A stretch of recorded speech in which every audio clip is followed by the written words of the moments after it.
Paris. City of love, romance and dreams. So they say. I used to say it too. But ever since that day, the day of the murder, I've always associated my beloved Paris with death.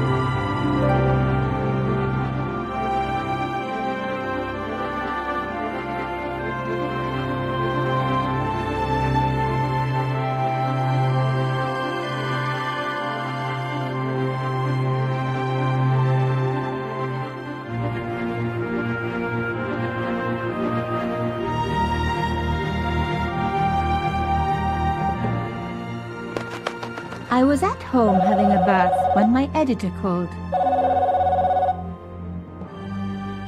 Collard, get your ass over to the Palais Royal now. You got an interview. With Pierre Carchon. Yes, the Pierre Carchon. No photos, so leave your gear at home. He asked for you personally. Don't ask me why.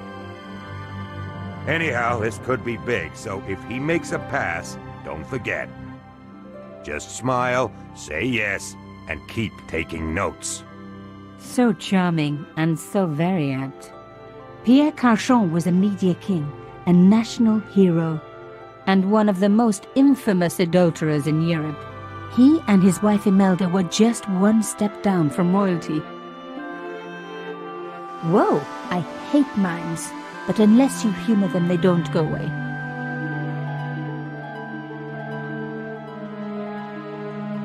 Here I was, the palace of the Media King and the Ice Queen. I pressed the doorbell and set in motion a chain of events which would change my life forever. Yes? What is it? Madame, my name is Nico Collard. I'm here to see Monsieur Carchon. Come up, we're on the first floor.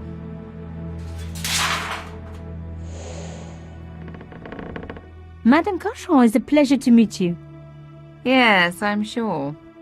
The Ice Queen was certainly living up to her reputation.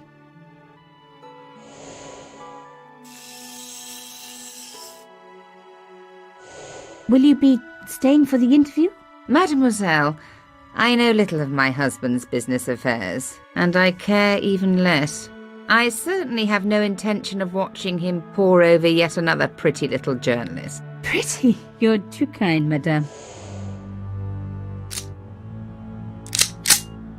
Ah, the talented and very beautiful Mademoiselle Collard. Such a pleasure to meet you at last. Monsieur Carchon, I am honored. Oh, I'm sure you are. Call me Pierre, please.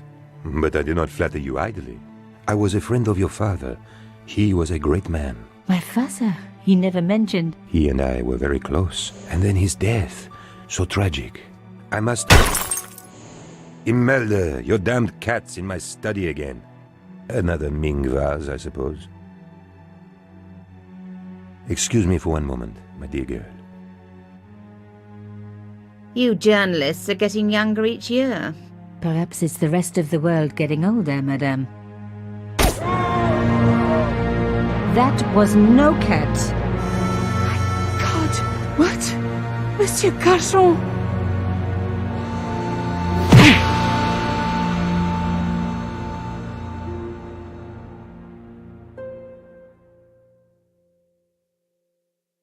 He's dead. I must call the police. You'd better stay here. There was a man. It was the mime. Do you think he... Well, I believe we can rule out suicide, don't you? No wonder they called her the Ice Queen. She would have been top of my list of suspects if I hadn't seen the attacker myself. And if I hadn't come across a couple of murders just like this already. One of the most important men in Europe murdered And here was I, Nico Coulard, alone at the scene of the crime. Should I wait for the cops? Or start my own investigation? It was a no-brainer.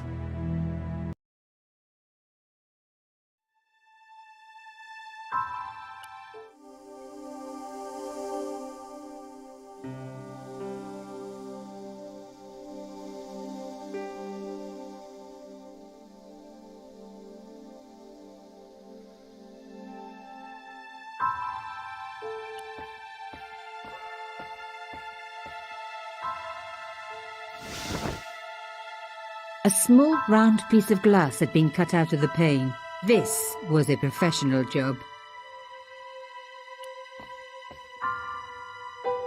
Mimes and guns don't usually go together, but I had an idea that this was no ordinary mime. I'd come across this murderer before and written about him. The costume killer, at least that's what I'd called him. I closed his eyes. It was the least I could do for the poor fellow. It was one of my hair clips. My favorite, in fact. It must have fallen when I was knocked down. Some people hate searching corpses for clues. Me, I'm okay with it. Reminds me of an old boyfriend. Carchon had been shot. In his pocket, I found a ticket stamped Bateau de la Conciergerie. Taking the ticket meant I tampered with the evidence. There was no going back now.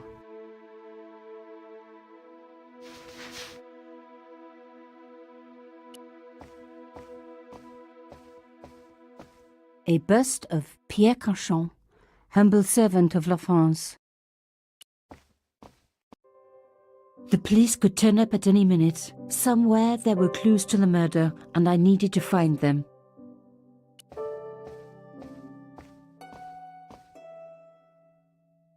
I reckoned that cloth might just turn out to be useful.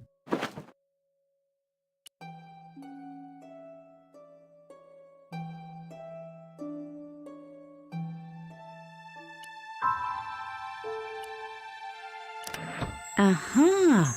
Nico, you are just so damn good at this stuff. Instead of comforting Imelda, I was ransacking her flat. Why? Because there was something going on here, and I had to get answers before the cops arrived. And hey, she'd been rude to me, so she had it coming.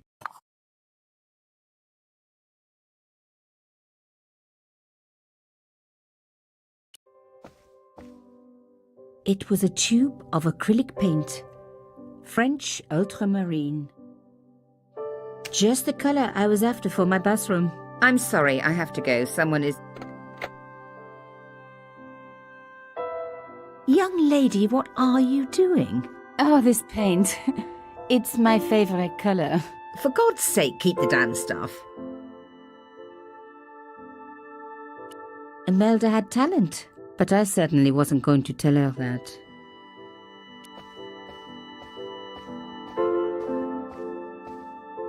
Excuse me, madame.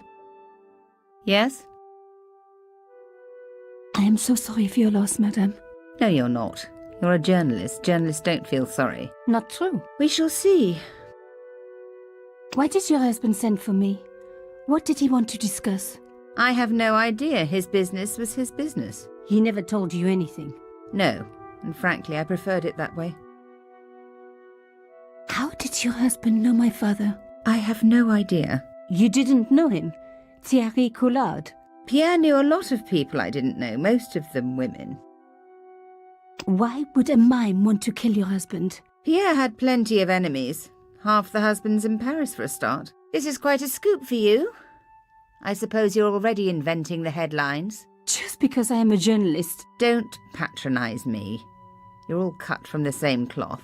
Do you have any moral sense at all? Yes, that's why I do this job. You do it to see your name in print. As if my editor gets the byline, I just do the work. Well, don't expect my sympathy. The police will be here soon, madame. Is there anybody you would like me to contact? Family, friends? No, I have no family. Pierre and I were... He was all I had, really. Not much, was it? The dutiful wife. That was my role. He never talked, never let me in. I know one thing, madame. What? If you want to find out who killed your husband, then you let me do the job, not the police. Why? How do I know I can trust you?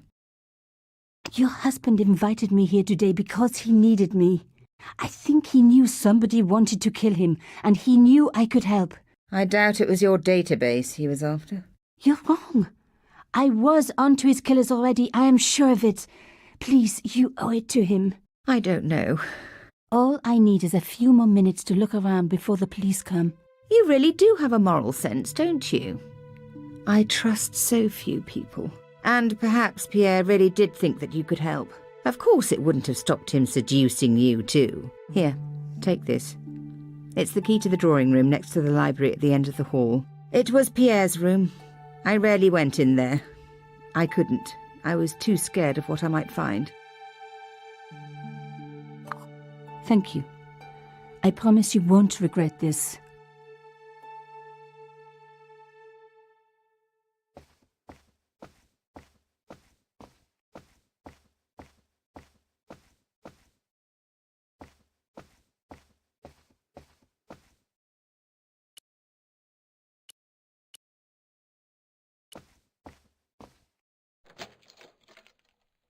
Now we were getting somewhere.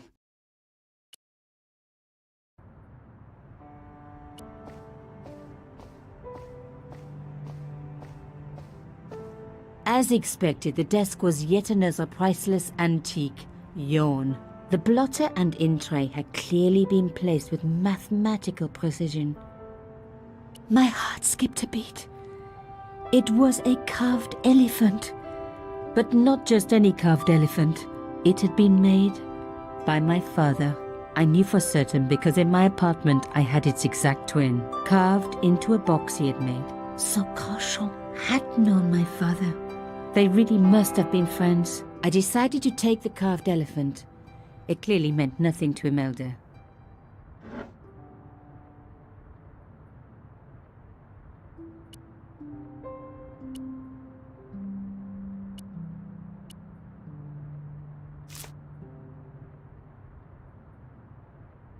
I'd spread blue paint over the bottom of the tray. It was ruined. I was a very bad girl, but also quite a clever one.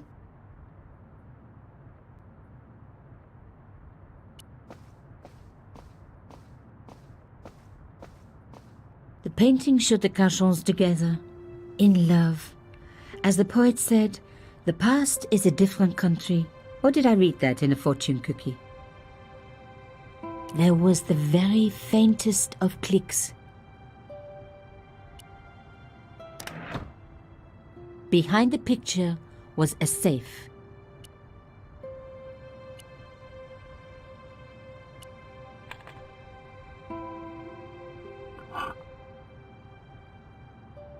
In the safe was some kind of artifact. There were strange symbols on its surface. It looked like the printer's blocks I'd made at art school. If there was one thing I'd learned about symbols, they are always important. But these symbols scratched into stone were impossible to read. I needed to find a way of printing them. At least the stone was round. But what could I use for ink? And what could I print on? Sure, I was stealing, but I knew Imelda didn't know about the artifact, and Carchon was past caring.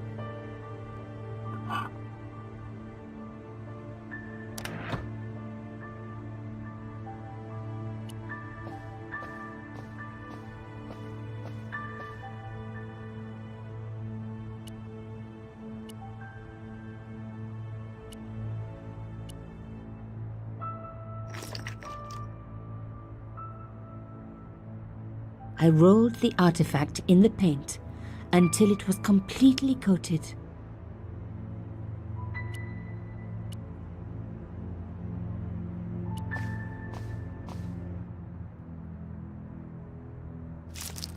Genius! The roller and the paint worked just as I planned, but what did it say?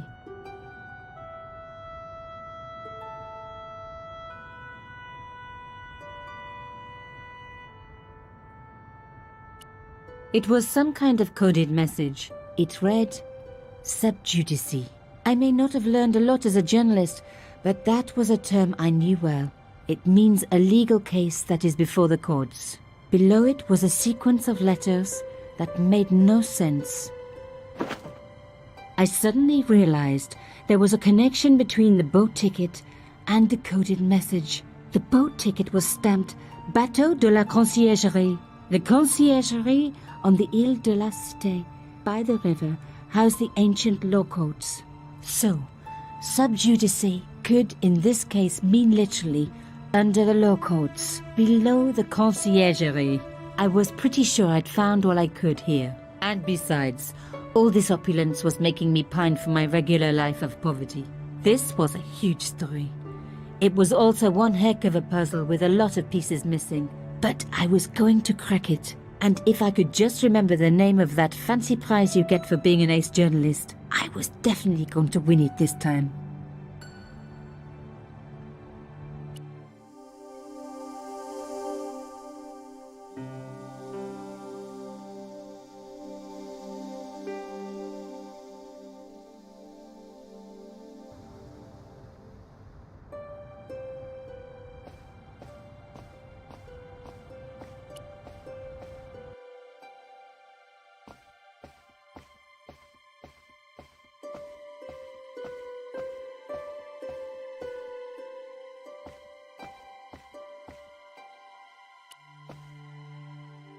Did you find anything useful?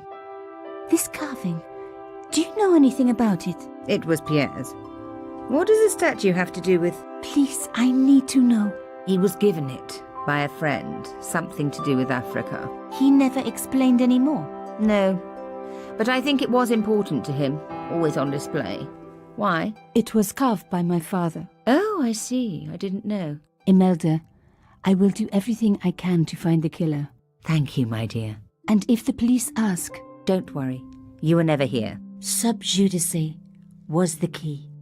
I was going to have to find a way under the conciergerie. I decided to head straight for the quayside on the Ile de la Cité. If there was a way of getting under the conciergerie, it would have to be from there.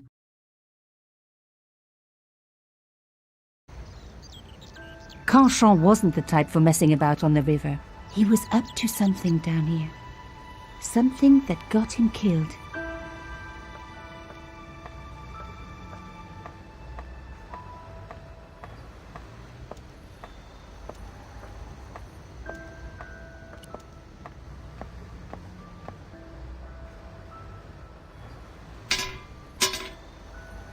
I tried pushing the fence, but it wouldn't move. A strange pair of locks stopped the latches from releasing the gate.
Yes!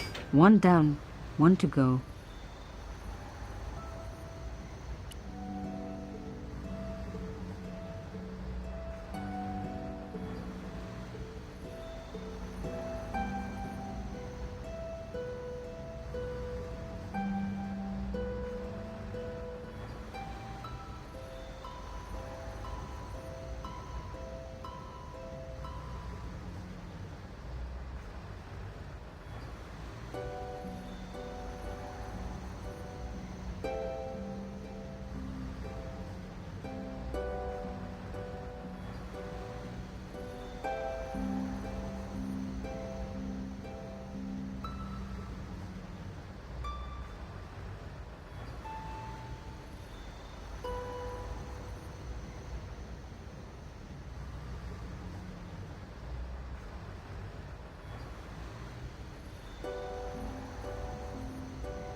Nothing like a good convent education for honing your lockpicking skills.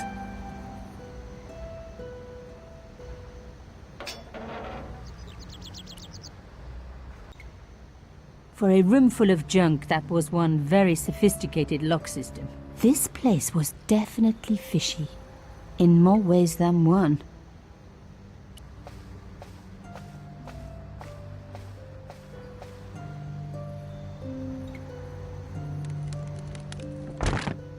Oops. An old shell case. I wondered what that was doing there. The words Sinister and Dexter were carved on either side. Now any good convent girl like me knows the old Roman for left, right, right. But what did it mean here?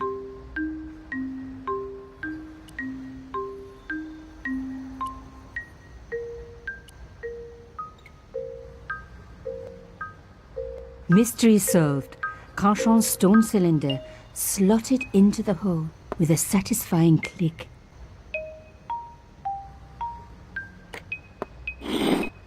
A satisfying click told me I turned it to the right position. It felt like tumblers in a safe. Another click, another step closer.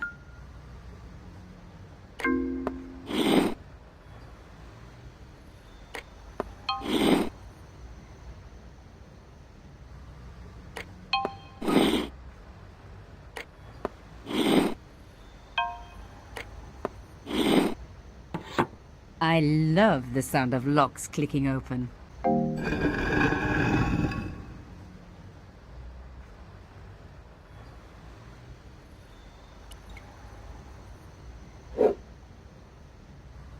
I removed the stone cylinder.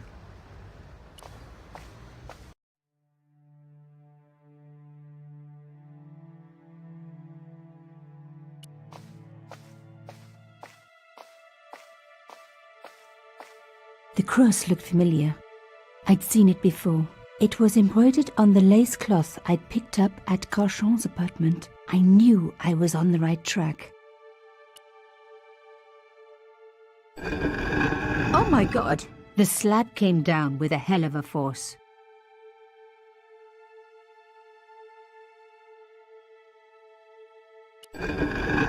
With nothing to hold it up, the cross dropped back down again.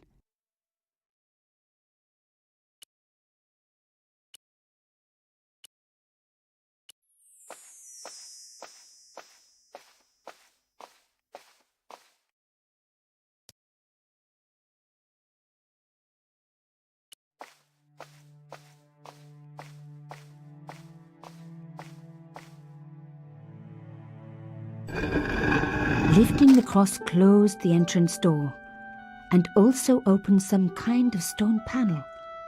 Ingenious.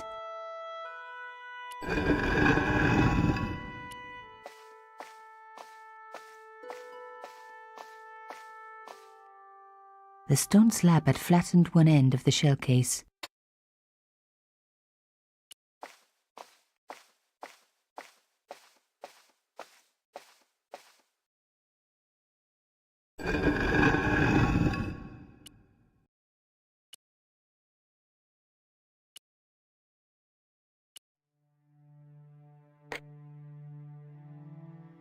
The stone cross was propped up. Now I was getting somewhere.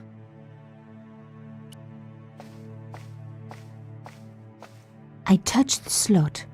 Nothing bad happened, which was good. I've always been attached to my fingers. This slot was designed for something specific. But what?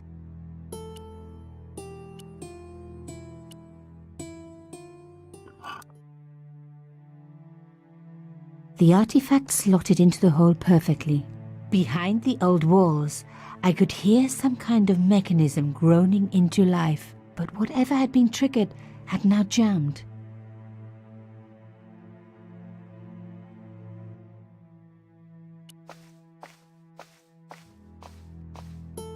I removed the shell case. The cross didn't drop back down. Some kind of mechanism was holding it up.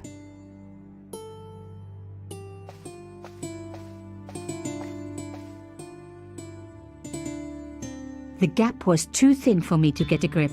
I needed something thin enough to prise the door open.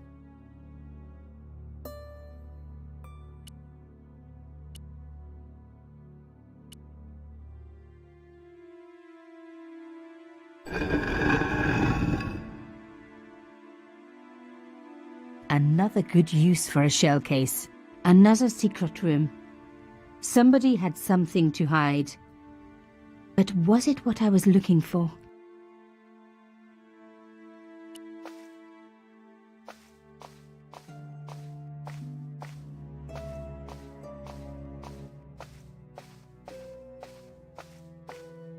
Wow! Through the darkness, I could see that this was a stateroom. But for what purpose? And how did it tie in with Carchon?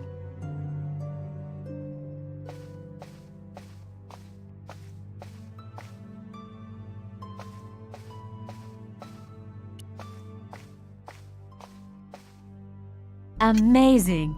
The thing still worked. The room lit up bright as day.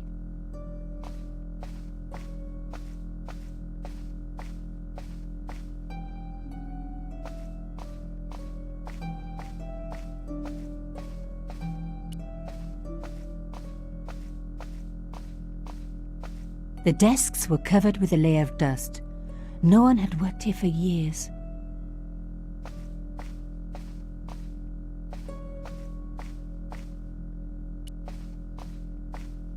It was pretty clear from the lack of dust that someone had been working very recently at this desk. Oh my God!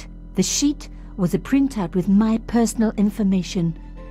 Everything from my favorite food to my waist size. They were right about chocolate. But come on, guys, I'm a size 10. There was even a picture of me, taken with a telephoto lens. Carchon wouldn't have taken these pictures himself. This was big. And organized. I was part of it. And people were getting murdered. This was the article I'd written about the costume killer. My suspicions were right. Carchon had cut it out. 2 businessmen had been killed. One in Italy, one in Japan. In each case the killer had worn a costume. A penguin and then a snowman. But that wasn't the only link between the 2 murders. Both the victims had been big media do-gooders, and I proved they were just the opposite. So, how did they fit in with Carchon? My articles about the costume killer.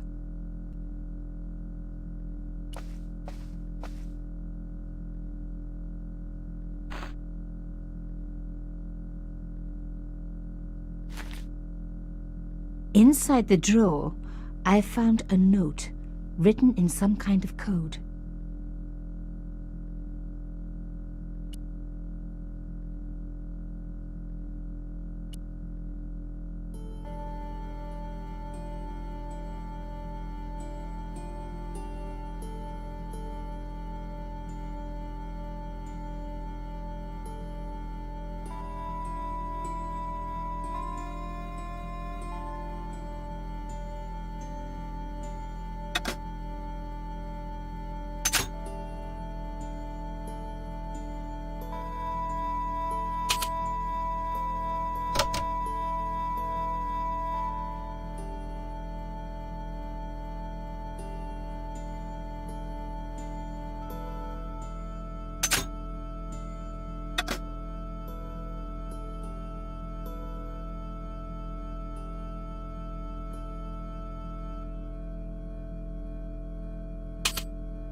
I had decrypted the note. It read, Pierre, full report to follow.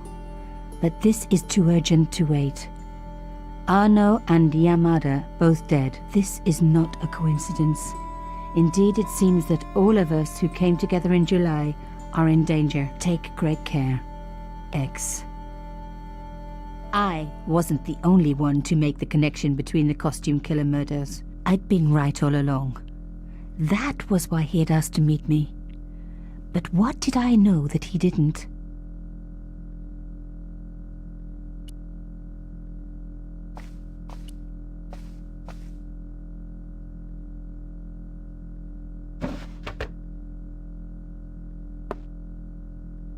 Damn, don't you just hate it when that happens?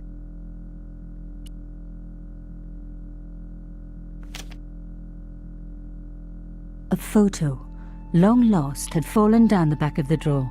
It was very old, but there was no mistaking the guy in the foreground. Carchon. Behind him were soldiers, a burning village and a corpse. The photograph was cropped on the right-hand side. Somebody else in the picture obviously didn't want to be in it anymore. I wasn't surprised. This was Africa in the 60s. An uprising was being brutally suppressed. And here was Mr. Media himself, Carchon, doing the suppressing. The photograph was not just powerful evidence. It was also my ticket to one explosive story. I had enough for a story, an amazing story that was going to make my reputation and blow Carchon's to pieces. I needed to get home fast and start typing.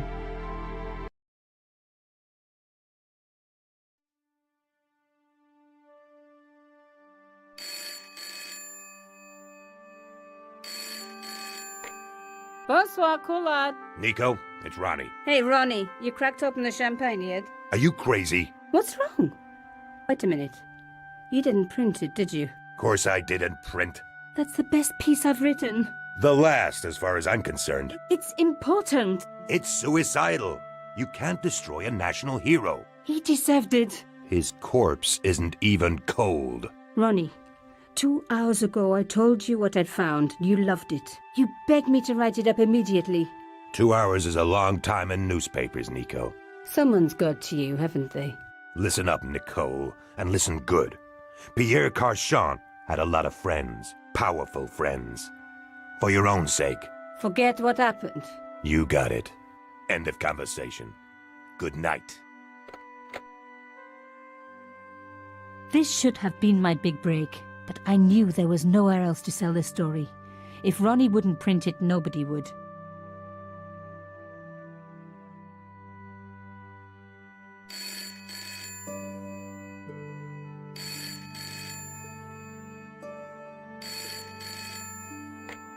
Bonsoir, Collard.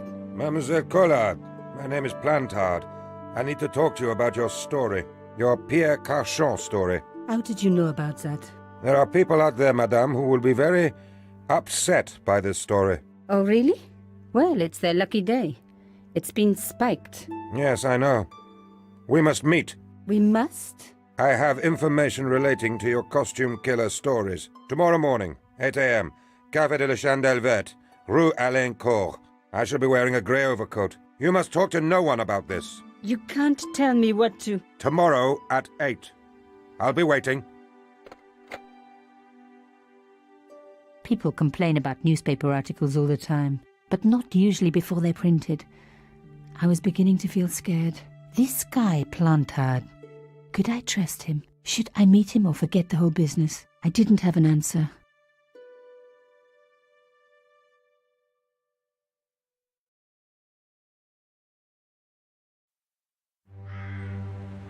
I'd only been in Paris for a week, but already I'd fallen in love with the city. My latest discovery was a little cafe, La Chandelle Verte. I was pretty sure the waitress was taking a shine to me. That old Stobart charm, I guess. Little did I know my reverie was about to be so rudely interrupted.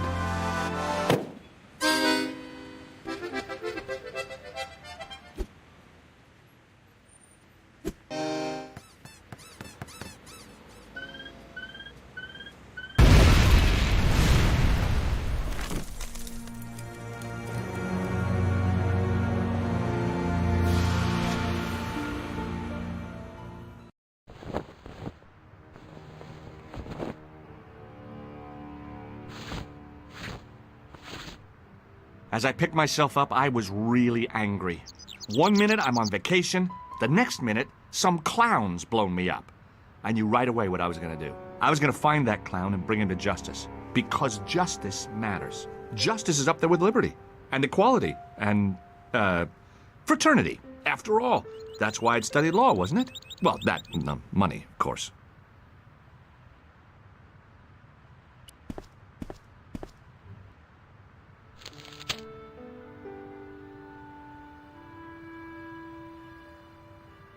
The leading article referred to the visit of a Nobel Prize winner from some unpronounceable Eastern European state. I noticed the writing at the foot of the page. It read, Salah Eddin, 1345.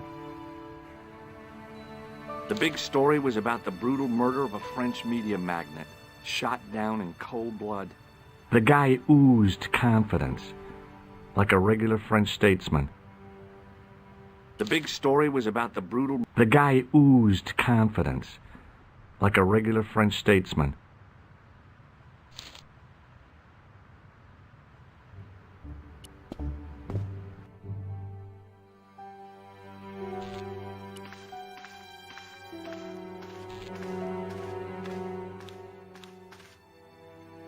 Oh, my head. Never again. How much vodka did I drink? Oh, no, don't tell me. What is your name, Sherry? George Stobart, ma'am. You look like you could use a little help. I could use a little drink. I feel sick, dizzy, and bruised. I don't even remember the party. Just relax and take it easy. You've been knocked out. You don't say. What happened? There's been an explosion. You should try not to move. Are you a doctor? Yes, I am. I studied under Dr. Benton. Who is he? Only one of the most brilliant medical minds on this planet. He taught me everything I know about medicine. Can you remember anything at all? No. I need a drink. Pour me a brandy. Is that straight or with ice? Just give me the bottle with a teat on it. I guess a little drop won't hurt.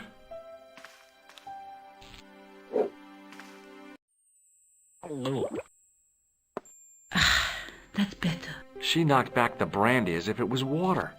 I was glad I wasn't picking up the check.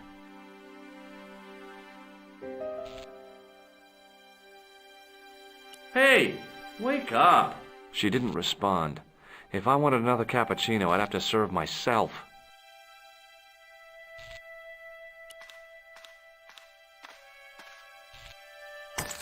I'd hoped the fact that the mirror was already broken meant I'd escaped the bad luck. The mirror had smashed into 1,000 pieces. Bad luck for someone. Poor guy. He was pretty mashed up.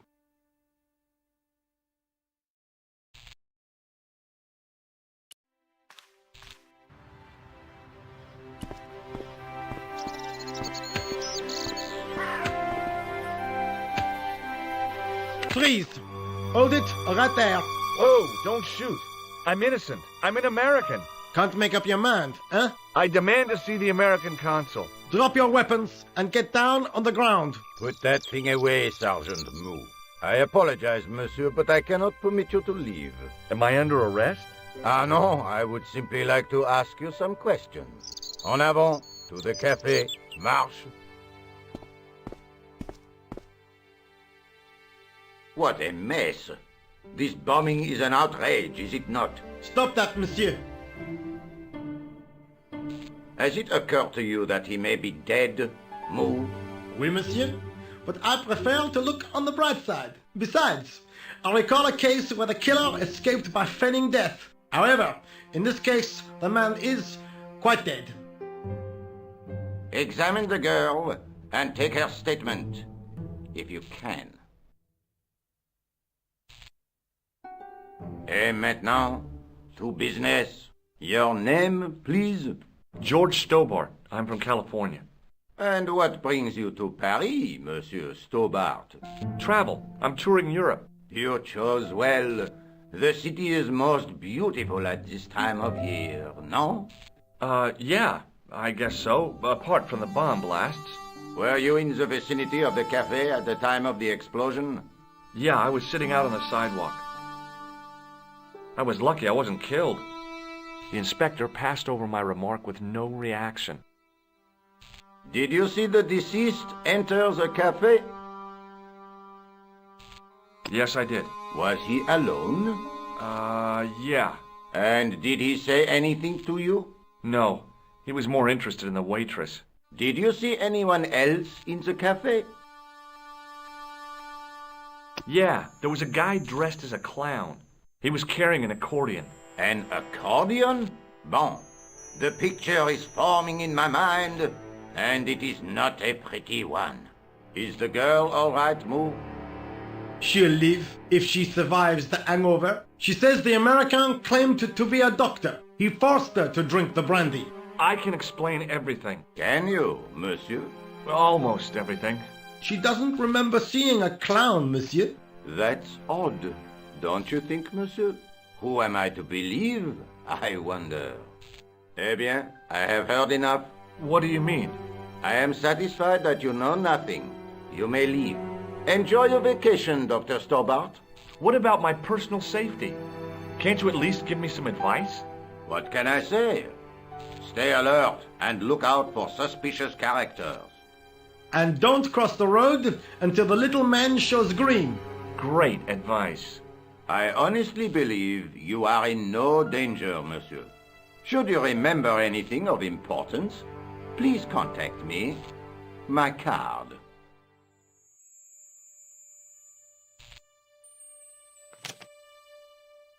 Thanks. That is all.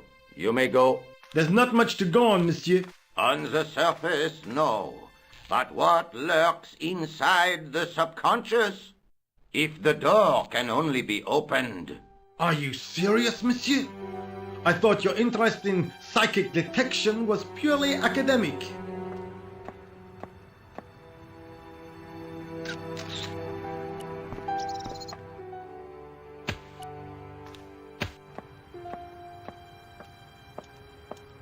Excuse me, mademoiselle?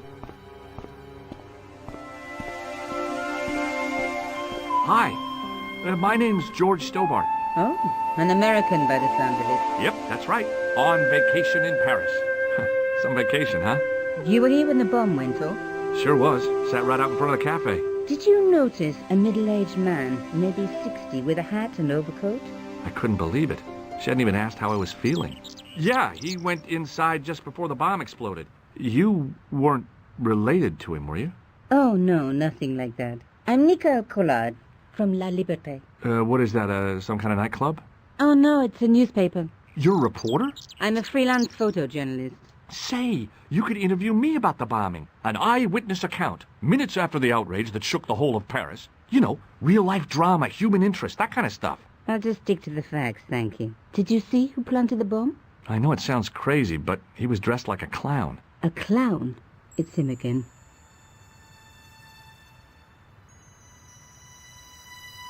Who was the guy you were supposed to meet? His name was Plantard. I didn't know him, but he called me last night. He said he had a story which would interest me. He asked me to meet him at the cafe. I guess I'll never know what he wanted to tell me. Well, not unless you have Rosso's gift for psychic interrogation. How did Plantard get your name? Through the newspaper, La Liberté. I'd written an article linking two unsolved murders, one in Italy, the other in Japan. The cases were remarkably similar. A wealthy victim, no apparent motive, and a costume killer. Plantard said he could supply me with more information. Somehow the clown must have known about our appointment. Do you know a police officer called Rosso? Rosso? Our paths have a knack of crossing. If I didn't know better, I'd say it was deliberate. Have you seen Rosso? Is he here? He's inside, attempting to question a witness with his psychic powers. That guy is weird. Yeah. Have you met the clown before? It's a long story. I have plenty of time. I don't. Why won't you tell me about the clown? Why do you want to get involved? Because he almost killed me. Isn't that reason enough? I guess so. Listen, I'll give you my phone number. You help me with my story and I'll let you in on what I know. And let's get one thing straight right now. This is strictly business. Okay, it's a deal. I have to go develop these pictures. À bientôt, monsieur. Fine. I'll see you soon.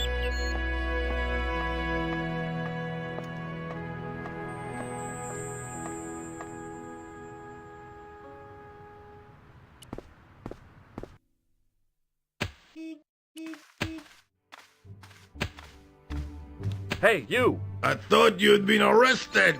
No, it was a misunderstanding. When he pulled that gun, gah! I thought that was it. Those automatics pack quite a punch, you know? He made a mistake. He thought I was a terrorist. You? A terrorist? Ha! He was only doing his duty, I guess.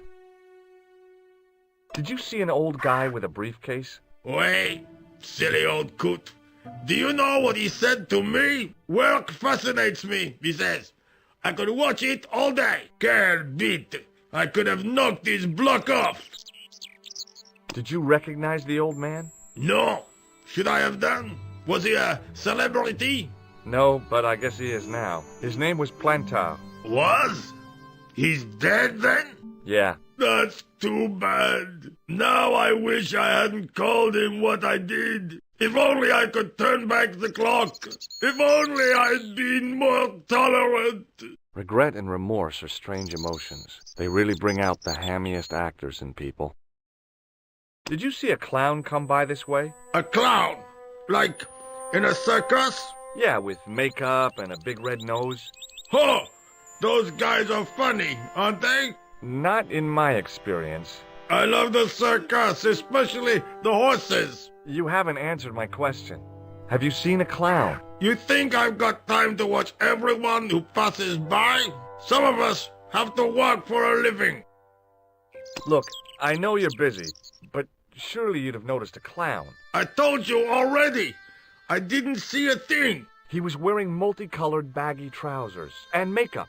He'd be a poor sort of clown if he didn't. Listen, I have to find that clown. He's a killer. Say, who are you anyhow? A cop? No, of course not. I mean, do I look like a cop? No, but you act like one, sticking your nose in where it's not wanted. How do you know this guy's a killer? Did you see him in action? Didn't you hear the explosion? The cafe was blown up. I wondered what that bang was. Any bodies?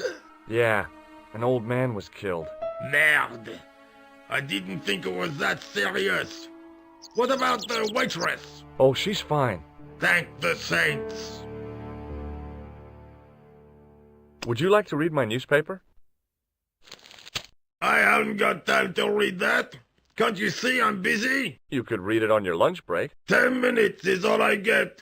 And if my boss had his way, I wouldn't get that. He'd have me on a drip, so I didn't have to stop to eat. Oh, take the newspaper and quit complaining.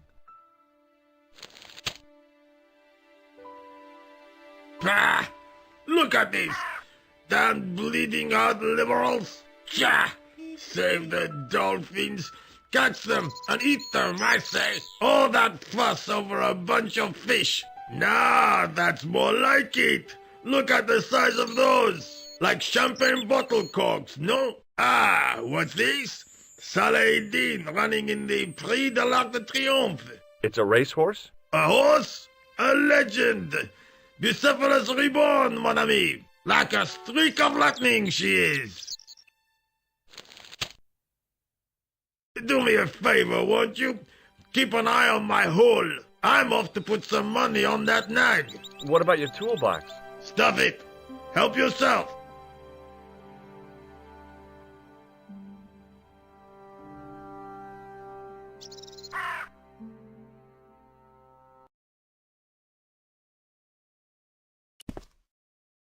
I found a T-shaped tool in the box. I didn't know what it was, but it looked useful.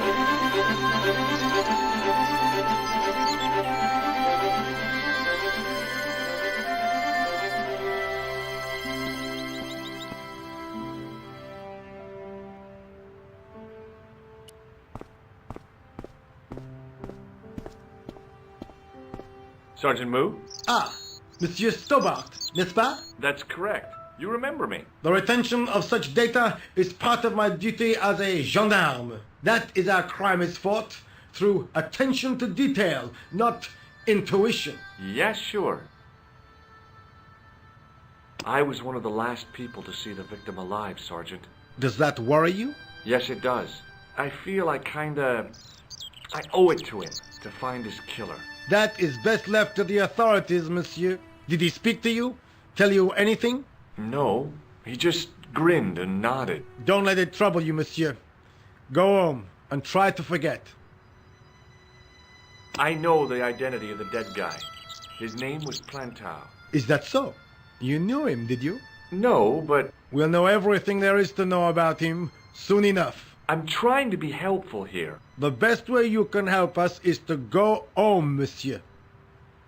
What is Rosso doing with that girl? He is giving her the once-over, as you Americans say.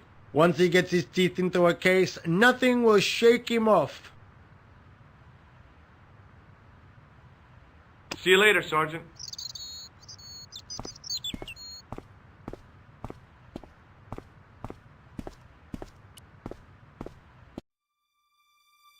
The clown had fled into this alley, but there was no sign of him now. I was intrigued by Nico and what she could tell me about the explosion. It smelled like someone had dumped a truckload of fish in a locker room on a hot summer afternoon.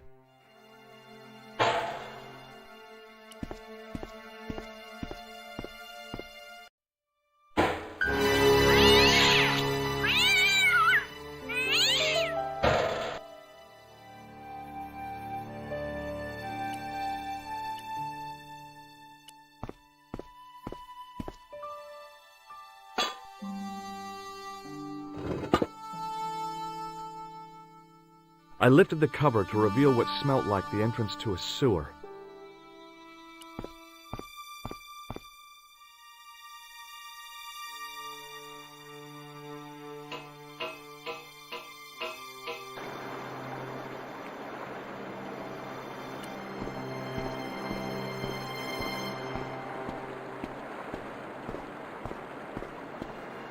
As I picked up the plastic ball, I realized it was intended to be worn.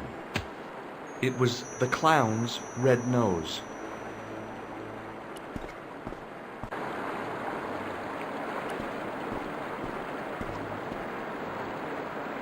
I scooped up the sodden tissue. It was cold and greasy, like breakfast leftovers.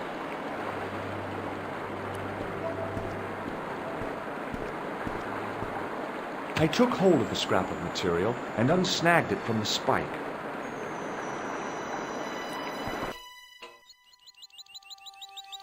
Hi there. Hold it right there, you sewer rat. I knew you'd come back, and now I've got you. What are you talking about? You're trespassing. Come out of there, immediately. That's what I'm trying to do. Give me your hand.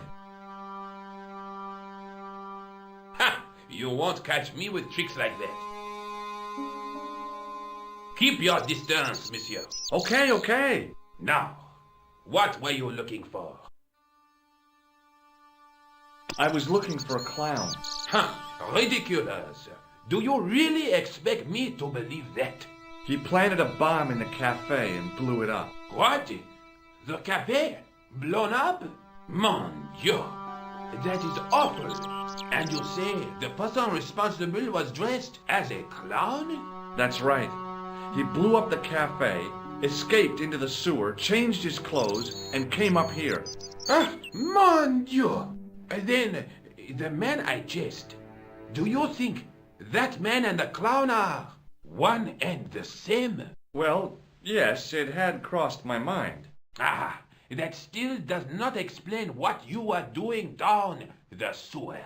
For all I know, you are in league with him. Oh no, I'm just a tourist. Haha, most tourists are content with the Eiffel Tower, the Louvre, or the Pigalle. I didn't realize my waste pipes were such an attraction. Tell me about the man you apprehended. What is there to tell? He was a typical criminal type, just like you.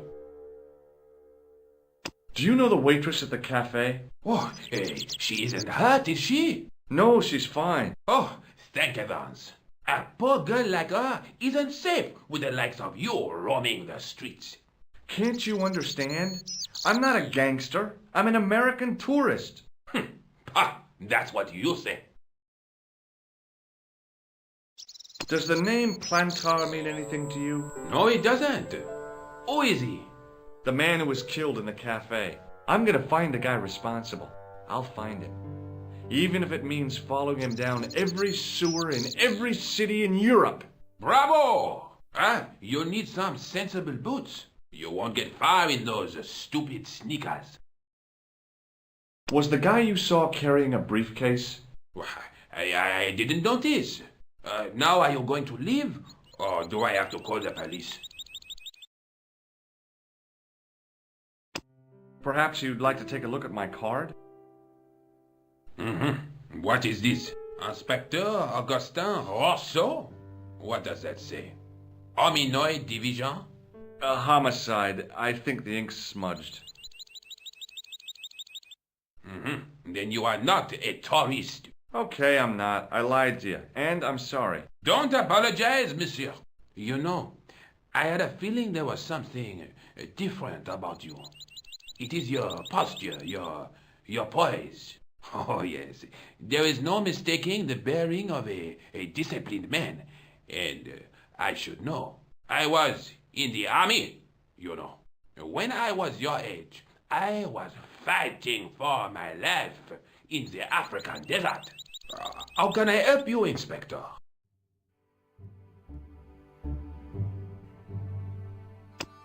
Does this piece of material mean anything to you? That is the same cloth as the jacket I found. I'd recognize that pattern anywhere. Now, about the jacket you found. Do you have it here? No, monsieur. One of the sleeves was badly torn, so I sent it for repair. A pity, because otherwise it was a fine piece of quality tailoring. It had the tailor's name inside on the label. Where did you send the jacket? I gave it to an itinerant Romani seamstress. Just my luck. Was there anything in the jacket pockets? Not a sou. You know what I think? Do tell me. He changed out of the clown suit and cunningly disguised himself as an ordinary person. Looks like I'm up against a mastermind. What was the name on the label? It was a foreign name. Todrick, I think. Did you get the address? There wasn't one, monsieur. Only a telephone number. Well, I don't expect you to remember a phone number you've only seen once. 74 98 08 59. You're kidding. That's his phone number? Yes, that's it. A little trick with numbers that I learned in the desert. I was taught the technique by a Tuareg shaman. That's incredible. It comes in handy at the supermarket checkout. Do I get a reward? Honesty, monsieur, is its own reward. Then I'm glad I do not rely on honesty to pay the bills. Do you know the waitress at the cafe? You can't suspect her, surely. Just answer the question, please. Yes, I know her. Quite well, you could say. She came to work at the cafe 7 months ago. I look forward all week to the relief she gives me when she visits. Really? So you'd miss her if she wasn't there? Oh, mais oui. Who else would I find to cut my toenails? Does the name Plantar mean anything to you? No, it doesn't. I have to be going. Thanks to your help, the citizens of Paris can sleep a little easier tonight. Vraiment? I was only doing my duty, monsieur. Good luck, Inspector. I hope you catch that killer soon.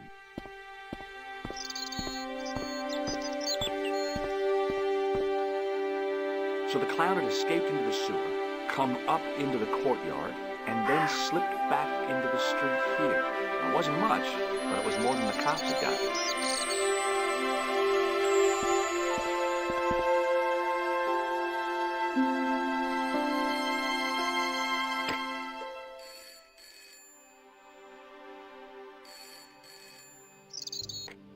Hello? Who is this? Hi, my name's George Stobart.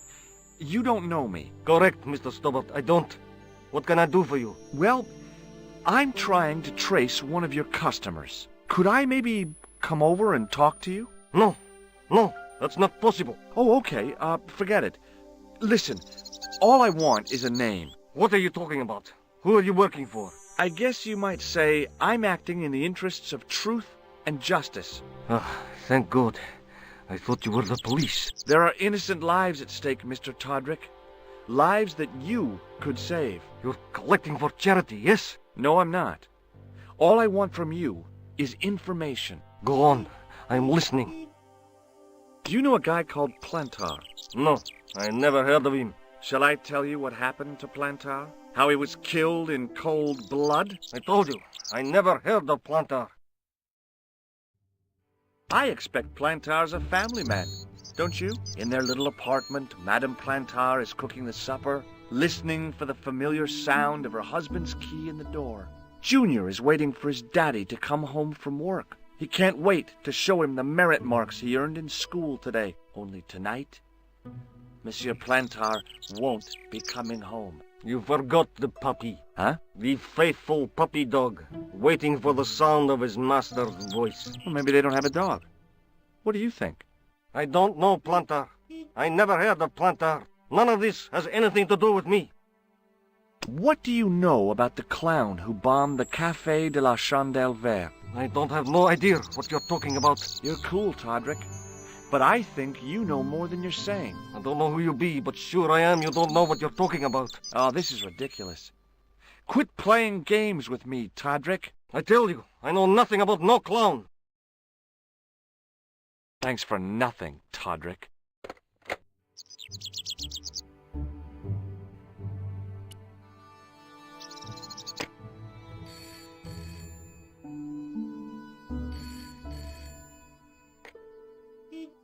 Hello, Nico Collard. Hello? It's George. Ah, oui. You said to call if I could help. Have you any news for me? You bet. I met a witness who spoke to the clown. And I know where the killer gets his suits. No kidding. Hey, I'm impressed. You are? Well, it wasn't easy. Look, why don't you come here to my apartment later this afternoon? Fine. Where do you live? 361 Rue Jarry. Okay, I'll come over. I was used to working alone, but I had to admit it felt good with George on the case too. But there were some things I was going to have to do alone, and fast. I needed the answers to some questions. Who was the costume killer? And why did he murder Carchon? Why did Carchon ask for me to interview him? How did he know my father?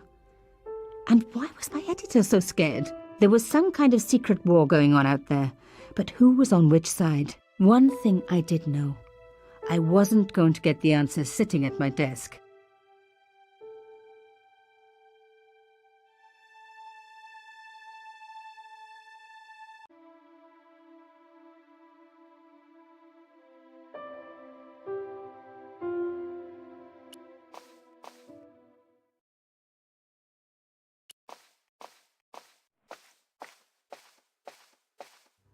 Mademoiselle Collard. Oh, hello there. Don't tell me I'm going to meet a tall, dark man. No, I don't think so. Why would you say that? Oh, just a wild guess. Anyway, your cousin's female and very pretty. What? Your cousin from Marseille. How could you forget her so soon? She was only in your apartment yesterday. Ah, really? Such a charming young girl. Isn't she? And in my apartment, you say? She let herself in, of course. She's got a key. Suddenly, everything made sense. My apartment had been bugged. That was how Plantard knew all about my article. How did I know? Because the only cousin I have is a sweet little guy called Jean-Marc, who runs a patisserie in Le Touquet. These people were determined, which meant they were also very dangerous. I suppose she'd forgotten which apartment was mine. Oh, Miss Collard, you're a mind reader. That's just what she said. Oh, I bet it was. Well, I'd better be going. See what my sweet cousin's been getting up to. Au revoir, mademoiselle.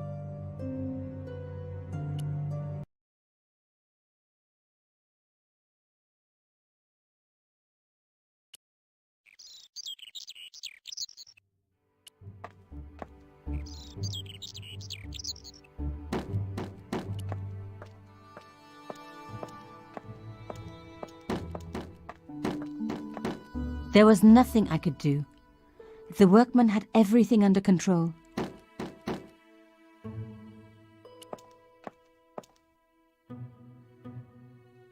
Hey, where do you think you're going? I wanted to see the crime scene for myself.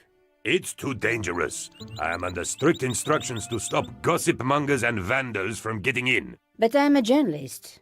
Exactly. Didn't you hear what I just said? What if I told you I was from the insurance company? I'd ask for your ID. Oh. Hello, could I ask you some questions?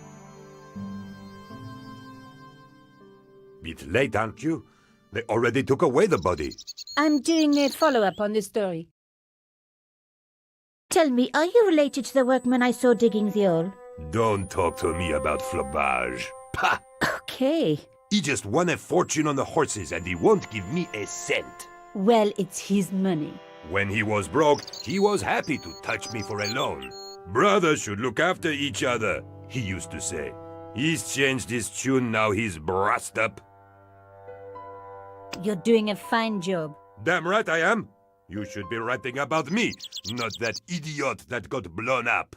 The heroes who pick up the pieces when disaster strikes. Exactly. Well, give me your best smile and maybe I'll put your picture in the article. Oh, right. Just give me a minute to do my hair.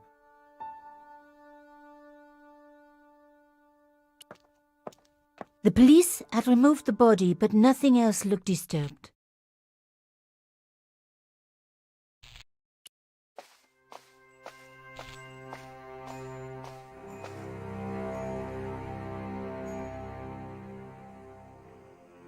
A panel had been blown away, revealing a gap. From this angle, I could see that something had been lodged in the gap behind the pipes.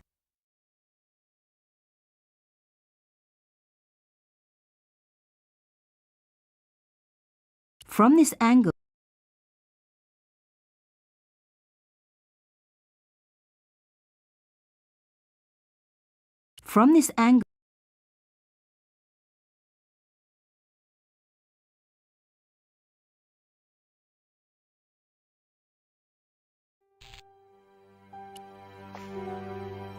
behind the table were some damaged pipes. Voila! The police and forensic teams had missed a vital piece of evidence. Some kind of pouch. On the pouch was the cross symbol of Cochon's organization. I was on the right track.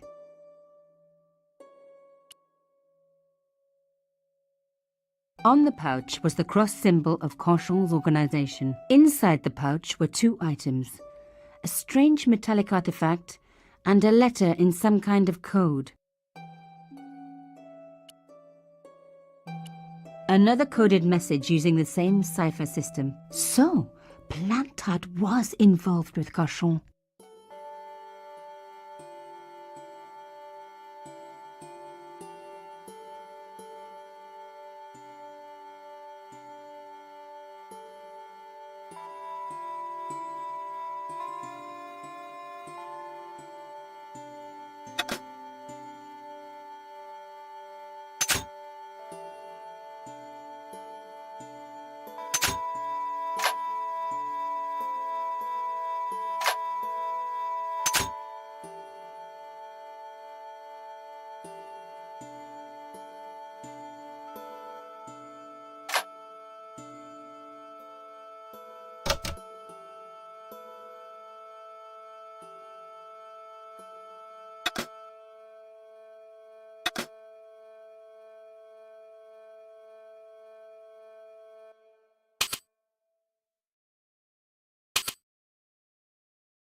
Plantard. Pierre killed. Murderer must have followed trail from Arnaud and Yamada.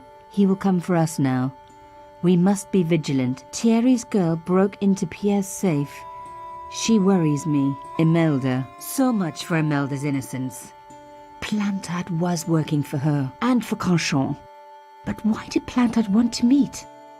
Was it a trap? Or maybe he was in too deep and needed me to tell a story, whatever the story was. One thing was clear. It was a story worth killing for.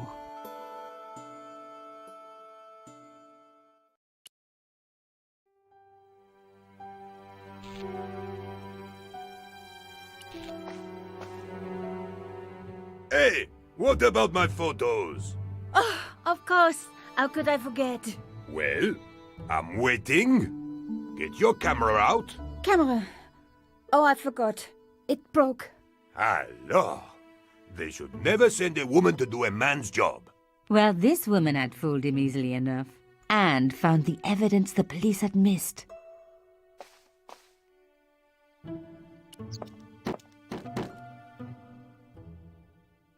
I needed to take a closer look at the objects I'd found in Plantard's pouch.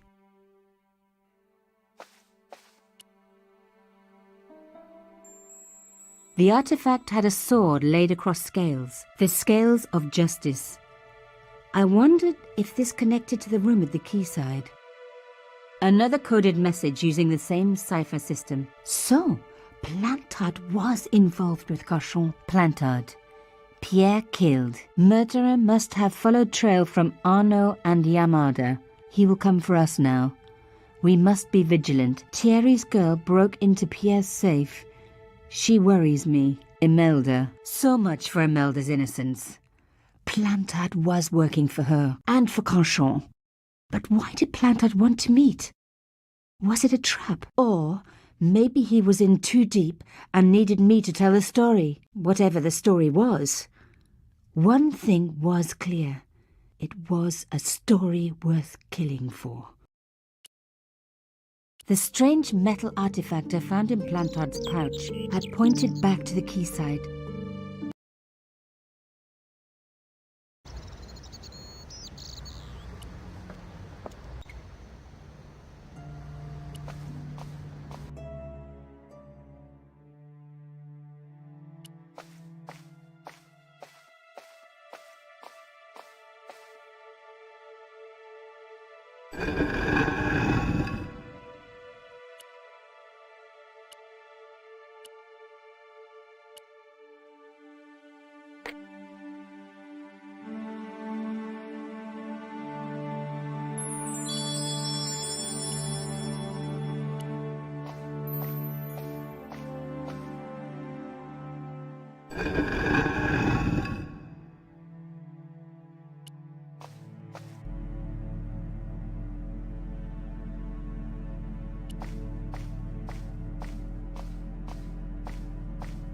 That wasn't going to help.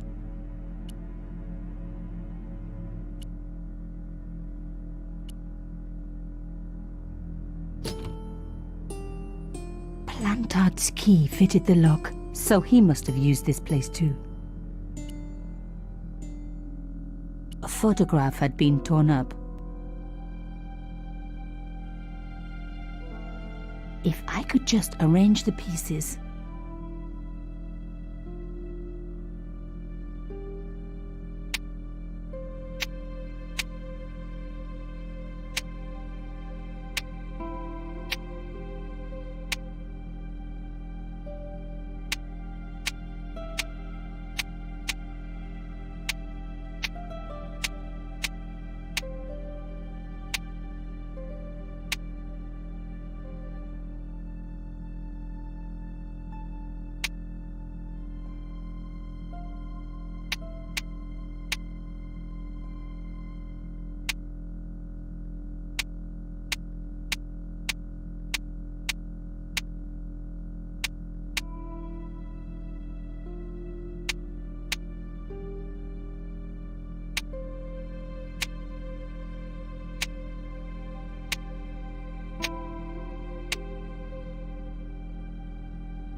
Oh my God. It can't be. There was no doubt about it. It was a picture of my father. Papa, oh God. After what I'd gone through, I thought I could face anything, but not this. My father, the one person in the whole world who I truly admired, standing with Crachon, while those murderers carried on with their evil work. My father, grinning at the camera. I couldn't believe it. I realized that I desperately needed to get to the bottom of this story, and that I really needed George.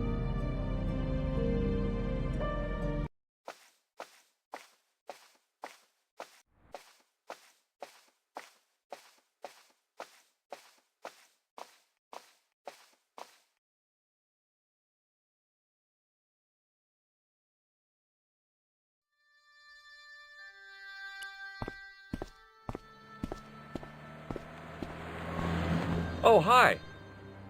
Bonjour, monsieur. Would you like me to foretell your future? No thanks. I'm very good. It only takes a minute. Thanks all the same, but I'm not superstitious. Besides, if it only takes a minute, that's not much of a future to look forward to. Do you know a young woman called Nicole Collard? Yes, I do. She lives upstairs from me in the apartment block across the street. The door isn't locked, but you'll need to give it a gentle nudge. It sticks, you see, because of the damp. The landlord said he'd fix it before winter sets in. He's been saying that for 3 years. How long has Mademoiselle Collard lived here? A few months. She's in for a shock when the cold weather comes. Drafty windows, insufficient heating. It's a struggle to keep warm. The only reason I stay is because the rent is cheap. Your young lady, she deserves better.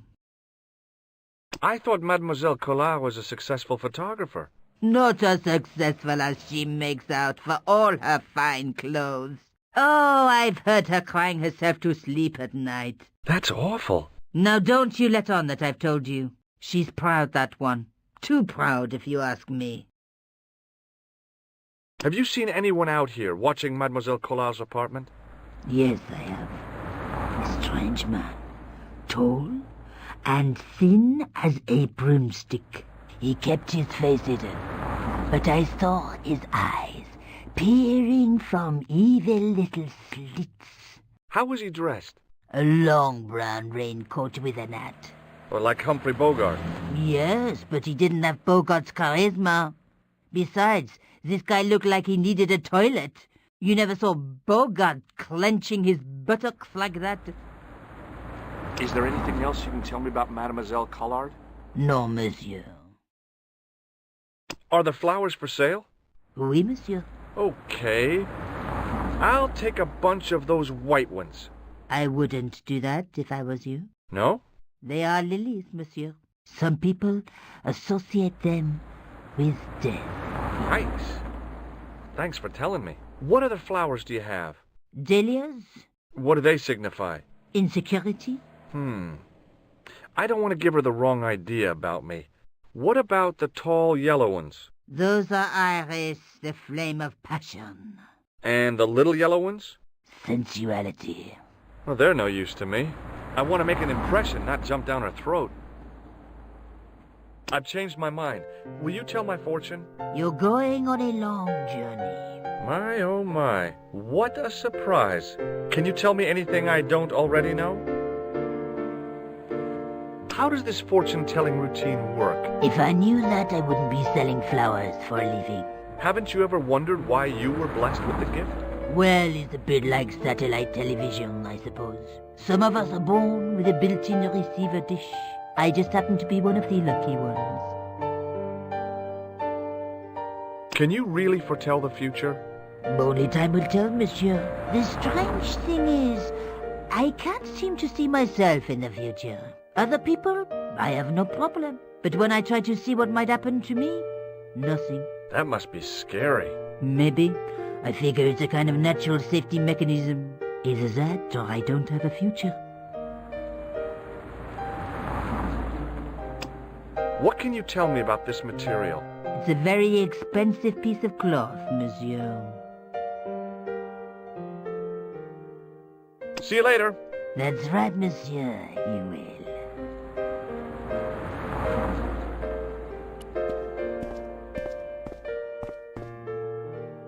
Remembering the flower seller's advice, I pushed the door gently just above the lock. Hi. Bonjour. I'm glad you could make it, monsieur.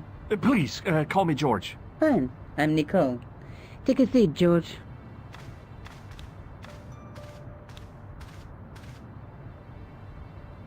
Eh bien? And what have you been up to? I've been exploring the sewers underneath the cafe. I thought I could smell something bad. The clown used the sewer to escape and to change out of his costume. I guess he was in a hurry. He left his jacket behind. And? I got his tailor's phone number. You had better luck than I did. Luck, she said. Luck. Hard work, I'd call it. What happened? My editor told me to drop this story. Can you believe it? But you're not going to do that. Oh, no. I'm going to find out what's behind these killings. It just doesn't add up. It almost feels like some sort of conspiracy. The police in 3 different countries have kept very quiet about the murders. The press don't connect them at all. They blame them on political, religious, or militant minority extremists. Well, that covers just about everyone. Tell me more about yourself. There's nothing much to tell. Well, how'd you get into photography? I guess I owe that to my father. He bought me my first camera.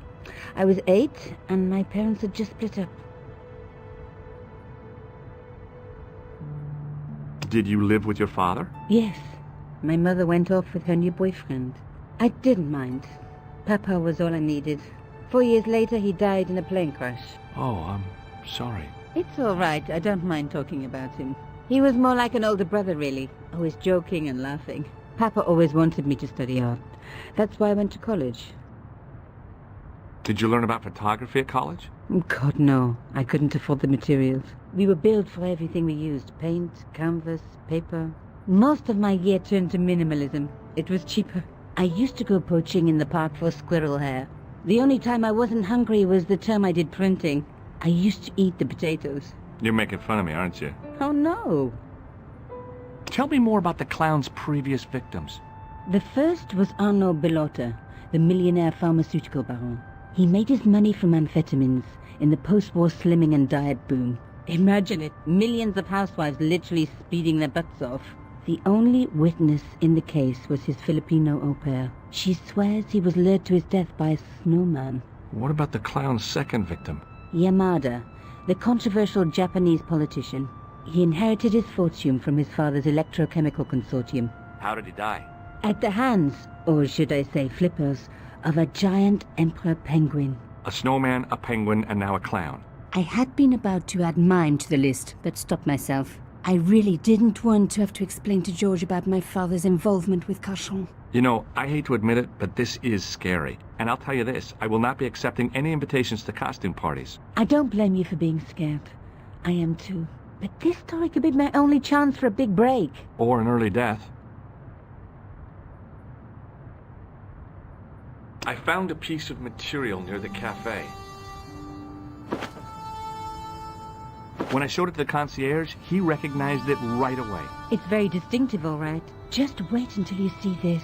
I developed the film I shot at the cafe. Here, George. It's an enlargement I made. Look what that guy's wearing. Checkered pants. The same material as I found in the sewer. That's right. This guy shouldn't be difficult to find. Oh, no? Take a close look at his right cheek. A scar in the shape of a horseshoe. Or a crescent moon. How come you enlarged this photograph of me? Because I noticed the guy behind you, of course. I found this false nose in the sewer. Hey, what's this inside it? The contents of someone's nose? Don't be cross, George. It says La Risée du Monde. Masks and costumes. It's a costume shop near the Gare Saint-Lazare. I'll check it out. Maybe the owner remembers who hired the clown costume.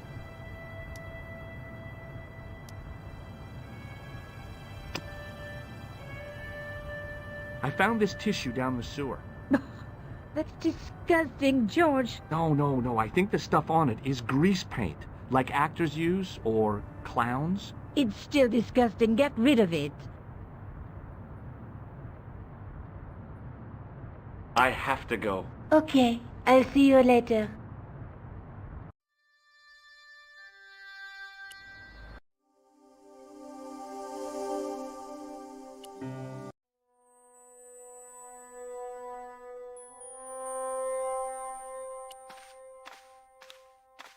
Excuse me. Bonjour, monsieur. Please, come in. Welcome. Leave the mundane world behind, for in these four walls, fantasy is king. I don't want a costume. Didn't you ever dress up when you were a child? Not that I remember. Incredible! You'll be telling me next that you never shared your elder sister's lingerie. I don't have a sister, and I think I'd look pretty silly in a brassiere. I just need some information. Of course. How can I help you? Have you heard of a man named Plantile? I do not recall anyone of that name. I'm looking for a man who hired a clown costume from you. Oui, monsieur. I do not see how I can help. Don't you keep a record of costumes that you've rented out? Of course, monsieur, but... Well, then, I'd like to check your records. Give me the names of everyone who's rented a clown suit. Impossible. There are too many. Do you recognize this man? Oui, monsieur. I sold him some grease paint. Does this dirty tissue mean anything to you? Let me smell that.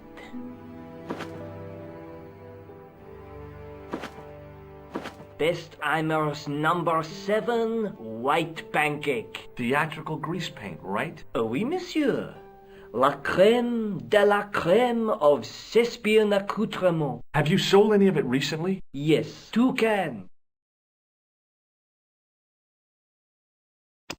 Do you want this red nose back? Not after it's been worn, thank you.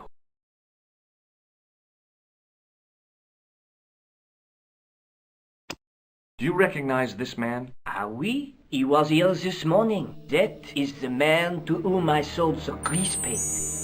I remember the scar on his face. He chose 2 costumes. Bozo the clown and Seamus the pixie. A pixie? Very smart. Green silk with a taffeta lining. He gave me his name as Monsieur Khan. Thanks for your help, buddy. My pleasure, monsieur. Allow me to shake you by the hand. Huh? Well, okay.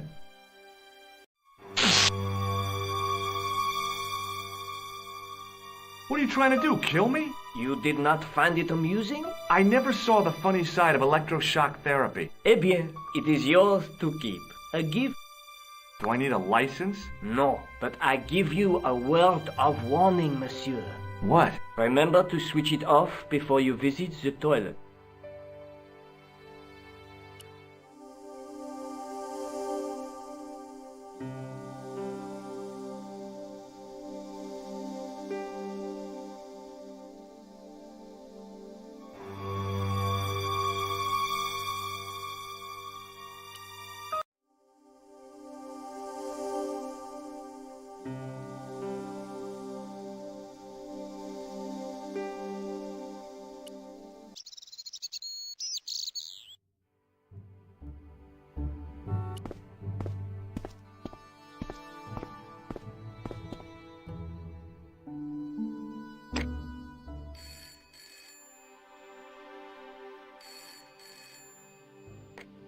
Hello? Who is this? Mr. Todrick? Oh, it's you again.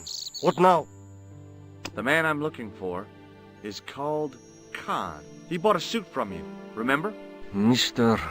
Khan. Yes, I remember him. Yes, I delivered the suit to his hotel. The Hotel Ubu.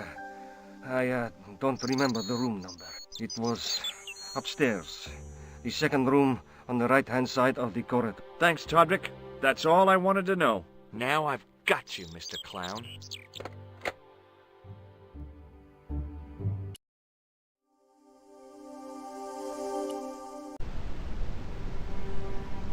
The man looked like an amiable Bigfoot. The guy looked just like a weasel.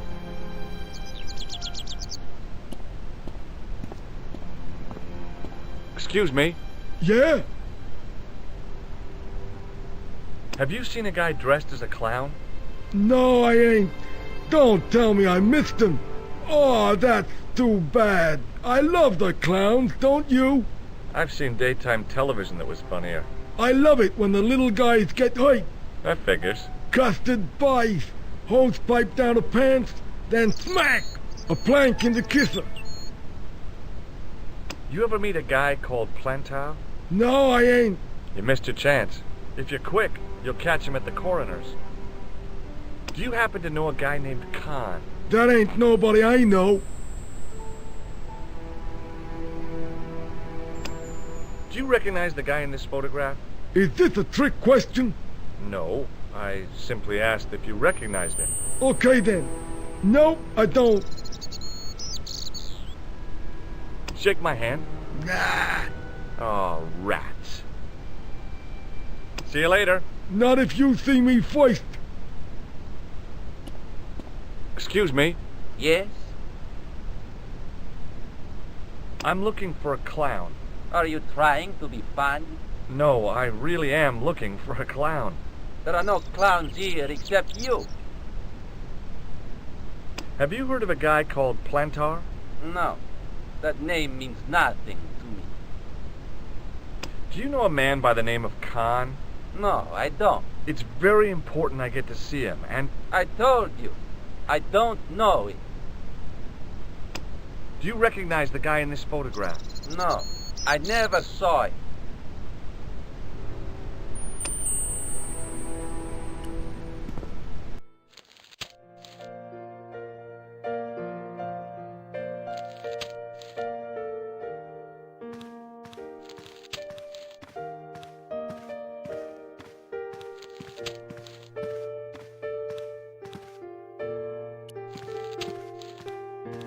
I want some information. Who are you? The police? I'm conducting a private investigation. Ah, I know only too well what you mean. That is one of the drawbacks of the catering business. When people book into an hotel, they leave their morals at home, no? I'm looking for a man who dresses like a clown. This is a highly respectable hotel, monsieur. There are no clowns here. If you say so.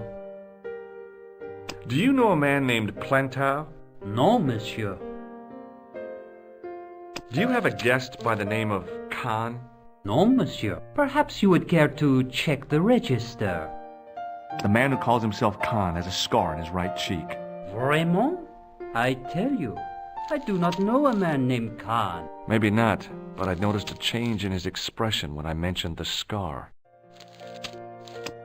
Do you recognize the man in this photograph? Yes, monsieur. That man is one of our guests. What name? I cannot tell you that. Hey, shake my hand. I'd rather not, monsieur. I'm still sore from the shock administered by one of the guests. He was secretly concealing an electrical device in the palm of his hand. Practical jokes are so puerile, don't you think? Oh, yeah, sure.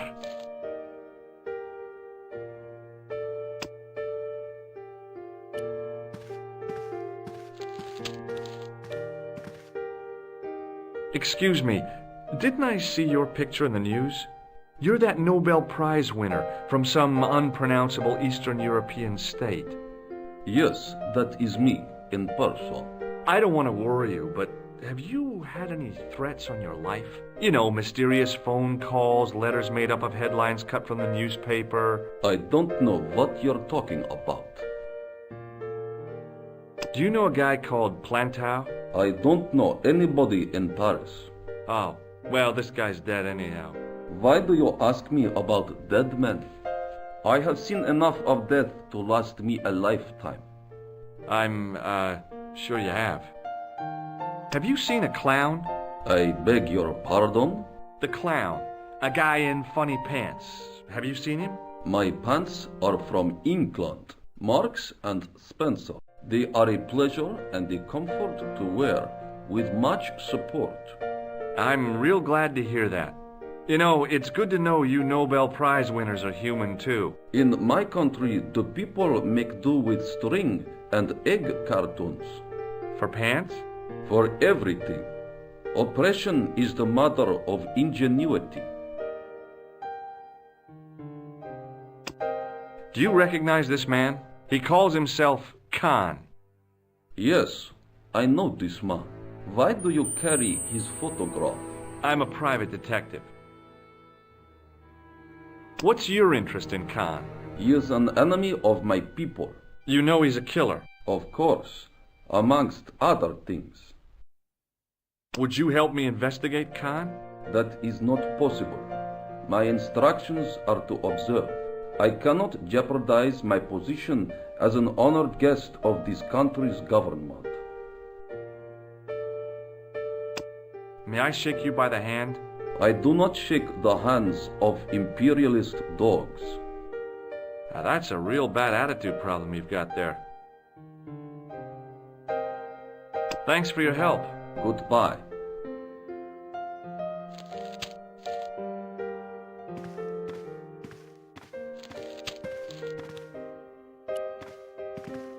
Excusez-moi, monsieur. What? You were trying to steal that key, no? No way.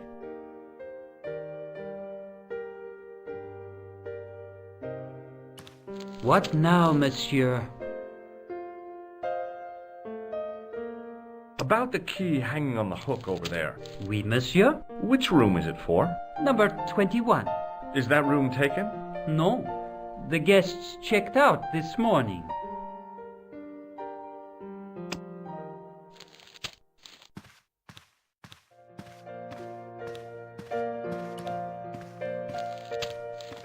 Hi there, ma'am. Well, hello. What can I do for you? I'm looking for a man. You disappoint me, my dear. For one foolish moment I thought... But never mind. Aren't you going to tell me your name? George Stobart, ma'am. How sweet! I once had a stable boy called George. I am Lady Piermont. The common reaction is to kneel and stutter, but it's not obligatory. A real lady? I mean, you're an honest-to-God aristocrat? Oh, I don't know about that. Few of my ancestors are honest, not even to God. I can trace my family back to the Normans, but don't let that intimidate you, George. Beneath that impressive pedigree, I'm just flesh and blood. The blood may be blue, but the flesh is the plump beef of old England, so to speak. You appear distracted, George. Is there any way I can help you? Did you know there's a gangster out front? What makes you think he's a gangster? The Italian suit and the bulge in his pocket? I know plenty of men with Italian suits and bulges in their pockets. That doesn't necessarily make them gangsters. I'm looking for a murderer. Good heavens! You're a private detective. That's correct, ma'am. What's the term you Americans use? It's on the tip of my tongue. I believe what you're thinking of is Dick. Precisely. Have you come across a man who calls himself Khan? I am familiar with only one person named Khan. Genghis Khan, the legendary Mongol barbarian chieftain? No, darling. Kevin. Kevin Khan? I never heard of him. I'd be most surprised if you had, darling. He's a pharmacist in Hemel Hempstead. Organises fundraising for the Rotarians. Lovely man. Does he have a scar on his cheek? I really wouldn't know, sweetie. Are you here in Paris on vacation? No, darling, I'm on holiday. I needed to get away after Algy's funeral. I didn't realize you were mourning the loss of a loved one. I'm not. He was my husband. I'm sorry to hear about your husband's death. You wouldn't be if you knew him, my dear. It gave me the opportunity to take a well-deserved holiday. Daphne suggested a change of scenery. Paris, she said. A wild romance is just what you need to take your mind off the inquest. Well, the closest I came to romance was being wooed by a drunken Breton chef. I must say I was disappointed with his coq au vin. Not at all what I was expecting. I was thinking of cutting my holiday short, packing my bags and heading back to Hemel Hempstead. That was until last night. What happened to you last night? I was stricken, Mr. Stobart. Cupid's arrow has cleft my bosom. They couldn't really miss. It was just as I'd always imagined it should be. The intimacy of candlelight, romantic music tinkling across the room, and then a stranger's glance. Those brooding eyes, that suave manner, those tight trousers. He was the man I'd been waiting for all my life. I'm glad he finally turned up after all these years. Ah, but it wasn't to be. He was merely toying with my affections. And if I ever catch up with him, he's dead. Who was the guy who led you on? His name is Merlin. Do you recognize the man in this photograph? My God, it's him! That's Merlin! She represented everything I loved about the English. The lady was totally deranged. Merlin? You mean King Arthur's wizard? Good heavens, no! Monsieur Merlin is a fellow guest. He's the man I've been telling you about. That's the man who spurned me. The man you know as Merlin is a fake. What do you mean, sweetie? He's a murderer. He also uses the name Khan. I am shocked, Mr. Stobart. Shaken. I took him to be a gentleman, a man of honor. Do you know, I'd rather like to assist you in stitching him up. When did you last see Merlin? It was no more than an hour ago. He came downstairs and spoke to that clerk chappie. Something passed hands. I couldn't see what exactly. A briefcase? No, smaller than that. A bundle of papers, perhaps. The clerk put it in the hotel safe and Merlin went out. Are you sure you saw Merlin putting documents in the safe?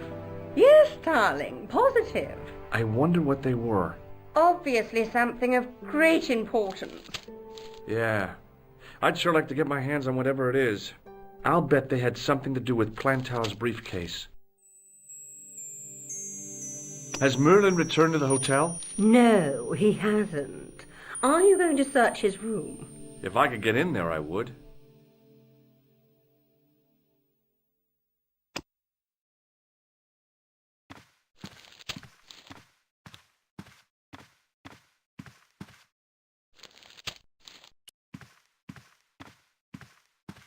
There was no one registered under the name of Khan, but the name in the book for room 22 was Merlin.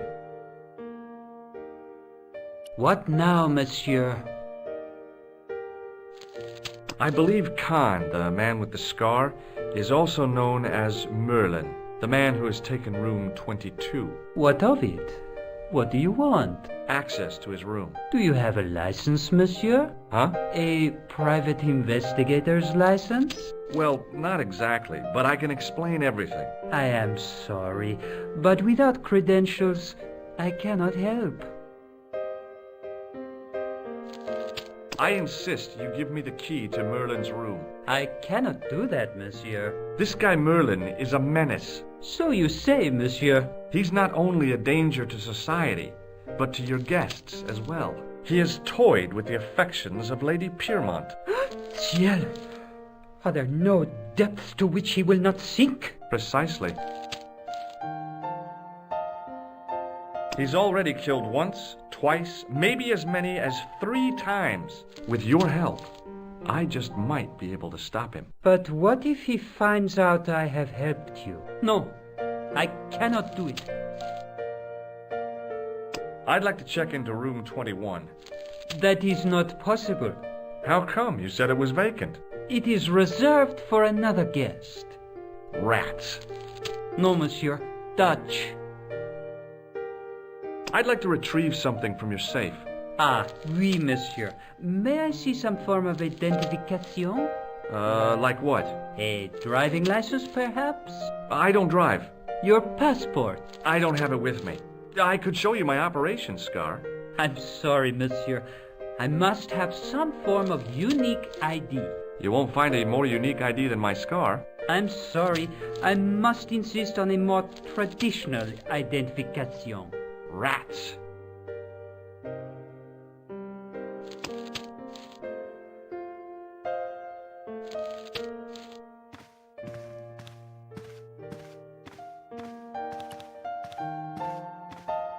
Hi, ma'am. Hello, George. What can I do for you now? Would you distract the clerk while I borrow a key? Are you asking me to aid you in a criminal act, darling? Oh, no. It's the key to an empty room. And why, may I ask, do you wish to gain access to an empty room? Do you plan to squat? No, ma'am. Scouts honor? I was never in the Boy Scouts, ma'am. Oh, you should have been. What were your parents thinking of? It's a fine way for a boy to get licked into shape. Now tell me, why do you want to get into that room? It's next to the room the killer is using. Ah, so you plan to eavesdrop on Merlin? I was hoping there might be a connecting door. Well, how can I refuse? I shouldn't think my feminine charms would be much use in this case, but a good dose of English arrogance might do the trick.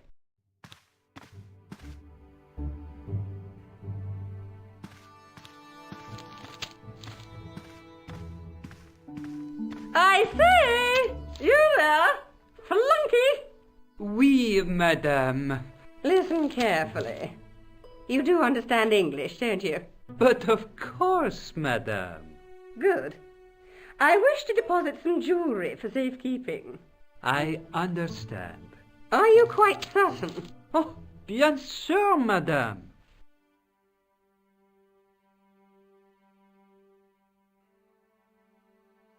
Over to you, my dear.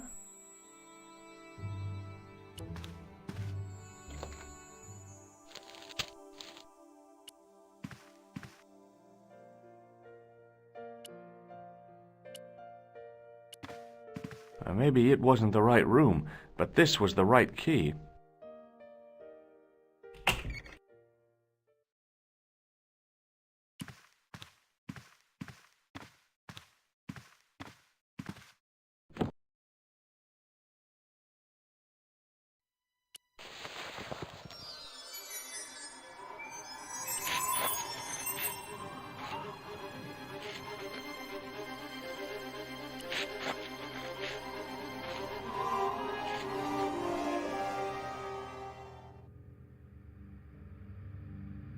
The bed was several times larger than the narrow cot I'd been given at the place I was staying.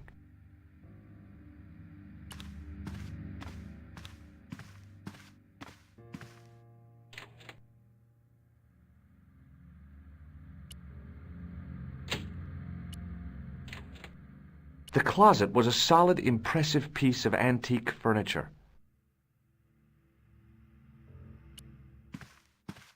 It was Khan. I had the kind of feeling in my stomach that would usually send me running to the bathroom.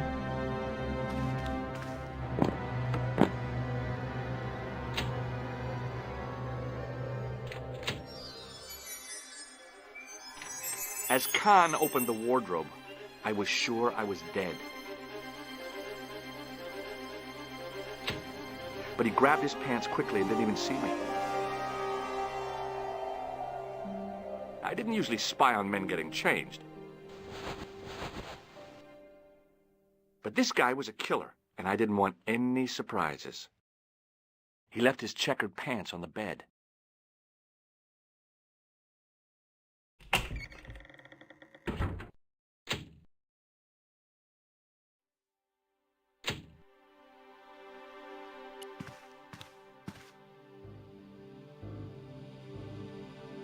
I wondered if the guy was colorblind. I had that kind of feeling you only get from searching still warm pants. There was nothing in the pocket. The pocket was empty. I flipped the pants over. I found an ordinary matchbook. No matches, no clues. But as I pulled it from the pocket, a strong thread came with it. A thread with a metal tag on the end. I pulled on the metal tag and the thread came out of the pants. It was like pulling out a ripcord. I turned the pants over again. I searched the pocket gingerly and found a pass card. It read, Thomas Merlin, Gruber Electronics Corporation. There was nothing in the pocket. It was the card I'd found in the hotel bedroom. It read, Thomas Merlin, Gruber Electronics Corporation. The matchbook bore a pattern of swirling color and the words, Club Alamut.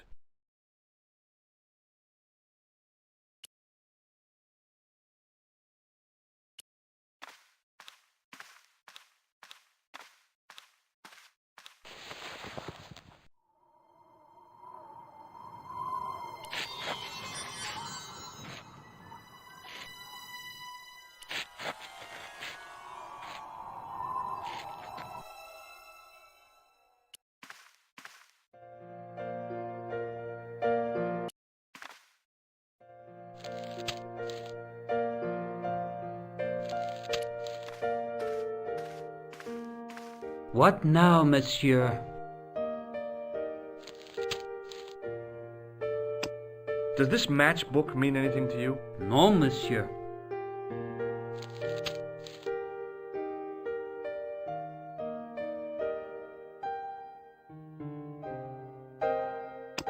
Does this pass mean anything to you? That is Monsieur Merlin's property. That's right. Merlin the murderer. I want to see what he's left in your safe. Impossible.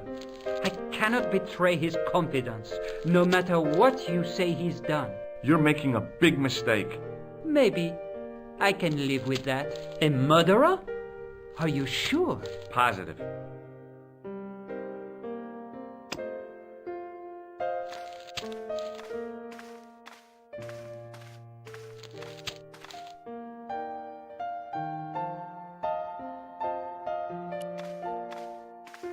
Hi, ma'am. Hello, George. What can I do for you now? I found this pass in Merlin's room. So, that deceitful little man is passing himself off as an electrician, is he? Uh-huh. This guy probably has 1,000,000 faces.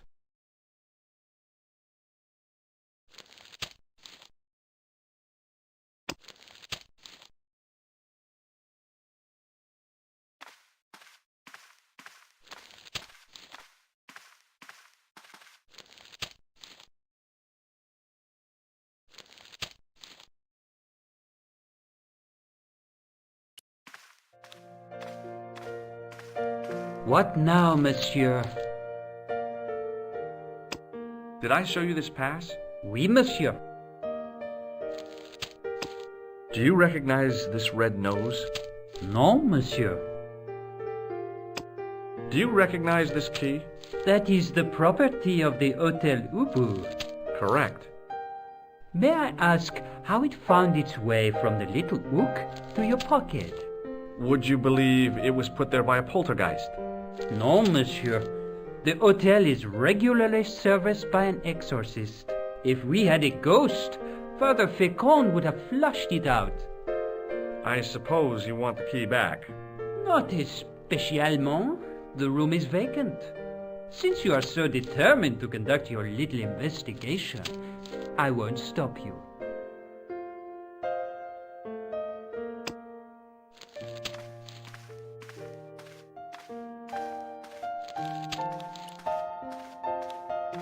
Hi, ma'am.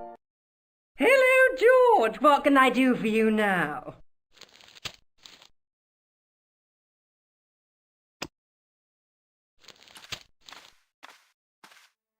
Just a minute, monsieur. What's your problem?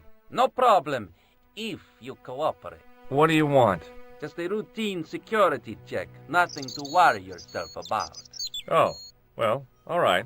Search him, Flap. You bet. Hey, knock it off. Get off, you big ape. Nothing, Guido. Zilch. Our apologies, monsieur. What? I had to report you to the authorities. Round here, we are the authorities. You want I should break his arms? No. Let him go, Flap.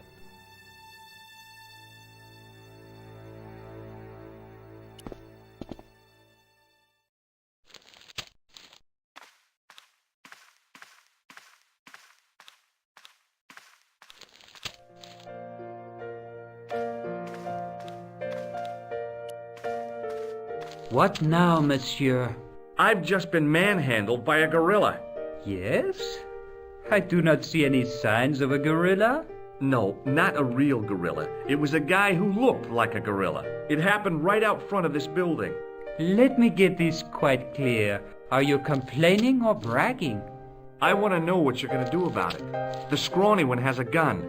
I suggest you contact the police. Can't you do anything about them? What goes on in the streets of Paris is hardly my responsibility. Aren't you concerned that your guests are being intimidated by gangsters? No one else has complained, monsieur. Did they steal anything from you? Well, no. They didn't find what they were looking for. What was that? I don't know. I don't think they did either.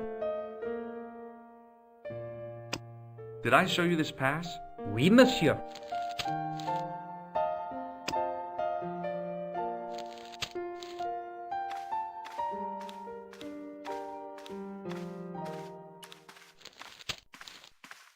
Hi, ma'am.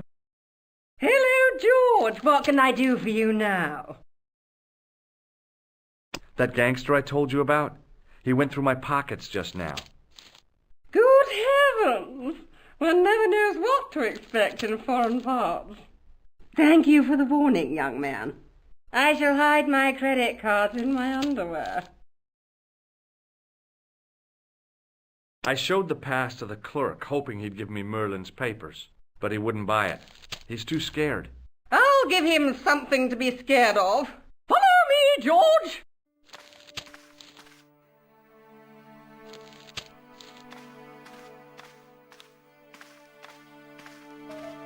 Did you place a package from Merlin in the hotel safe? I did, madame. And did my friend here show you Merlin's identification? Indeed he did, but... What's the problem? He isn't Merlin. A mere academic detail. Give him the package. But that is against the law. I happen to be a justice of the peace, you silly man. I am the law. If he tries anything, shoot him, George. My pleasure, Lady Piermont. One moment, please. You know, I haven't enjoyed myself this much since Greenham Common. I don't know what I would have done without you, Lady Piermont. Voilà, monsieur. Le manuscrit de Monsieur Merlin. Thanks. How satisfying. An Anglo-American alliance that actually worked. The clerk had given me a tightly rolled sheet of parchment. I decided not to unroll it until I was safely back in Nico's apartment.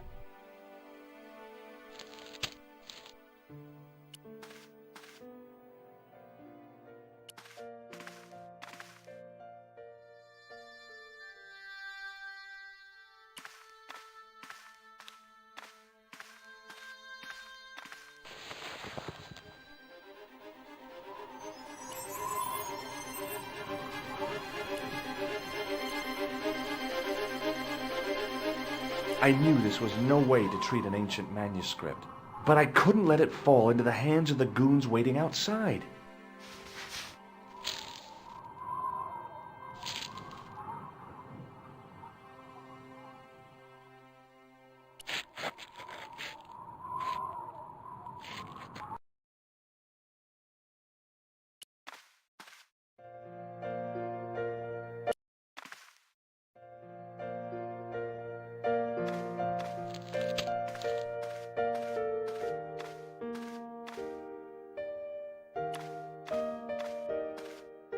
Hold it right there. Search him again, Flap. Nothing, Guido. Okay, let him go.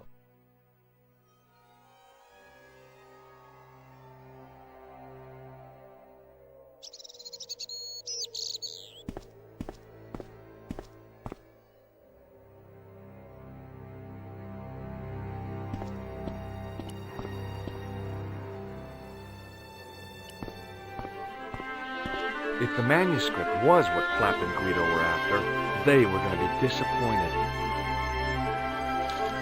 I couldn't wait to get back to Nico's apartment and check it out. Hi, how are you? Oh, hi. Come in, George.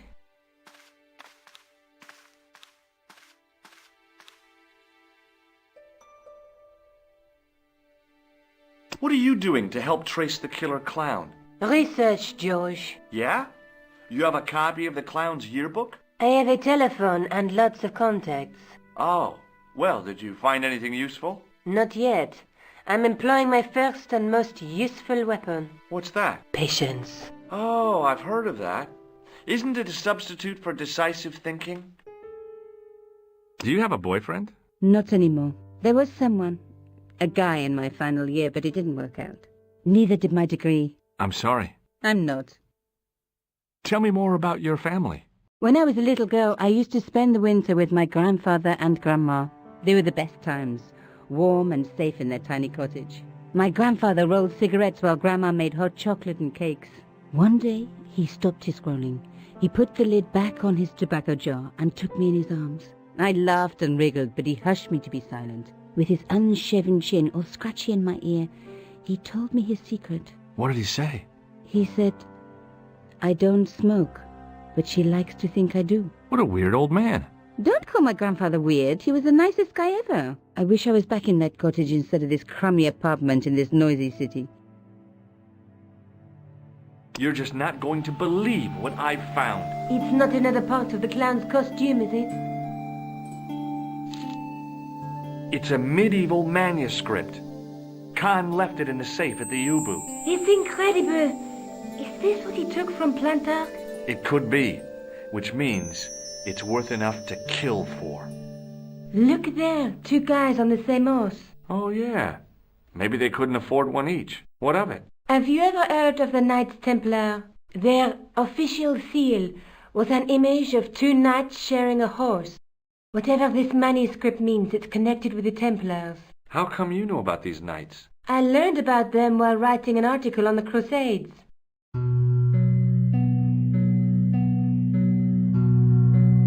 This guy, named Hughes de Payen, arrived one day at the court of King of Jerusalem. He offered to protect the Christian pilgrims from the displaced Muslim armies. The king would be able to guarantee safe transit to Christians in the Holy Land. Safer journeys meant more pilgrims, and pilgrims meant trade and wealth. The Templars proved invaluable to the king as a mercenary army. It was said that they never asked how many the enemy numbered, just where they were. And as the years went by, the Templars grew in wealth and numbers. They were so rich, even kings came to them for loans. But at the height of their power, they fell foul of the King of France. He rounded them up and turned them over to the Inquisition. Thousands of Templars were subject to torture and confessed to heresy. Of course, at the hands of the Inquisition, there wasn't much they wouldn't confess to. The last Grand Master Jacques de Molay was burned alive. Jeez. So the treasure is hidden, waiting to be discovered? If there ever was a treasure, it's been lost for 600 years. Anyway, we're supposed to be investigating a serial killer, not a medieval treasure trove. But maybe that's what the clown and his accomplices are after.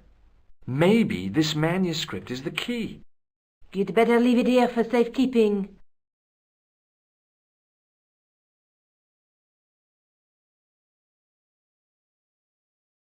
I found this matchbook in the killer's hotel room. It's from the Club Alamut. Never heard of it. Is there anything written inside it? No, what were you expecting? If this was a movie, there'd be a clue. A name or an address? That's no use. There aren't even any matches in it. Oh well, I'll keep it as a souvenir. Let's take another look at the manuscript. There's a guy with a sword and a bull. The only mythological bull I know of is the Minotaur, but he was only half bull. I don't think I'd like to be half a bull, even if it was the bottom half. What's that object between them? It looks like a gem on top of a tripod. There's a guy working on a loom. He's weaving a carpet or a tapestry.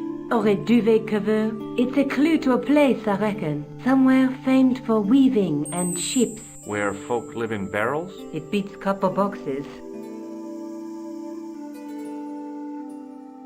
A knight with a crystal ball. Now, there's something written on the scroll beside the knight. Yes, but it's written in Latin. Per disciplinam mea Lux videbis. By my teachings, you will see the light. You speak Latin. Where did you learn a trick like that? A trick? I studied law, okay? I can read Latin. My, you're touchy. Tell me that again. There's a woman looking at her reflection in a mirror, but the reflection has 3 hideous faces. She reminds me of the wicked queen in Snow White. She was the one who said, "Mirror, mirror on the wall," wasn't she? She made me cry so much when I was a kid. Mom carried me out of the movie theater. She didn't frighten me in the least. Like I said, I was only a kid. I didn't like the crocodile in Peter Pan either. Look there, 2 guys on the same horse. Let's face it, we need help, George. Someone who knows about these things. Who do you suggest? Indiana Jones? I know a guy who specializes in medieval studies. His name is Lobineau. Huh. Some stuffy old fossil who gets horny over ancient relics, I suppose. Far from it. André isn't the stereotypical professor you have in mind. Where can I find this Lobineau guy? At the Kroon Museum. I'll give you the address.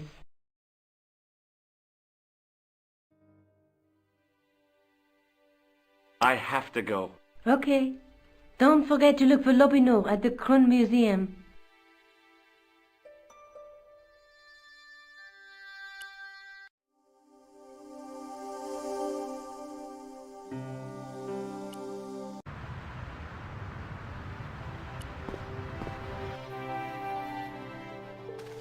Pardon me. Oui, monsieur?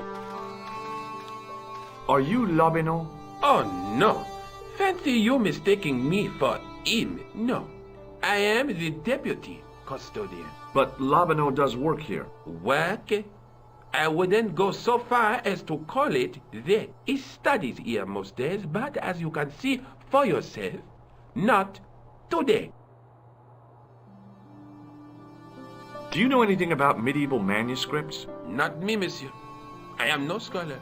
Though people often mistake me for one. It is the uniform, I guess. They see the clothes. They are impressed. And they ask you to park their cars? They ask me to park the... No. They assume I am an authority on the exhibits in my care. Whereas you know next to nothing about history. Of course not. All I am saying is, I am no scholar. Not like Monsieur Lobineau. Do you know anything about the Knights of the Temple? No, sir. Not a sausage. Do you recognize the man in this photograph? No, monsieur. Is there any reason why I should? I guess not. Have you ever heard of the Club Alamut? Oh, no. I don't frequent places like that. Would you like to shake my hand? Not while I'm on duty, monsieur. Thanks for your help. In the case was a spindly tripod, blackened with age and pitted with rust. It was identical to the tripod pictured on the manuscript. A notice identified it as 15th century from Western Ireland. It had been found in Loch Marne at the site of a Knights Templar preceptory. Ireland! What's that? This tripod was found in Ireland. I will have to ask you to keep your voice down. I'm sorry, I was excited.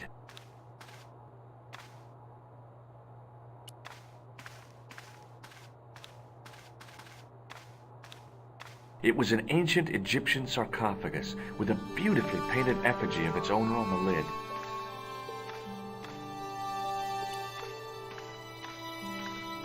The totem pole looked distinctly out of place in the setting of the museum.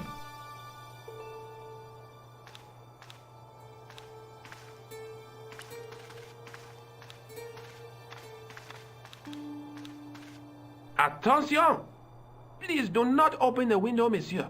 Don't you think it's kind of stuffy in here? Better stuffy than dead. What's the problem? Fumes from car exhausts? Not just that, monsieur. There's a new burger bar opened up across the street.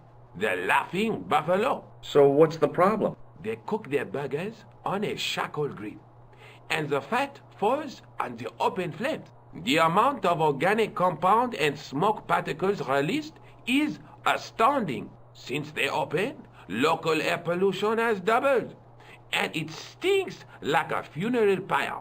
That is why I keep the windows closed.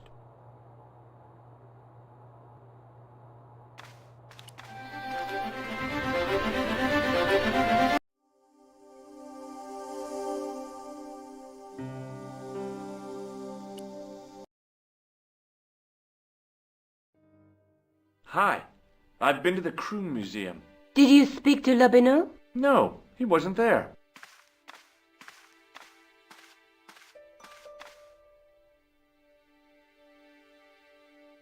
I found the tripod. Where? In the museum. It belonged to the Templars. It was dug up in Ireland at a place called Loch Marne. I have heard of Loch Marne. I read an article about the castle. Take a look for yourself. A popular gossip magazine. You read that rubbish? No, I write it. Professor Nigel Pegram, excavating the medieval castle at Loch Marne. That's strange. What? He resigned his chair at Durham University in order to devote his time to the excavation. Not only that, but he canceled the filming of a 4th series of his popular television program.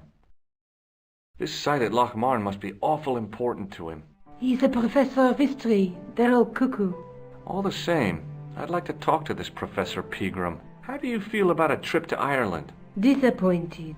Huh? That I won't be going. I want to follow up the Bellotta case. If you really think Pegram's gem is important, why don't you visit Loch Marne? On my own? I'm not so sure about that. Where is Ireland exactly? Have you found out any more about the murders? Well, it may be nothing, but both the clown's victims visited Paris earlier this year. When? The 2nd week of July. They were both here at the same time. Did they meet? I don't know, but I can't imagine it was coincidence. I have to go. Okay, I'll see you later.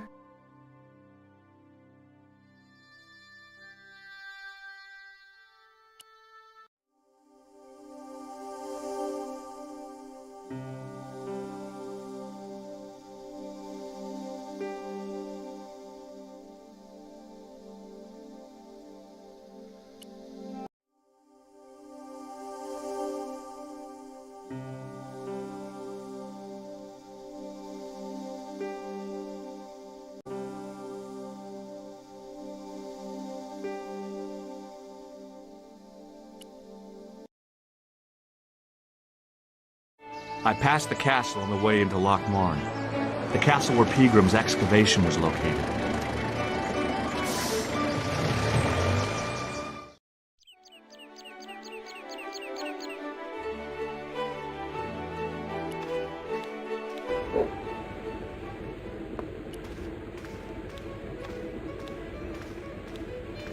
Top of the morning to you.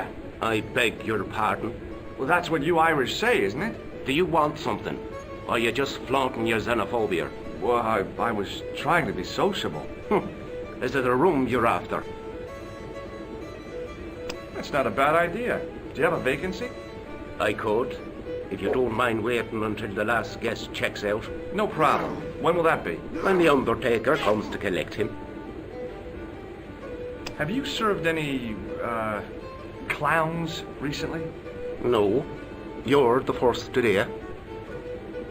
Do you know a man called Pegram? Indeed I do. Are you a friend of his, by any chance? Oh, no. I'm just trying to track him down. Me too. That son of a bitch should be locked away. Did Pegram stay here? Yes, he did. 6 nights plus breakfast. I'll try a glass of beer, please. Is this your first pint of real ale? Well, I guess so. What's real ale, anyhow? Beer that's brewed from natural ingredients to traditional methods. It shouldn't be kept under pressure or refrigerated. And finally, it should have a good body and distinctive character. In other words, it's flat and warm with bits in, and it makes you fall over.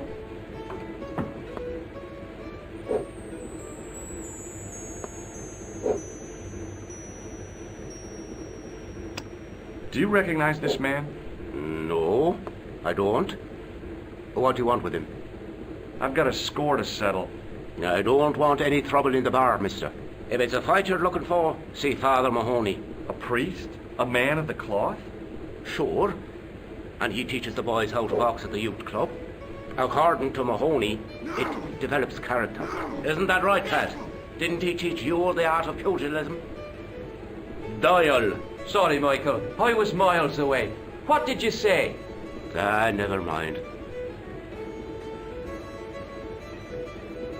Look, I gotta be going.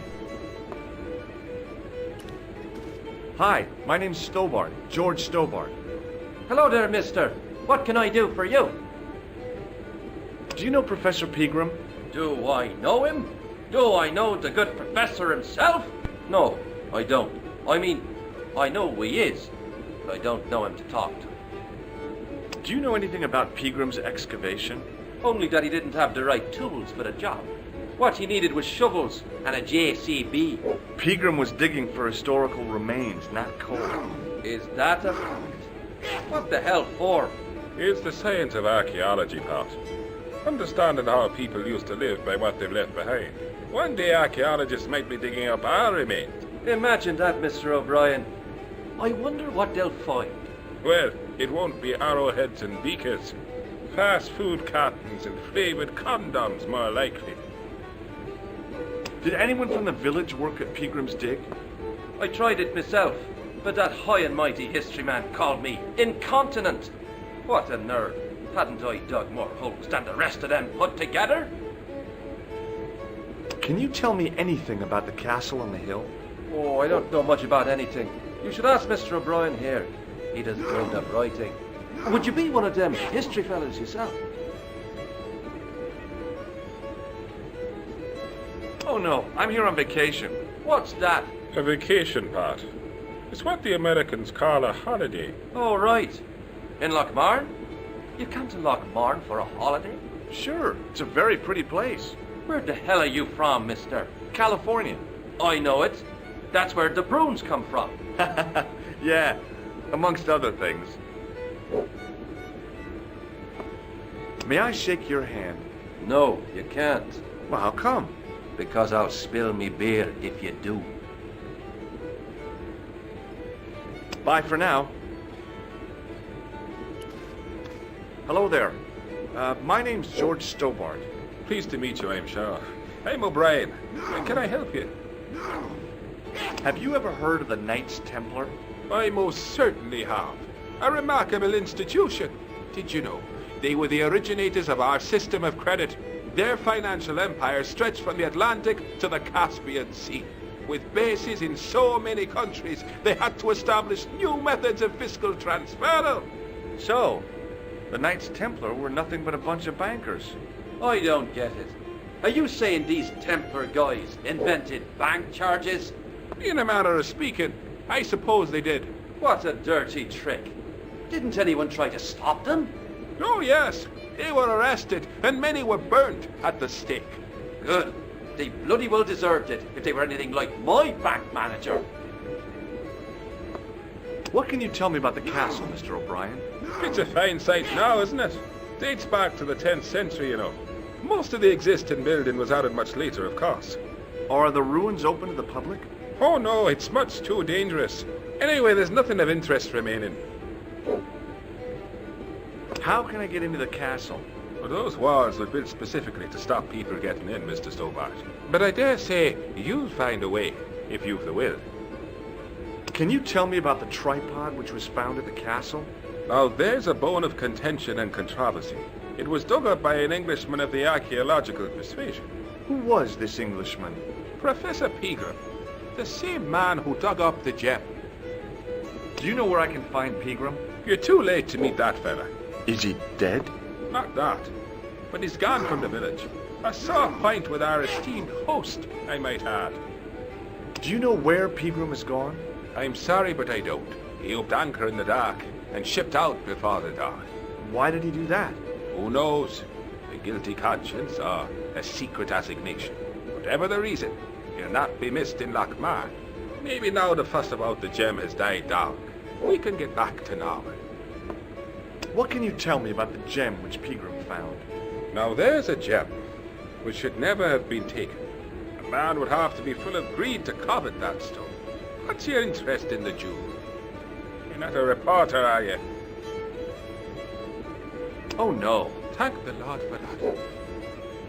Why has Pegram's departure upset the landlord? He's lost a paid guest. That's why. More than that. There's the question of an unsettled bill. Poor Michael's seen red over the business, and I don't blame him. Can you tell me more about the landlord? Mick Leary? He's what you call a would-be sophisticate. The trouble is, his idea of sophistication extends as far as putting paper in the lavatory. I never worked out why he did that. It's much too dark in there to read. That's true. Have you ever run your hand over the back of the door? The graffiti is written in Braille. Goodbye for now. He wasn't listening.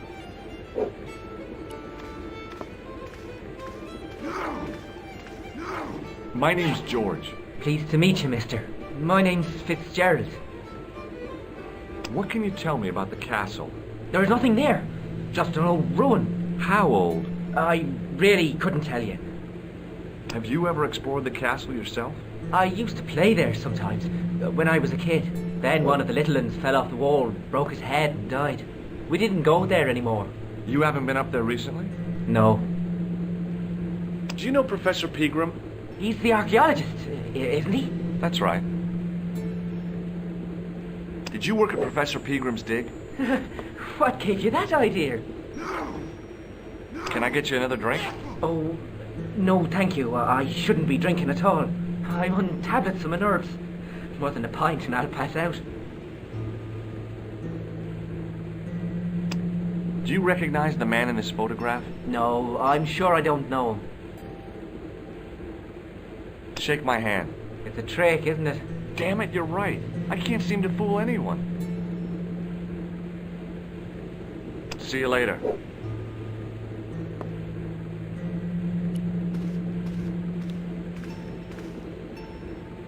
It was a beer-stained piece of toweling.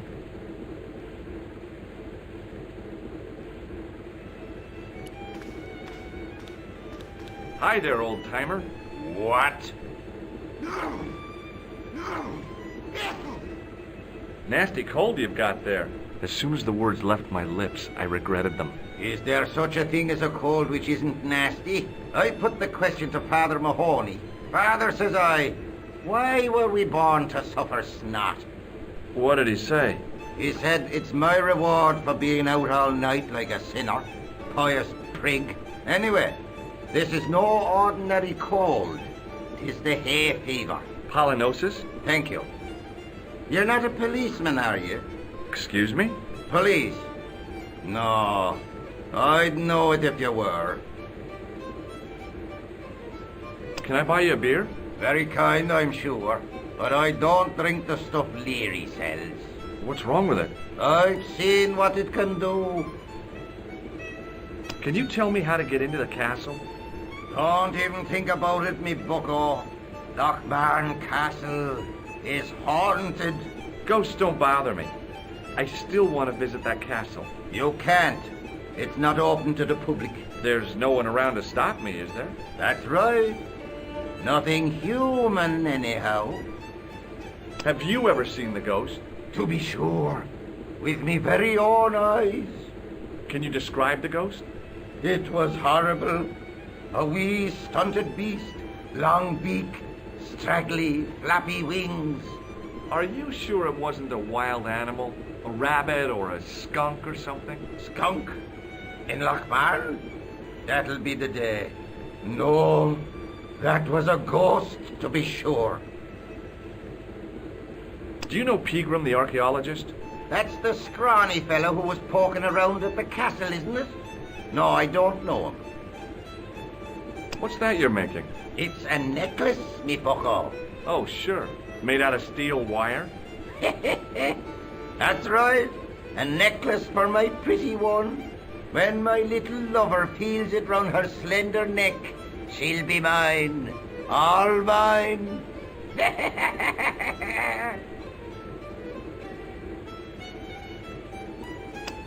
Do you recognize the man in this photograph? I can't tell without me glasses. I'll see you later.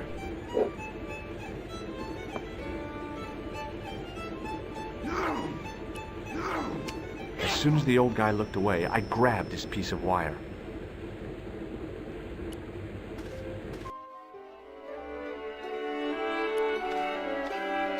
Hi there. What? What's your name, kid? Who are you calling kid?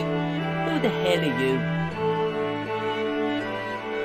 I'm George Stobart, and I'm with the good guys. You're a head case, mister. A few sandwiches short of a picnic. Cut the crap and tell me your name. Liam McGuire. What are you doing hanging around the bar, McGuire? I'm on the run from me dad. Why? Did you do something bad? I ain't done nothing, boss. You can tell me, kid. Is it your dad? Oh, sir. He drinks every last penny down his evil throat. And there's me poor old mother, bedridden and dying of presumption. I tried to buy her medicine. Chop firewood for Father Mahoney till me fingers bled. The old skinflint cheated me too. But I took the pennies he gave me back home. Look, man, says I, see what your darling son has earned with his own sweat and blood, when suddenly me dad appears and grabs the loot. I'm off to Dublin, heavy drinking, says he. Watch out till I get back. That's why I runned away. Something in the grin on his face told me he wasn't being strictly truthful. Compared to him, Huckleberry Finn was a candidate for Altar Boy of the Year. Do you know anything about Peagram's Dig? He wouldn't let me anywhere near it. I offered to help, but he chased me off. I didn't want to see his smelly old hole anyhow. Did anyone from the village work at the dig? Peagram brought some students and bums with him. He reckoned no one in Lochmarn would know what to look for. The only local guy who worked for him was Sean Fitzgerald. Fitzgerald says he's never been anywhere near the dig. He's having you on, mister. What can you tell me about the castle, McGuire? What do you want to know? Well, can I get inside? No, it's locked up. Does anyone live there? No. Only, what do you want to know? Oh, nothing. You know something about the castle you're not telling me, don't you? No. What is it you're covering up? Is it something you're scared of? I ain't scared of nothing. I'll give you one last chance to tell me about the castle. Oh, yeah? And what if I don't? Then I'm taking you back to school. Oh, there's a ghost. It's called the Phantom of Lochmarn. You're not telling me you believe in ghosts, are you? Mister, I seen it with me very own eyes. Last Tuesday night, I went up to see what that dig was about. I just reached the top of the wall when I hears this awful noise. What sort of noise? A horrible snuffling and snorting, like O'Brien's pig, only worst. It was coming from inside the castle. Did you find out what was making the noise in the castle? No fear. I just sat there on the wall like Humpty Dumpty. The moon was cracked and greasy like an old dinner plate. The yard was full of shadows that could have been hiding anything. I would have gone home, but me legs had lost their stuffing. Did you get to see the ghost? Indeed I did. And a fearsome sight it is too. I sat on my arse, waited while the moon went down. Then out it comes from the shadows, all grey and tattered and hunched over like an old bent willow. Then I hears this spluttering and splashing and horrible laughter in the dark. I was so scared. Why, I fell off the bloody wall. I'm sure there's a rational explanation for what you saw at the castle. There is. The bloody place is haunted.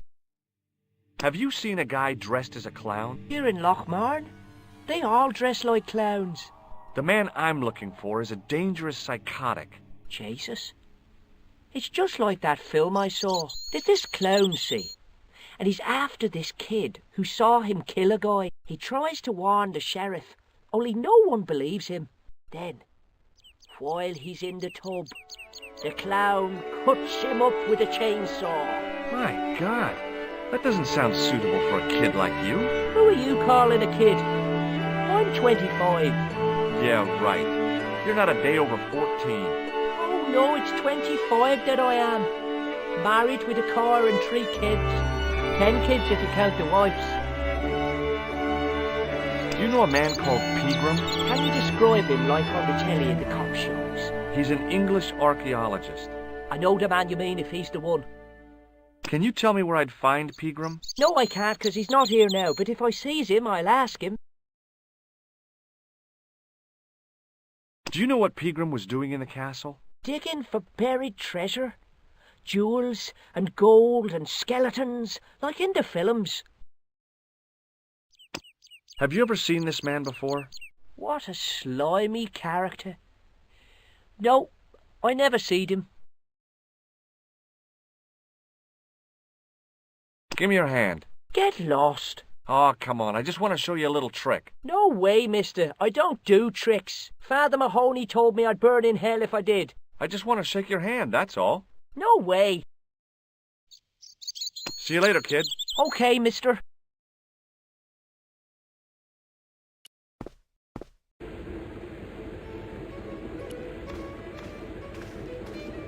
Mr. Fitzgerald? McGuire says he saw you working at the dig. What's more, he saw you talking with Pegram. I knew this would happen. I knew I'd get caught. I need to talk to Professor Pegram, if he's still alive. What do you mean? Is he in danger? Yeah, you too, if I'm right. You're not from the Social Security. Hell no. What makes you think that? Well, I was claiming benefit at the same time I was working for Pegram. I'm not in a position to make judgments, Sean. That's between you and your conscience. All I want is to talk to Pegram about the gem. But he's not here! I know that. But he left that package with you, didn't he? So where did Pegram go? I don't know. I swear it. He came to see me early this morning. Said he was leaving. He asked me to give this package to a guy called Marquet. Show me what's in the package, Sean. I can't do that. Why not? I promised the professor. So what? You didn't have any qualms about your benefit scam. So where's the harm in taking a peek inside Pegram's package? You don't know these people. I can't. I don't dare. This is your last chance to show me the package, Fitzgerald. I've been patient with you, but now it's time to kick ass. But he'll kill me. Who will? The man from Paris. Jack Marquet. Pegram told me if I gave him the package unopened, I'd hear no more about it. But if I double-crossed Marquet, I'd be dead. I'll deal with Jacques Marquet. Give the package to me. No. Why should I trust you? I don't know who to trust anymore. I wish I'd never even heard of the Lochmarn gem.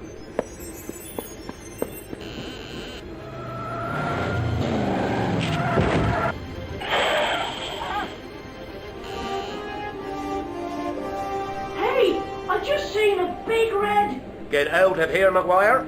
Come back when you're old enough. What's the lad howling about?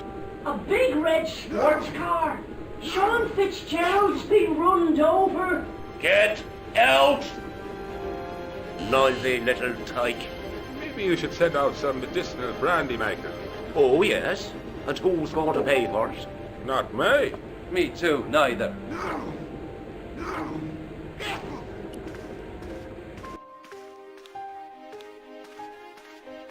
I was telling the truth about Fitzy, mister. Okay, calm down. Now tell me what happened. I was standing here, minding me own business, when I saw this beautiful red sports car coming up over the hill. Would you look at that, says I, and I going over to take a closer look. Next thing, Fitzy comes tearing out of the pub and nearly knocks me on my ass, but the car just flies at him. It was too fast for poor old Fitzy, and hit him an awful wallop. He goes flying up on top. Jesus, says I thought he was a goner. Next thing, the driver hops out, and I couldn't believe my eyes.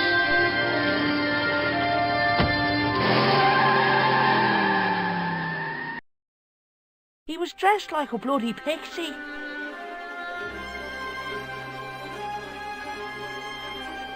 Hey, McGuire. What? Did this pixie have a scar on his cheek? I couldn't see. He was wearing a stupid mask. Are you a special agent? Sorry to disappoint you, kid, but I'm not. Did Fitzgerald drop anything when he was hit? I didn't see.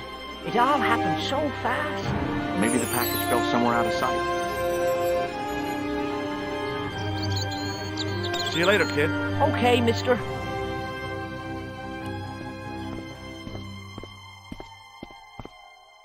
I pushed the switch down, but in doing so it snapped off in my hand.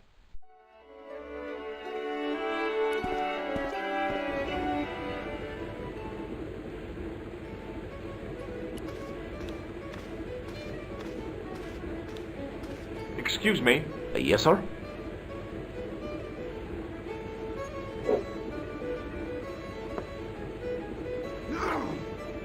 Look, I gotta be going.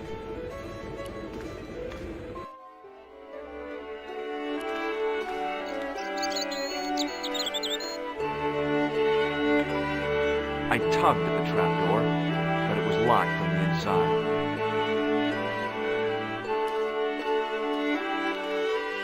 It was impossible to return the switch to its original position.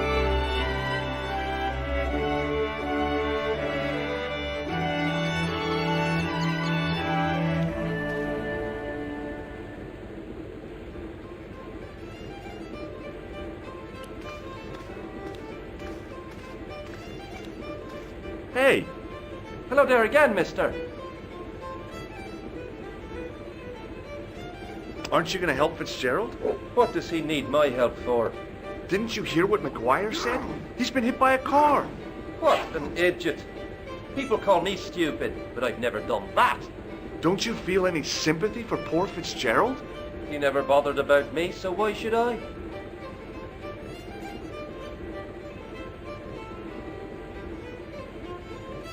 Bye for now.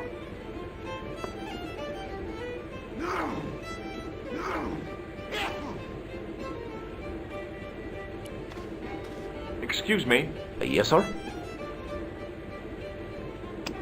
Do you recognize the name on this card? No. Should I? Nah, it was a long shot.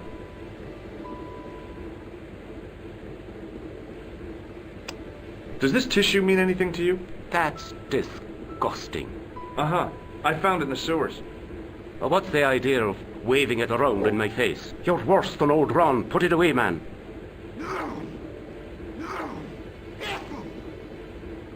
Look, I gotta be going.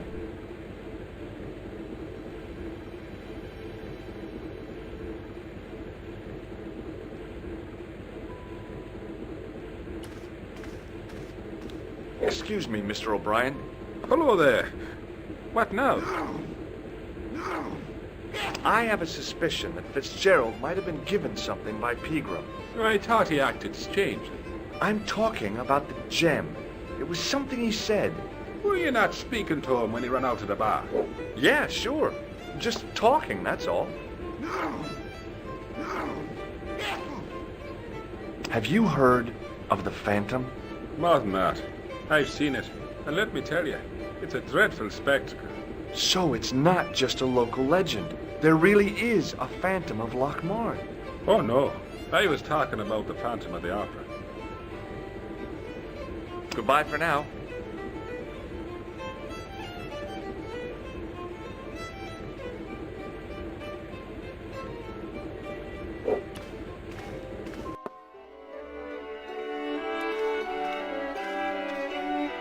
It was impossible to return the switch to its original position.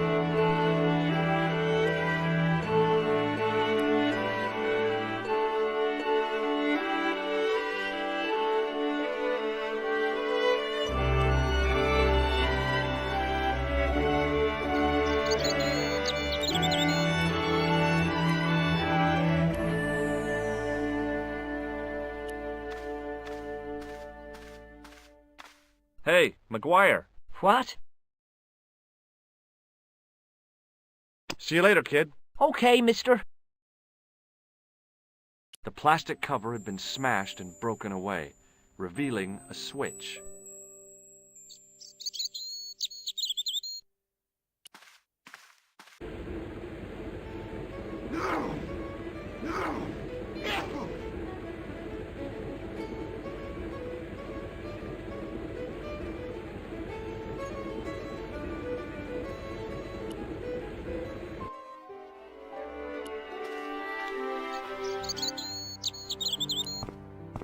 Hi, do you speak English? Well, now, what if I was to say no? An implication of cognizance shrouded in denial. A pretty poser of a paradox indeed. I gave him the look I'd perfected when I was 12 and was going to be the greatest hypnotist of all time. It was a killer. Are you attempting to hypnotize me, or is it the constipation you're suffering? I was a little out of practice. What can you tell me about the castle? Not much, I'm sorry to say. Most of its history is long forgotten. Ah, but if these old stones could only speak, what stories they'd tell. Stories to make your toes curl and your blood run cold. You know, this castle is said to be over 600 years old. Have you seen Professor Pegram? No, he's packed up and gone. Do you happen to know where? Back in England, I suppose. Did you happen to see a red sports car down on the road? I caught a glimpse of a flash of red on the hill and heard the racket. Sure, it was an awful noise. A sports car, you say? A Ferrari, to be exact. A racing car? And what was it doing here? The poor fella must have been lost. The driver of the Ferrari was involved in an accident. Is that so? Yeah. He knocked somebody down outside the bar. What an idiot! How could a thing like that happen? He was traveling too fast. So fast, he ran right under the car? I mean, the car was traveling too fast. But you'd have thought the idiot could have heard it coming.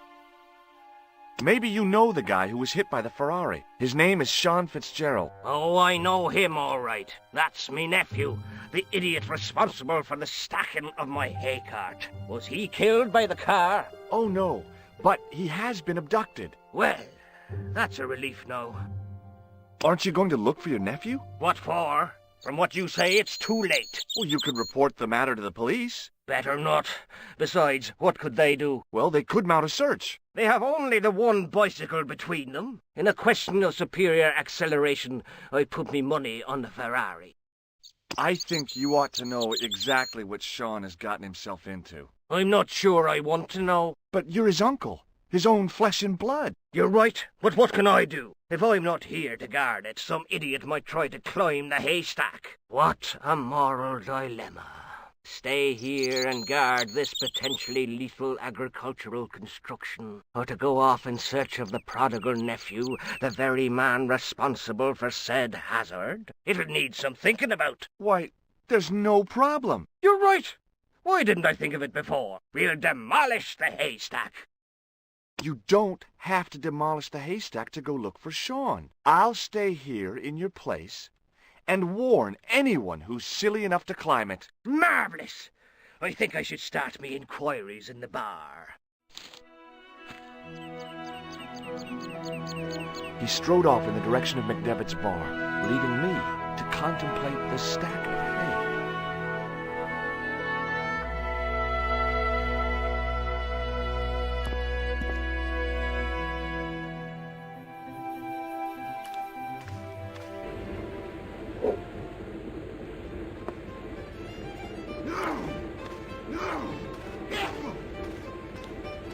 Excuse me. Yes, sir? May I have another beer, please? Certainly, sir. Same again? Yeah, please. How is this stuff made? That's the secret of the master brewer, sir. Each barrel is lovingly manhandled in time-honored fashion, suspended on skillfully tied ropes of the finest hemp, lowered into the cellar, utilizing the forces of original gravity, like manna from heaven. I'm sorry, but the pump appears to be broken. I can fix it for you. I don't think so. This is a job for a professional electrician. Oh, well, at least the glass washer is still working. It's not my idea, is it? It just so happens I'm an electrician. Check out my credentials. Well, now, isn't that marvellous? Here's a house bedeviled with faulty wiring of a wayward nature. Here's you, an electric man, with a little plastic card to prove it. I still want to see what you can do before I let you touch me beer pumps. You can make a start on the glass washer. When you finish that, will you take a look at the pumps?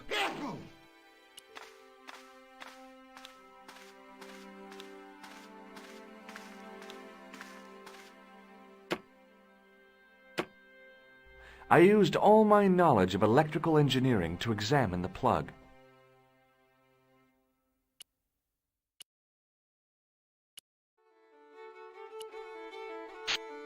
I replaced the fuse with a piece of wire. I knew it was dangerous, but I was desperate enough to disregard everything I knew about standard safety precautions. Excuse me, Mr. Leary. I fixed your glass washer, no problem. Bingo! And a blessing to all the saints. A free half-pint to that man, on the house. Now, could you take a look at the beer pumps? Well, I guess so, but I'm not making any promises. If you can't fix them, I'll have a riot on me hands. The pumps are in the cellar, right? That's right. You'll find a flashlight down there somewhere. No! No!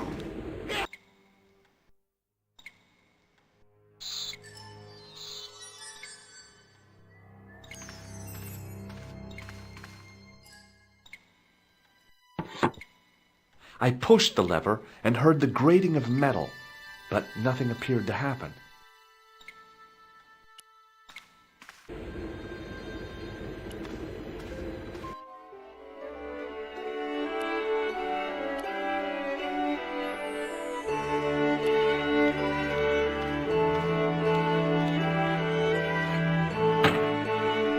I lifted the trap door, and an overpowering smell of stale beer rose from the cellar below.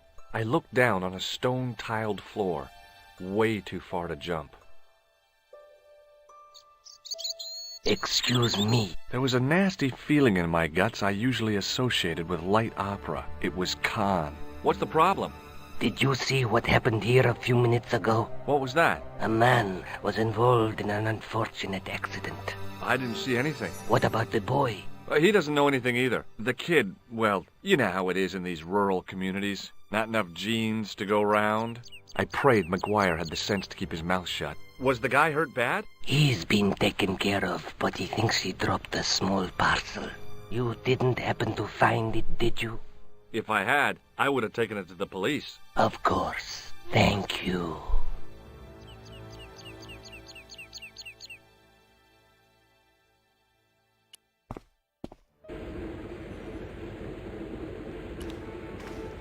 Now I could see. I spotted Mr. Leary's flashlight easily.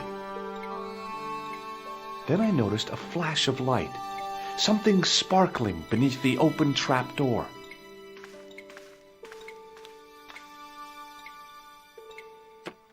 It was Peagram's gem, all right. A large, uncut blue stone. I guess I was already under its spell. Did you find it? What? Whatever you was looking for.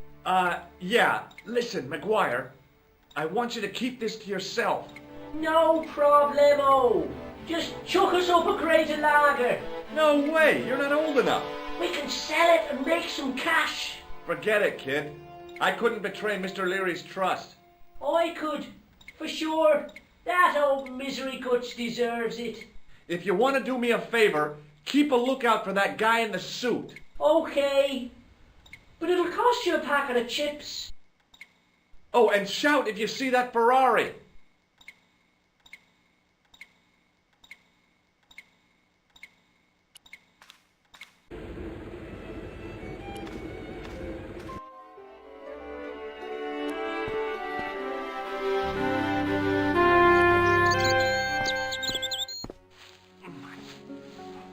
The stack of hay stopped, short of the top of the wall. Even if I stretched as far as I could, the wall was out of reach. What I needed was a slice or two of Alice's Wonderland.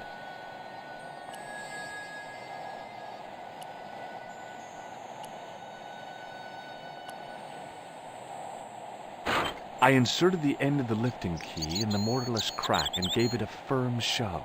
It remained lodged in the wall, jutting out to form a step.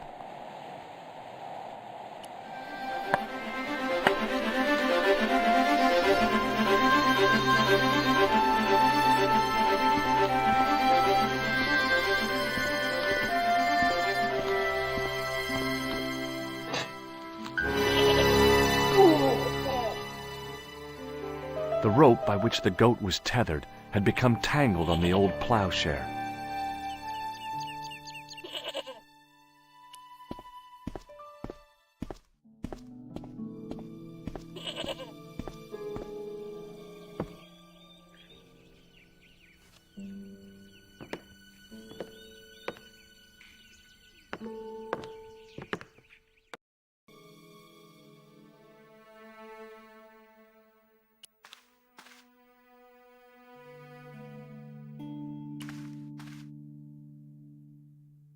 The statue was too heavy to lift. It overbalanced into the sand.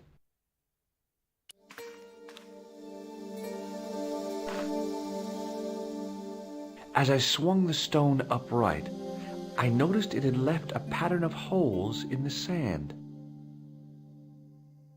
The 5 fingers on the back of the statue had left their impressions in the fine sand.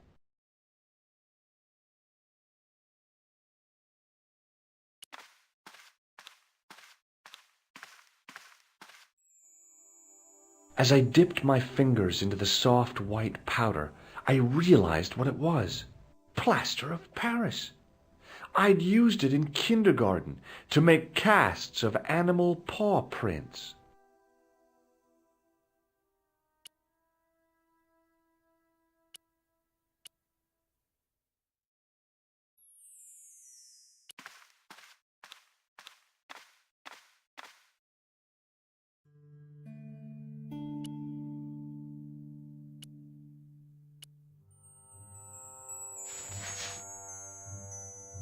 I sprinkled the plaster on the sand until the holes were filled.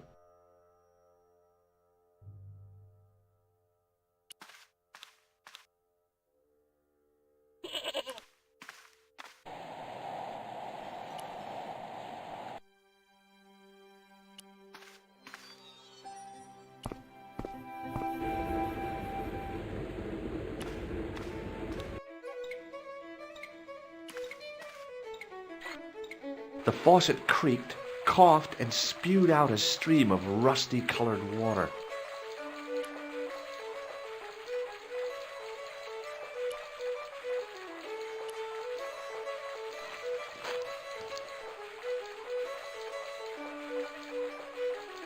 I held the towel under the faucet and soaked it with water.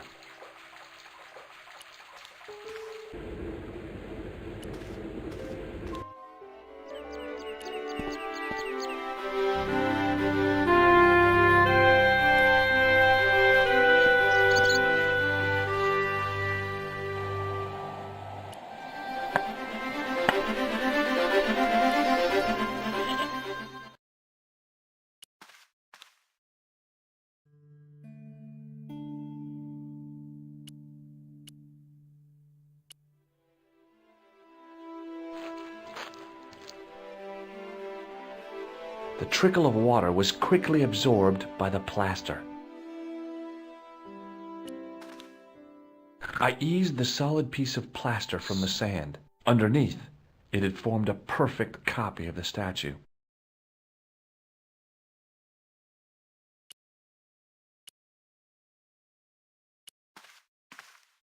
The hardened plaster cast fitted snugly into the 5 matching sockets. There was a soft thud, then silence.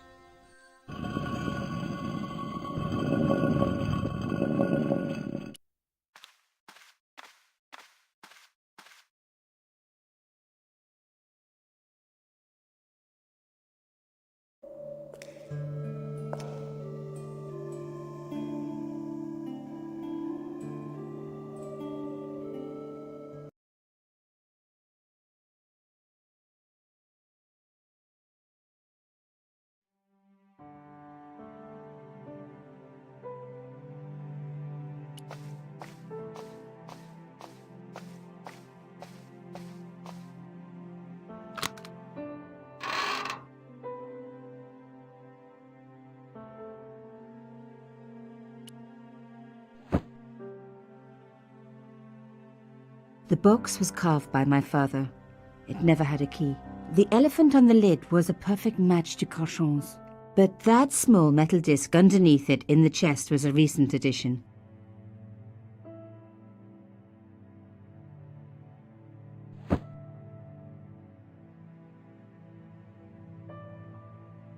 Oh, chère cousine, you left me a little present. You shouldn't have.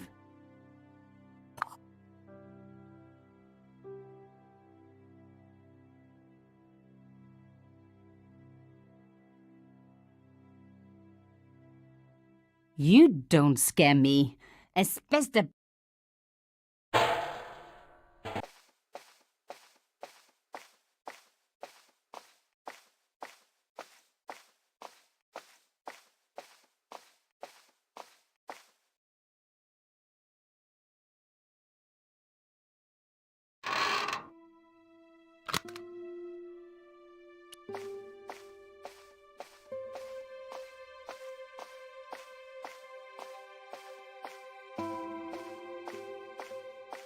I had messages waiting to be played. You have 3 messages. Hey, Collard, it's me, your favorite editor. Guess what? I'm gonna give you a second chance. I need somebody to write the TV column.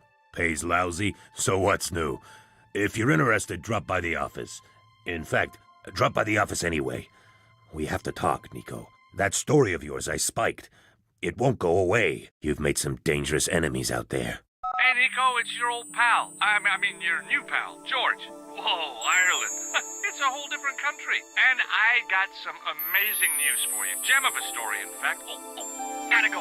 Yeah, fella here's got a drink lined up for me. See you tomorrow, Nico. Slonsha.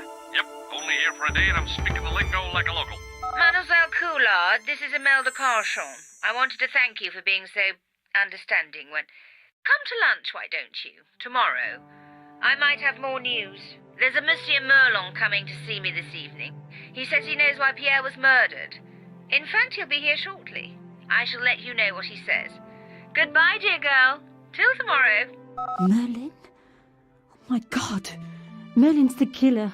I better get over there and warn her now. When it came to being two-faced, Imelda was up there with the best. I owed her nothing, but I couldn't just let her die.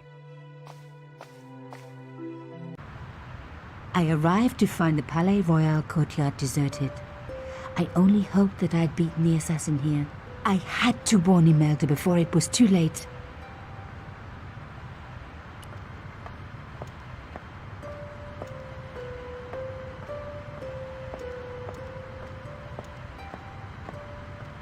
The intercom system wasn't working. Bad sign. Somebody had cut the wire.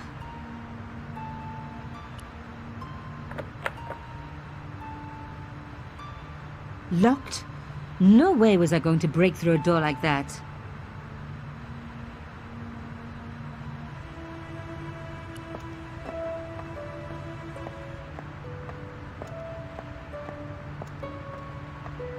That broken window looked like the best way in. Fixed tight, presumably to stop critics stealing it. Who else would want to?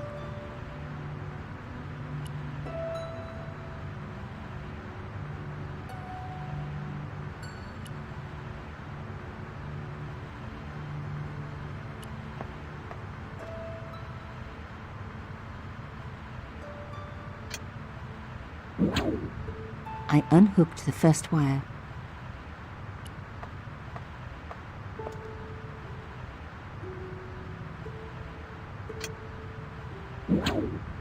I released the second wire. Even with both wires removed, the statue remained upright.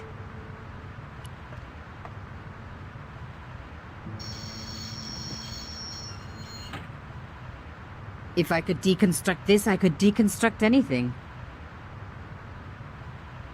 That broken window looked like the best way in.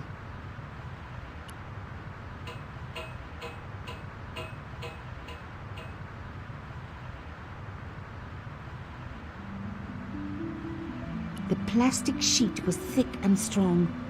I'd need more than my hands to tear it.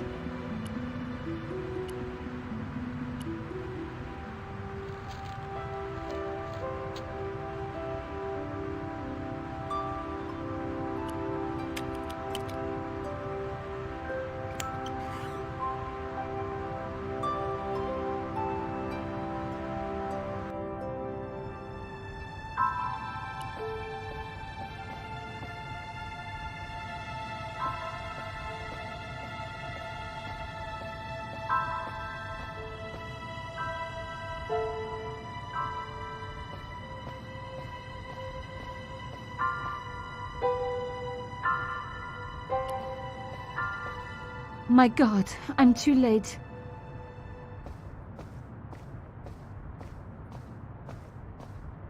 Imelda. Oh no. Nico? Don't worry, you're going to be all right. You know that isn't true. It was Merlin, wasn't it? Dressed as a cavalier. How absurd. You came to warn me, didn't you? I must be crazy. Let me see you, Nico. All this time you were just using me.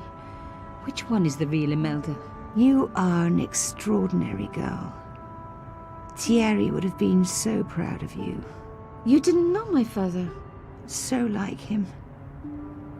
Something about the eyes. I wish we'd had time to get to know each other. She was gone. She cheated me, lied to me, used me. But why? Even in death, Imelda looked the same. Beautiful, inscrutable. The Ice Queen alone in her ice palace. I opened it. Inside was a tiny gold key. I took the key. I had to leave. I knew I could never return.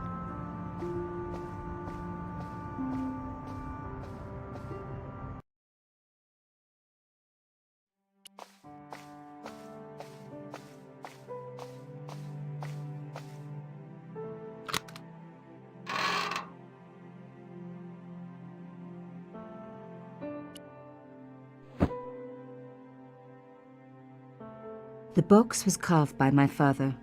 It never had a key. The elephant on the lid was a perfect match to Carchon's.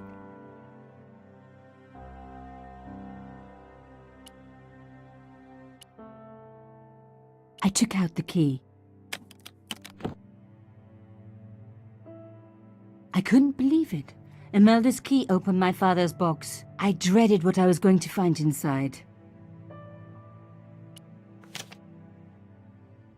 It was a photograph of Imelda. But why here? In my father's box? I felt as if a black hole had swallowed me up. Imelda and Carchon grinning. While behind them a village was being razed to the ground. Its people butchered. And there, next to them, staring out at me across the years, my own father. There was a letter. I feared there was even worse to come.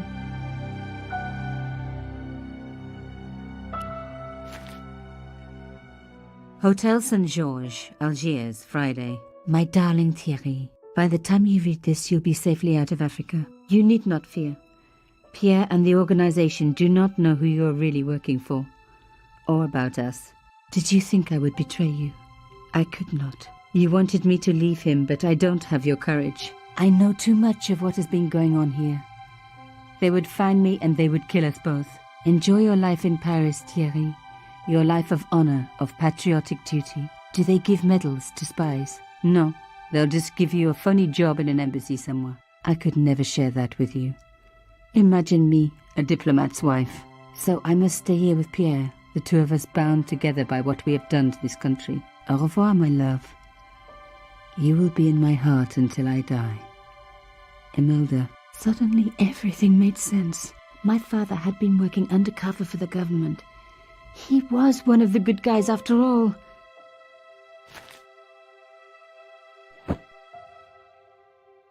He and Imelda must have fallen in love.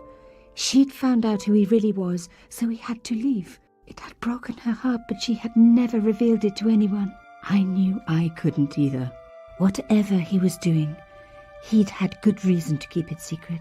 I decided I would respect that and tell nobody.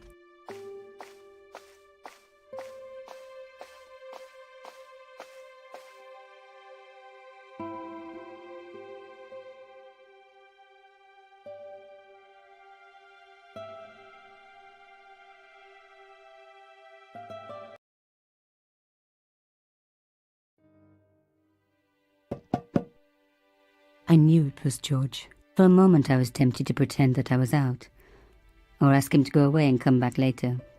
But then... Come in. Hello, George.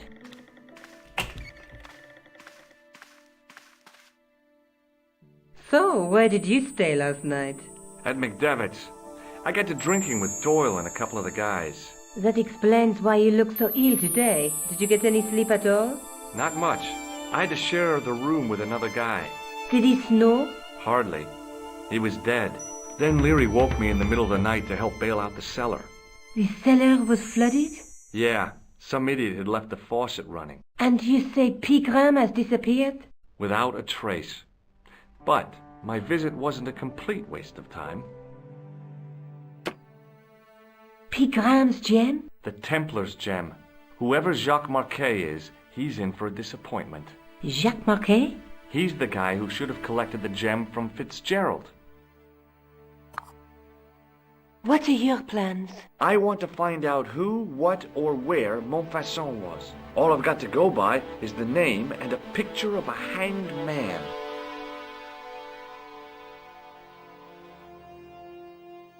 Let's take another look at the manuscript. There's a guy with a sword and a bull. Between them is a gem supported by a tripod. There's a guy working on a loom. A knight with a crystal ball. The knight scroll bears a phrase in Latin. Through my teachings, you will be enlightened. There's a woman looking at her reflection in a mirror, but the reflection has 3 hideous faces. Look there, 2 guys on the same horse. What are your plans? I want to find out who, what, or where Montfaucon was. All I've got to go by is the name and a picture of a hanged man. I can't sit here all day, much as I'd like to. Okay. Don't forget to look for Lopinot at the Kron Museum. And why don't you see if Rousseau has heard anything? Okay. Anything else I can do for you while I'm out? Shopping, a trip to the laundromat? Just take care of yourself.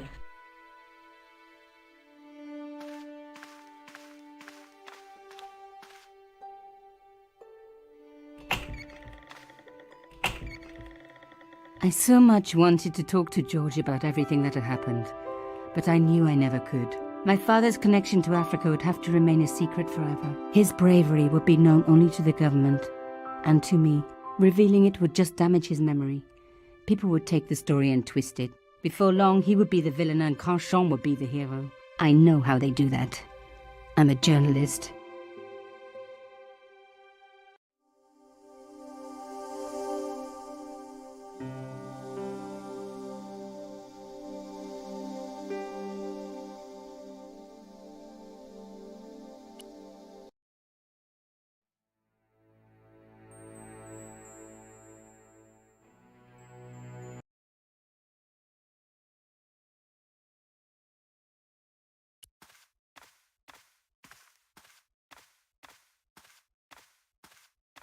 Sergeant Moo? Yes. I'd like to report an assault. Yes, monsieur. Where is the victim? I'm the victim. I've been harassed by a pair of thugs. I see. And where did this alleged assault take place? Outside the Hotel Ubu. They stopped me as I was leaving and went through my pockets. Could you describe the suspects, monsieur? One looked like a gorilla, and the other looked like a weasel. Their names are Flap and Guido. Bon. I'll get them this time. Have you heard of a man called Marquet? Yes. He used to be known as the Mole of Montmartre. I heard he's been hospitalized, probably by one of his rivals. Which hospital was Marquet taken to? The Hagenmeyer Clinic, in the Avenue des Hérissons. Why was Marquet known as the Mole of Montmartre? Because he lived in Montmartre, I suppose. Yeah, but why the mole? I don't know. Maybe he ruined people. Do you know a man named Khan? He's a shifty-looking guy with a scar on his left cheek. No, monsieur. He also calls himself Thomas Merlin. I'm sorry, Monsieur Stobart. I don't know him. Has this man any connection with the bombing of the cafe? Yes. I believe Khan was the name he used when he hired the clown costume. Do you recognize the man in this photograph? No, monsieur. It's the guy who bombed the cafe. The clown.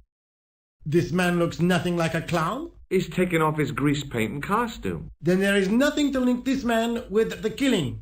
Nothing? Look at those murderous eyes. Hardly likely to get him convicted.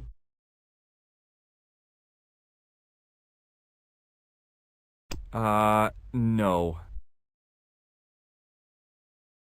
See you later, Sergeant.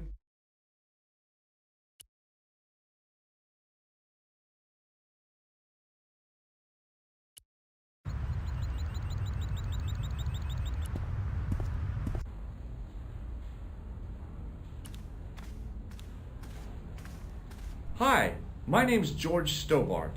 Really? If you wish to make an appointment, see the receptionist. I'm looking for a guy named Jacques Marquet. In which department does he work? He doesn't. He's a patient. I see. You do realize there are strict policies regarding visiting hours, don't you? This is important. I have to talk to Marquet urgently. We make no exceptions to the rules. It's a matter of life and death. The well-oiled running of this hospital is a matter of life and death. That's why we have rules.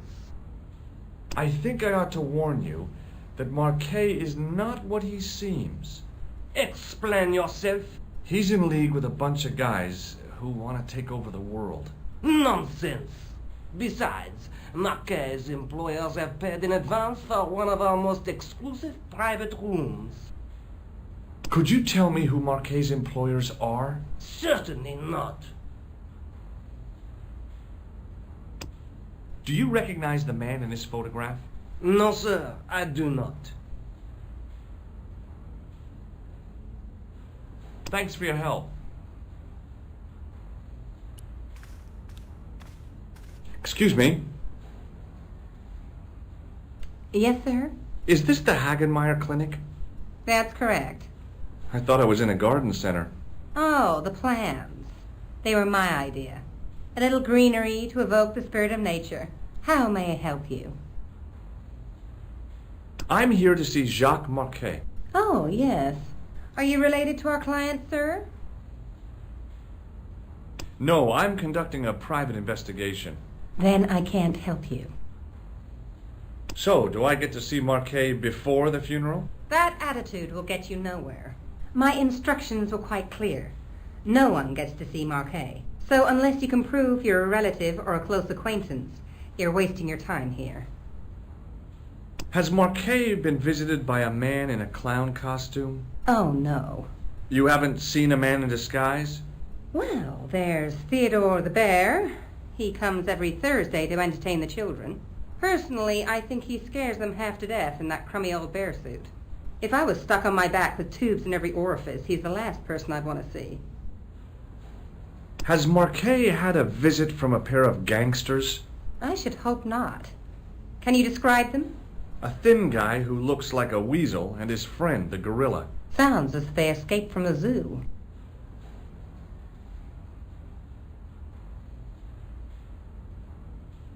Look at this ID pass. So you're Merlin. Marquet's been asking for you. For me? Yes. He was shouting your name when they brought him in here. Now, let me see. He was on Ward B12, as I recall. Oh, he's being transferred to... Oh, dear. He's on Ward J2. That's Nurse Grendel's ward. What's so bad about Nurse Grendel? She runs that ward like a South American prison. Keeping a well-disciplined ward isn't a crime, is it? Well-disciplined. In the discipline and punishment stakes, she'd whip the butt off the Marquis de Sade. Everything, I mean everything, is done to a strict routine. 6 o'clock alarm call, 6:10 bowel movements, and woe betide anyone who doesn't have a result. Those patients of hers are like Pavlova's dogs. She sounds like a real nightmare. And then some. If Nurse Grendel is that bad, how come the authorities tolerate her? She's like part of the furniture. I was beginning to get the picture. This woman was jealous, with a big green capital J. How do I find Nurse Grendel's ward? Down the corridor on the left, turn right at the senior consultant's washroom. Right again at the executive coffee lounge. Bear left past the administrator's sauna. And turn left at the end. That's J2. And good luck. Have you seen this man here at the clinic? No, sir. And I never forget a face. Thanks for your help, ma'am. You're welcome.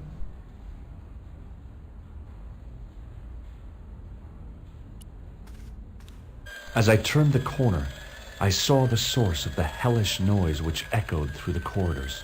It was an industrial polishing machine with an odd-looking guy in tow.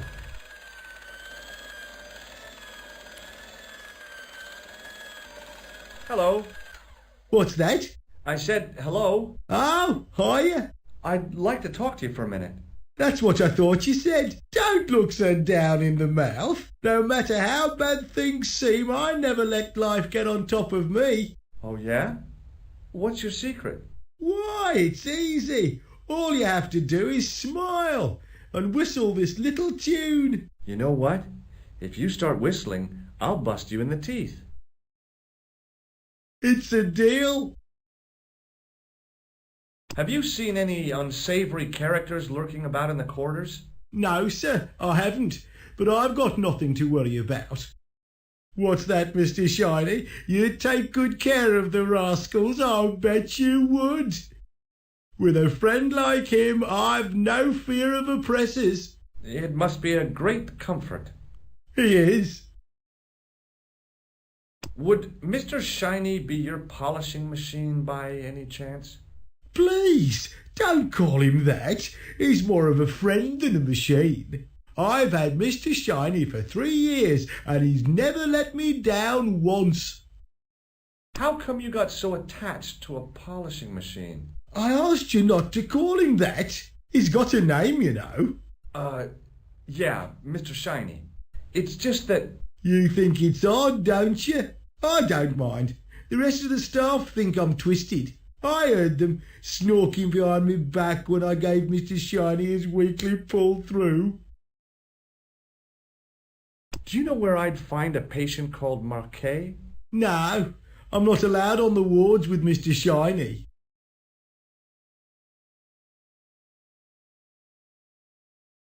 See you later. Yeah, take care now.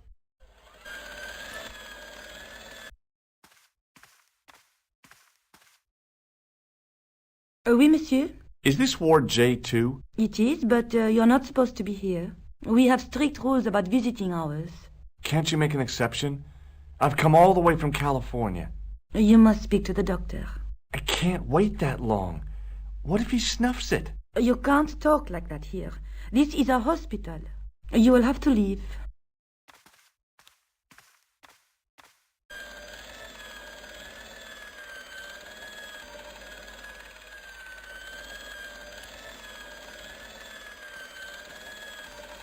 Hello. Oh, hi. No whistling, right? Right. What's the problem with Nurse Grendel? She's uptight and twisted on account of a broken heart. Oh, that's too bad. I thought she was just plain bad-tempered. That also. By the way, sir, I wouldn't stand too close to Mr. Shiny's grease valve. If he has an emission, it'll take the shine clean off your shoes. Say, nice sneakers. Thanks. See you later. Yeah, take care now. Hey now, you can't go in there.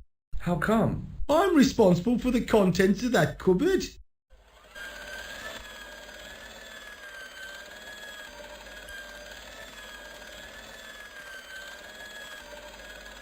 As I tugged the plug out of the socket, the polishing machine coughed, spluttered, and died. Mr. Shiny, what's wrong, pal?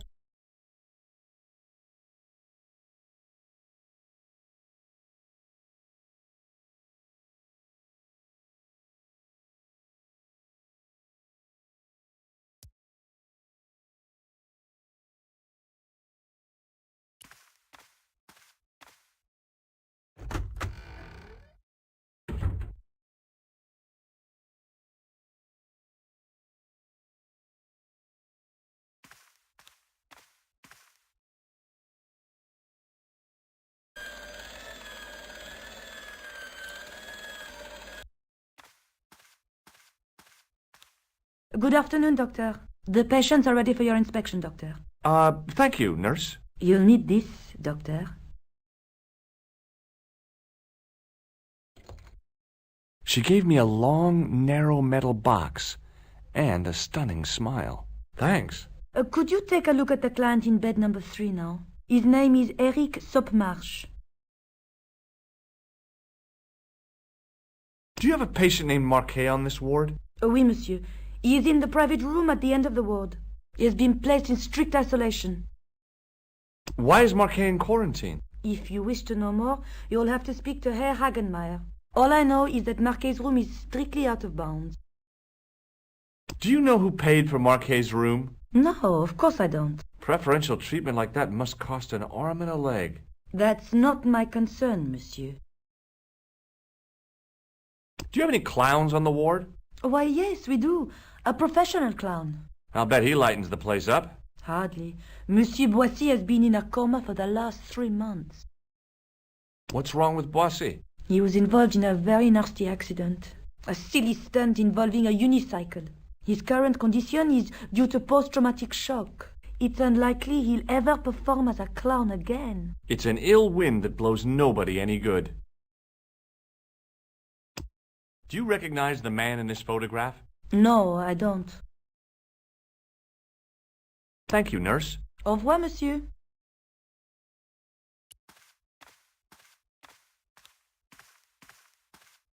Hello? Anybody home? Who are you?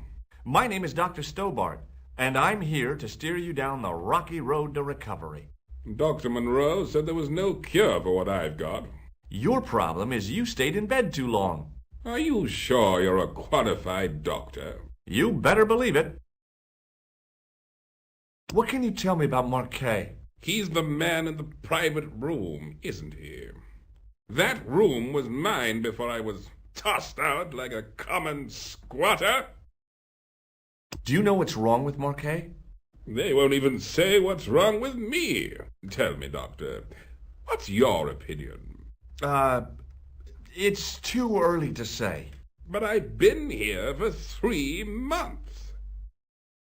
What's your impression of Nurse Grendel? She's a very efficient young woman. Efficient? You make her sound like a vacuum cleaner. I've no complaints. The woman in reception described Nurse Grendel as a monster. Well, that's simply not true. She's quite strict, but that's her job, isn't it? You've got to have discipline in a place like this. Do you recognize the man in this photograph? No, Doctor. Who is it? A cold-blooded killer. I'm going to take your blood pressure. Why? I'm a doctor. It's my job.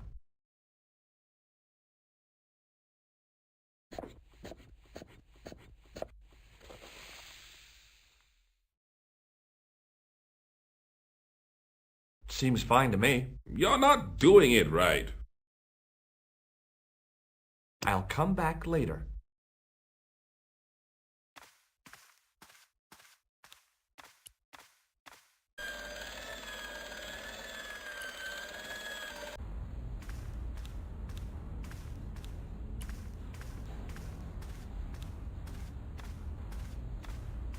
Excuse me, sir. Aha! Just the man. You must be the new boy. Yeah, I must be. Well, stop wandering about and make yourself useful. Bunny, come here, boy. This is Benoit, my nephew. Can I trust you to look after him? He is fresh out of medical school. It will open his eyes to see a real doctor on the job. I'll bet. Show him around. Let him see some real suffering.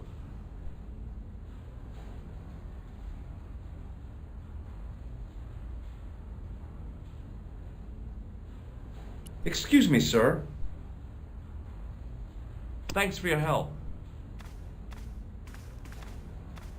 Hi, my name's George Stobart. Yes, sir? So what's your name, kid? Benoit. They call me Bunny. Bunny? Jeez, and you don't mind? Oh, I've gotten used to it. Okay, Benoit, you're gonna help me. Anything you say, sir. Do you know anything about a patient named Marquet? No, sir, I don't know much about any of the patients. I've never met a doctor who admits that he's only human. I'm only a trainee, sir. I'm sure I'll get the hang of things. Do you know the nurse on Ward J2? No, monsieur. This is my first day here. I can't wait to get my hands dirty. I was talking about treating my first patient, of course. I didn't mean I'd get my hands dirty with a nurse. Shut up, Benoit. Okay, sir. Follow me, Benoit. I'm right behind you, sir.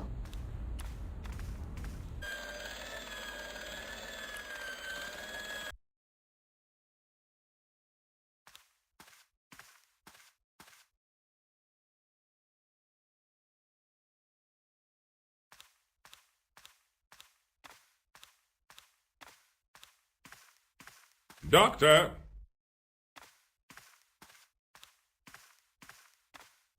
What is it? You haven't taken my blood pressure.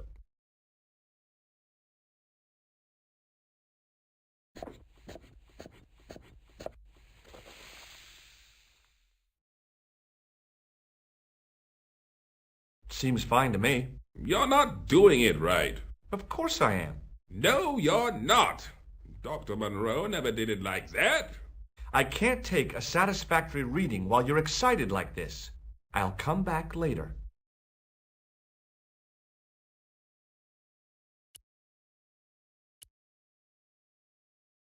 Hey, Benoit! Yes, sir? Here, take this pressure gauge. Thank you, sir. What do you want me to do with it? Well, keep it safe until I think of something. Follow me, Benoit. I'm right behind you, sir.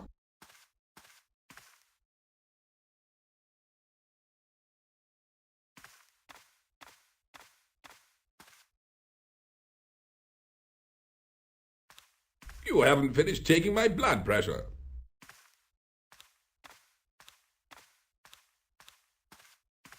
Will you keep quiet? You're disturbing the other patients. I'll keep quiet when you've taken my blood pressure properly. I have to see Jacques Marquet first. How come he gets preferential treatment? It's because he's got money, isn't it? I'll come back when you've dealt with that chip on your shoulder. Hey, Benoit! Yes, sir? Do you still have that gauge I gave you? Oh, yes. What do you want me to do with it? Use it on Eric Sopmarsh. Okay.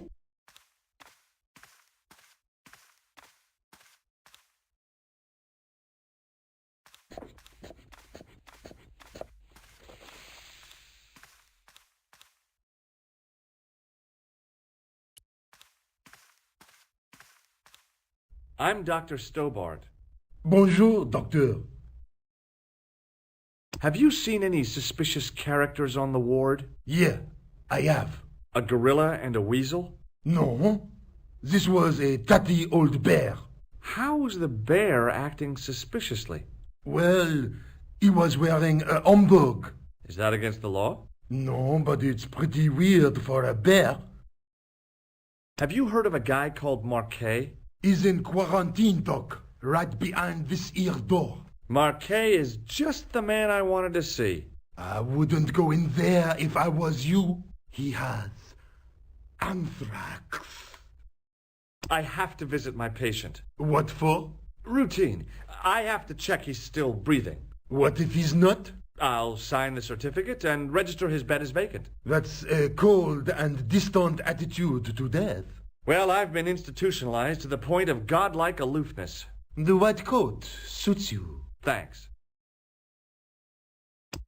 Do you recognize the man in this photograph? No, I have never seen him before. Catch you later, officer. Au revoir, doc.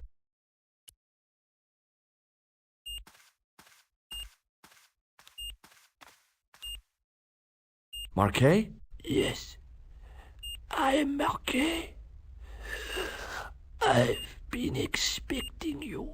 You have? Well, what are you waiting for? Get it over with. I just want to know what I should do with the gem. The Lahmar gem. Yeah, right here in my pocket. I thought you were one of the assassin. Not me. I never inhaled. So, you were sent in my place? Yeah. You could hardly make the trip to Ireland in your condition. What should I do with the gem? Deliver it to the Grandmaster quickly. Tell him that I have found the tripod right here in Paris. What, you have it? Not yet, but it's being taken care of. I hired a couple of stooges with a flair for petty crime. Would that be Flap and Guido by any chance? You know them. As for Klausner, he has gone off to Syria on a wild goose chase. They have geese in Syria? He has a theory about the location of the...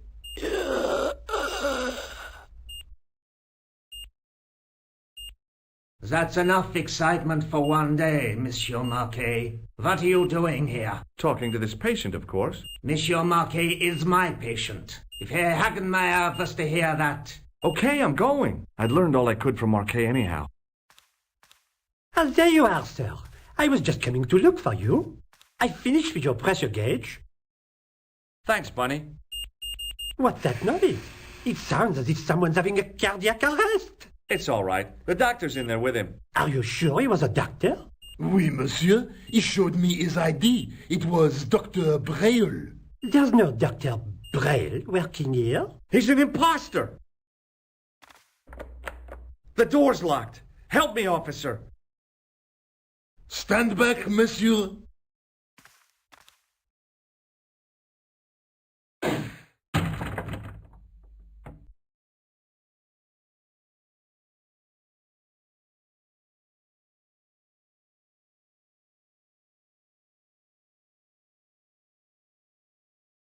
Hello, Georges. I found Jacques Marquet. Did he talk? Yeah, he talked. For the very last time. He's dead. Yeah. Killed in cold blood by a bogus doctor. That's despicable. What kind of guy would pass himself off as a doctor and take advantage of a dying man? Was it Khan? No, I don't know who he was, but it certainly wasn't Khan. He got away, out the window. Have you ever heard of the Hashi Ashin? No. Marquet said that they were his biggest enemy. His biggest enemy was the bogus doctor. Don't remind me. That guy was evil. He had wild, staring eyes like a dead fish. I'll never trust a doctor again. Do you think the assassin was responsible for killing Marquet? I don't think so. He could have finished him off the first time. Besides, Marquet would have recognized him. He was pumped to the gills with sedatives. He wouldn't have recognized the 4 horsemen of the apocalypse unless they'd introduced themselves. I guess I'd better go back and talk to that weirdo. Which one, Rousseau or Sergeant Mou? Oh, but you're referring to Andre. I'll let you work it out.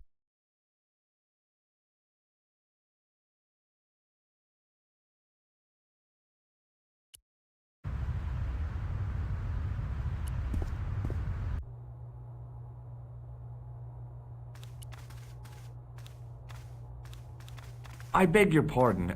Are you Andre Lobineau? That's me. You want my autograph? No. I was told you may be able to help me. Help? My name is George Stobart. I'd like your professional opinion. Well, okay. Shoot. Does the name Montfaucon mean anything to you? Sure. It was the most grisly spectacle in Paris until the Revolution. A public toilet? Montfaucon was the place of execution for many thousands. A dark temple of death, with row upon row of arches, each one framing a grim exhibit. Scores of rotting corpses swung on creaking rope, while the crows devoured their flesh. That explains the image of the hanged man. I found a reference to Montfaucon in Ireland, in a village called Lochmarn. Lochmarn? That's where Pegram was digging. That's right. He'd left the excavation before I arrived. Do you know Pegram well? Not really. I met him at a conference. I would have liked to talk to him in depth, but I didn't have time. When was this? Oh, back in the summer, July, I think. I'd like your opinion on a medieval manuscript. Vraiment? Do you have it with you? No, it's too fragile. And besides, there are certain people who'd stop at nothing to get their hands on it. Intriguing. Do you have a copy of the text? There isn't much. Only a few Latin phrases. I was kind of hoping you'd help decipher the pictures. Without seeing the manuscript, that's a tall order. Just tell me one thing. What does the image of two men riding on the same horse suggest to you? The Knights Templar. Does the Templar seal appear on this manuscript? I'd love to see that for myself. The manuscript is being looked after by a friend. In Paris? Yeah. Not far from here, in fact. Well, just give me the address and I'll come round and take a look. I'm not so sure about that. Maybe I should check with her first. A female friend? Yeah, she's a woman. This friend who has the manuscript? Oui, the anonymous girlfriend. She lives at 361 Rue Jarry. Ah, I know it well. I'll drop by. Just as soon as I can.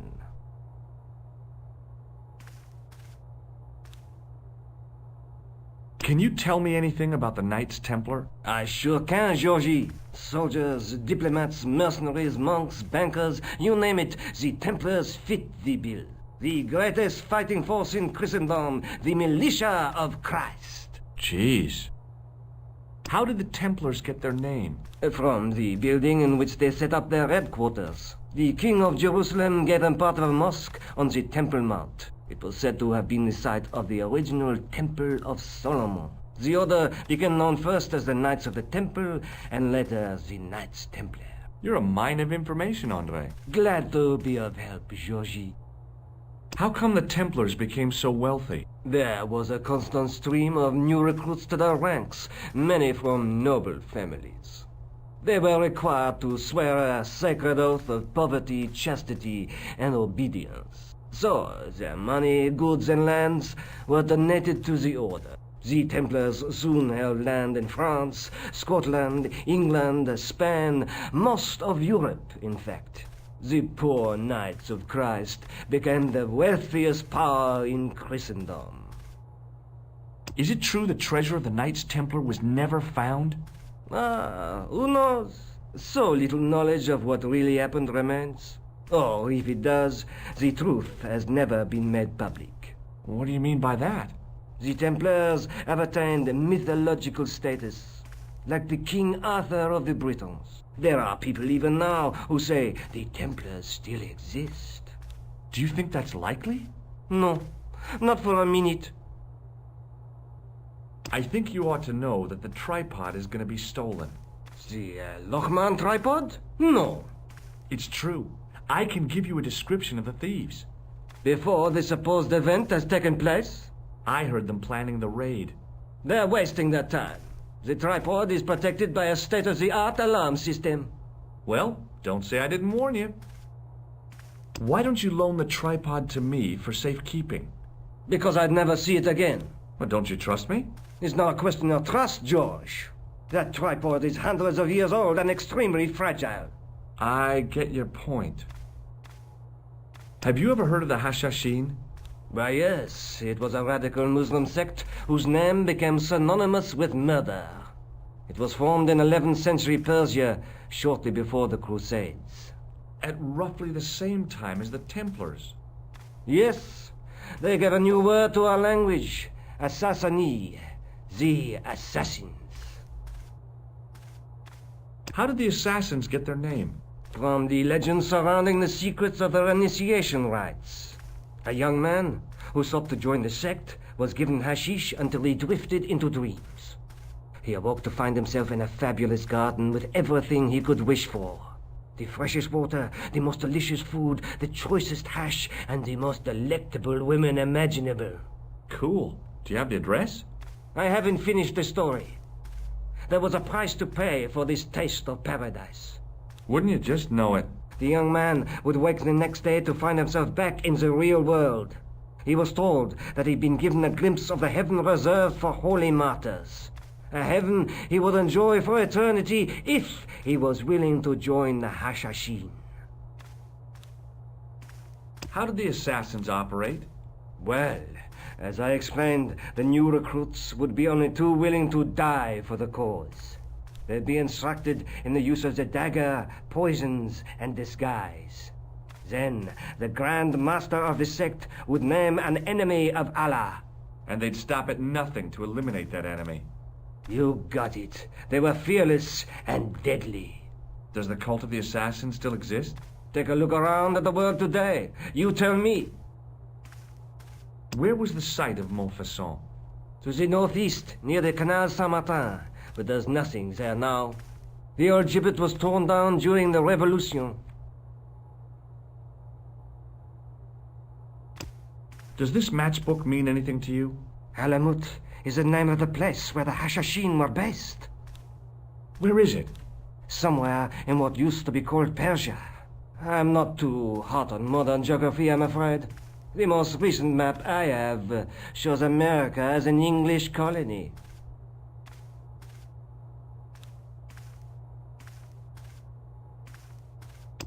What do you make of this? It's the biggest gemstone I've ever seen. Where did you get it? From Professor Pegram's messenger boy. Did Pegram find this on his dig? Yeah, the site where this was found was a Templar castle.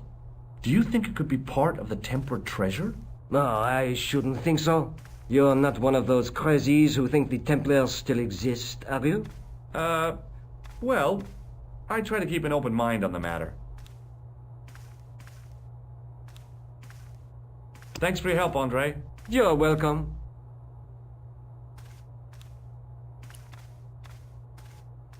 The case contained the tripod shown on the manuscript.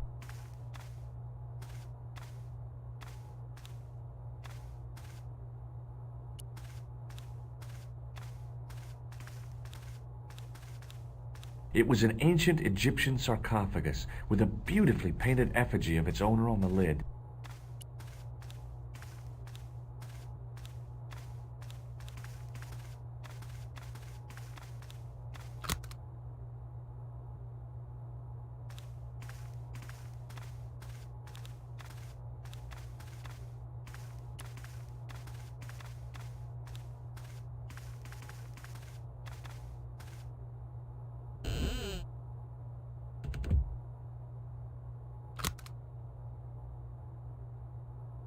It is closing time, Monsieur Lobineau.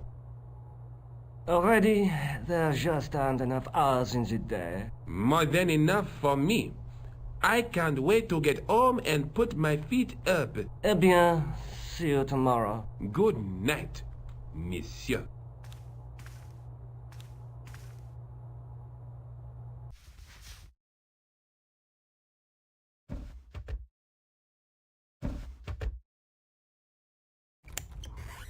Quit fooling around, you moron! Get your ass over here and bring that flashlight!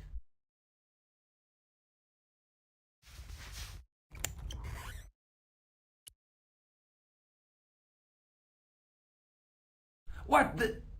Who's there? Let's get out of here!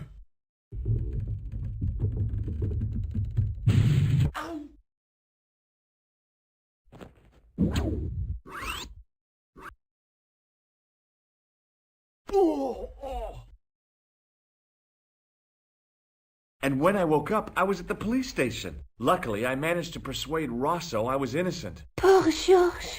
What a mess.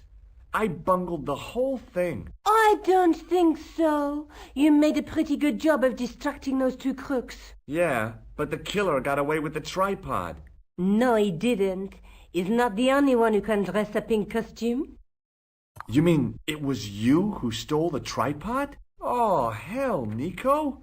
I could have been shot. Those dogs are more likely to shoot their own feet. I just wish you'd told me your plans. We're supposed to be in this together. But how come you dressed up like a pantomime cat? Don't sulk, Georgie, please. Oh, rats. And don't call me Georgie. Oh, I really thought you'd be pleased. After all, we've got the tripod.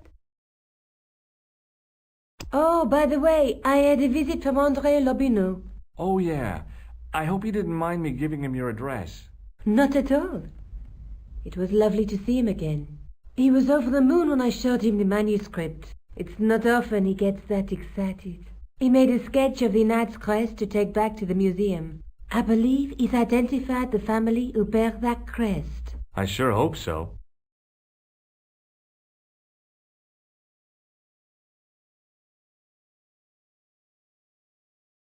Did I show you this matchbook?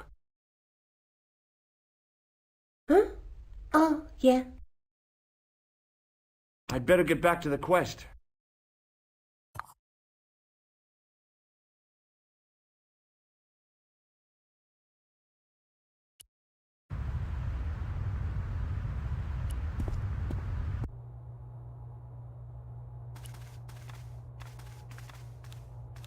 Hi, André. Hello, Georgie.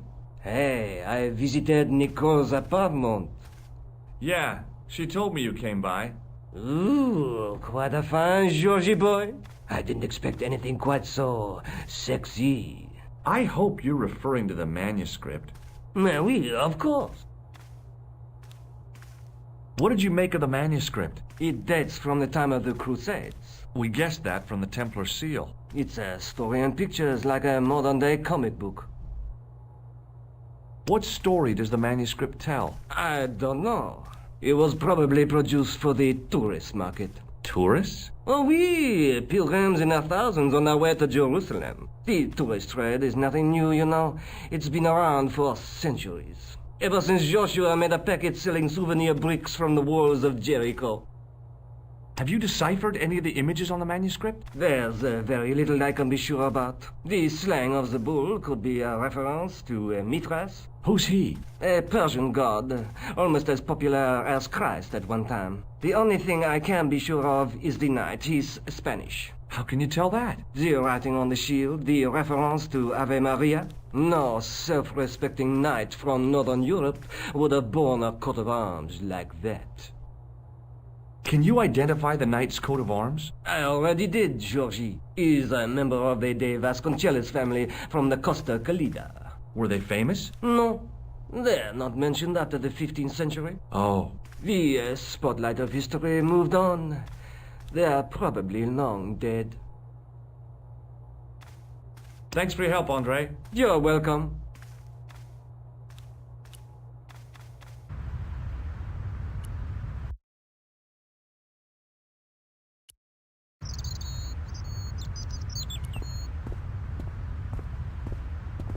Excuse me, officer. What do you know about the Knights Templar? Les Templiers.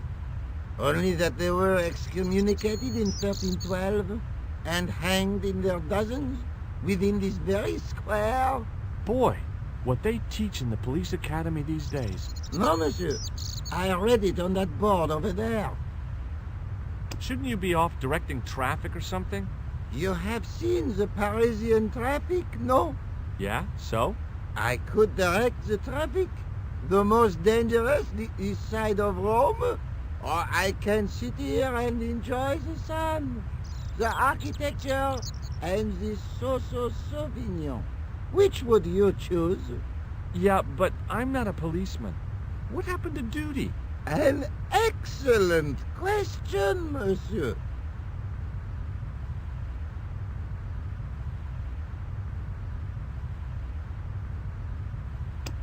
Have you seen this man before?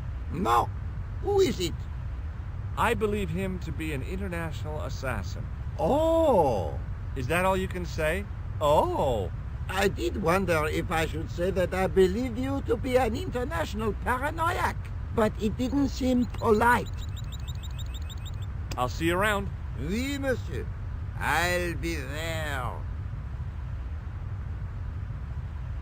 There was a small crowd of 5 sightseers. It's a weird thing, but you can take the most intelligent people in the world, Put them in their vacation duds, and hey presto, they look like morons.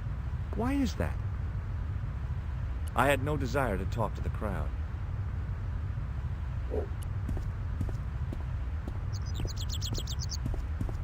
In the middle of the square was a manhole.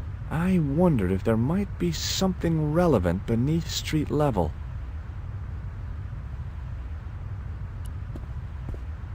Hey, you with the balls. Oui? How did you learn to be a juggler? Juggler? What is this juggler? It's you. You juggle, that makes you a juggler. No! I am a jongleur! A jongler? What's that? Mon Dieu! A jongleur is an artist, a master of the contragravitic aeroballetic mysteries. In centuries past, the courts of the crownheads of Europe had the jongleurs, witty, erudite men to whom the monarchs turned in their hours of need. Wait a minute, wait. Let me get this straight. Our enemies are at the borders, plague ravages the land, and the peasants are revolting. Thank God we've got Chuckles the Jongler to throw his balls around. I don't think so. That juggling doesn't look so difficult. Oh, it does not, does it not? Perhaps you feel you could do better, no? I'll give it a try. Be my guest. I had no idea what I was doing. But this guy was obviously an idiot, so how difficult could it be? A lot more difficult than I thought. That's how difficult.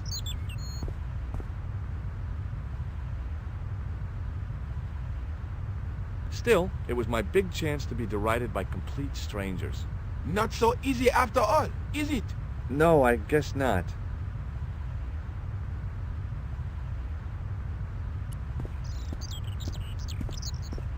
Hello again. Hello again, monsieur. Does this red nose mean anything to you? Ah, you are a clown. Do I look like a clown? No, although you juggle like one. Now, if I'd known you were a clown, it would have been amusing, and not a humiliation for you. What do you mean?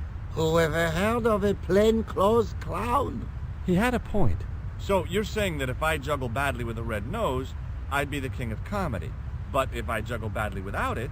You look like a pathetic loon. Oui, monsieur, you have it. Does this matchbook mean anything to you? The pattern looks Middle Eastern. I'll see you around. Oui, monsieur. I'll be there.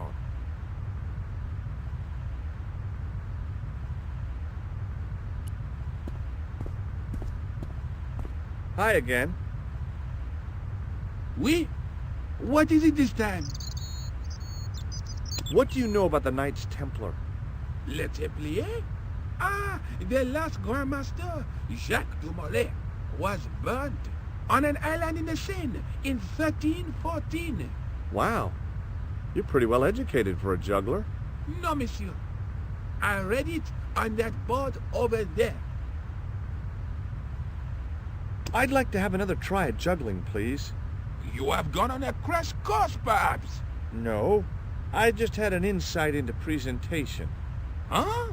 Allow me to demonstrate. The balls, please. If you insist on completing your humiliation, monsieur. Okay, now for my secret weapon.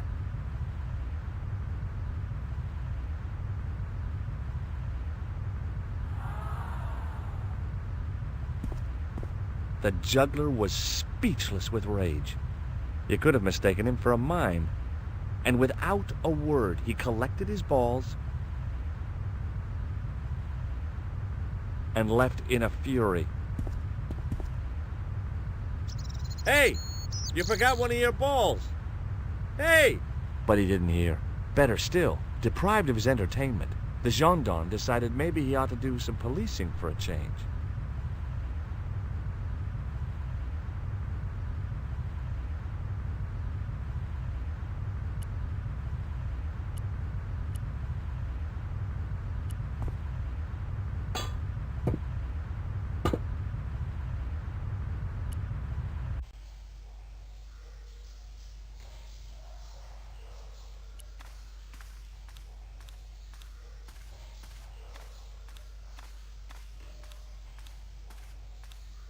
There were 3 arches, each with an inscription.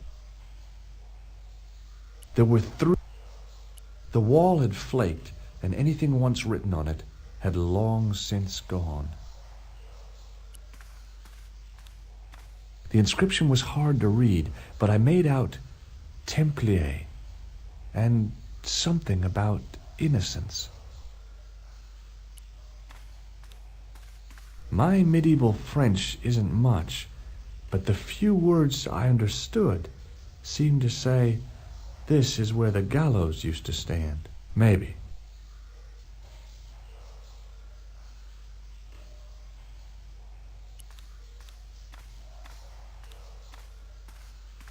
The wall had flaked, and anything once written on it had long since gone. The wall seemed in very poor condition.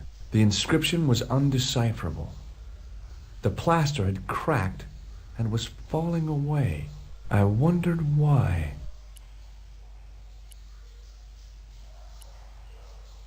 It was time for some brutal destruction.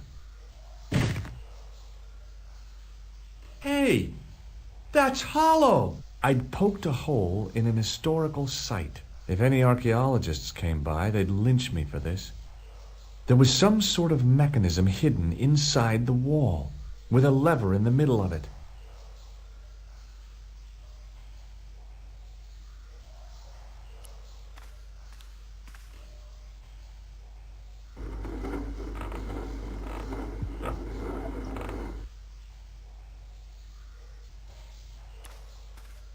Here goes.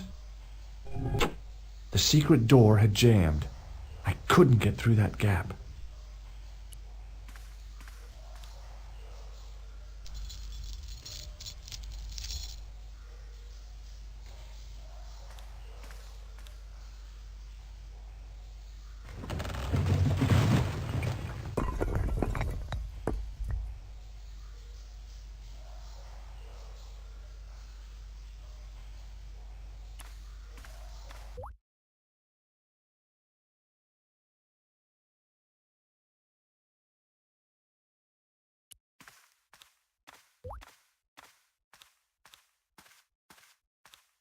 In the beginning was the end. An end wrought by our enemies began our darkness.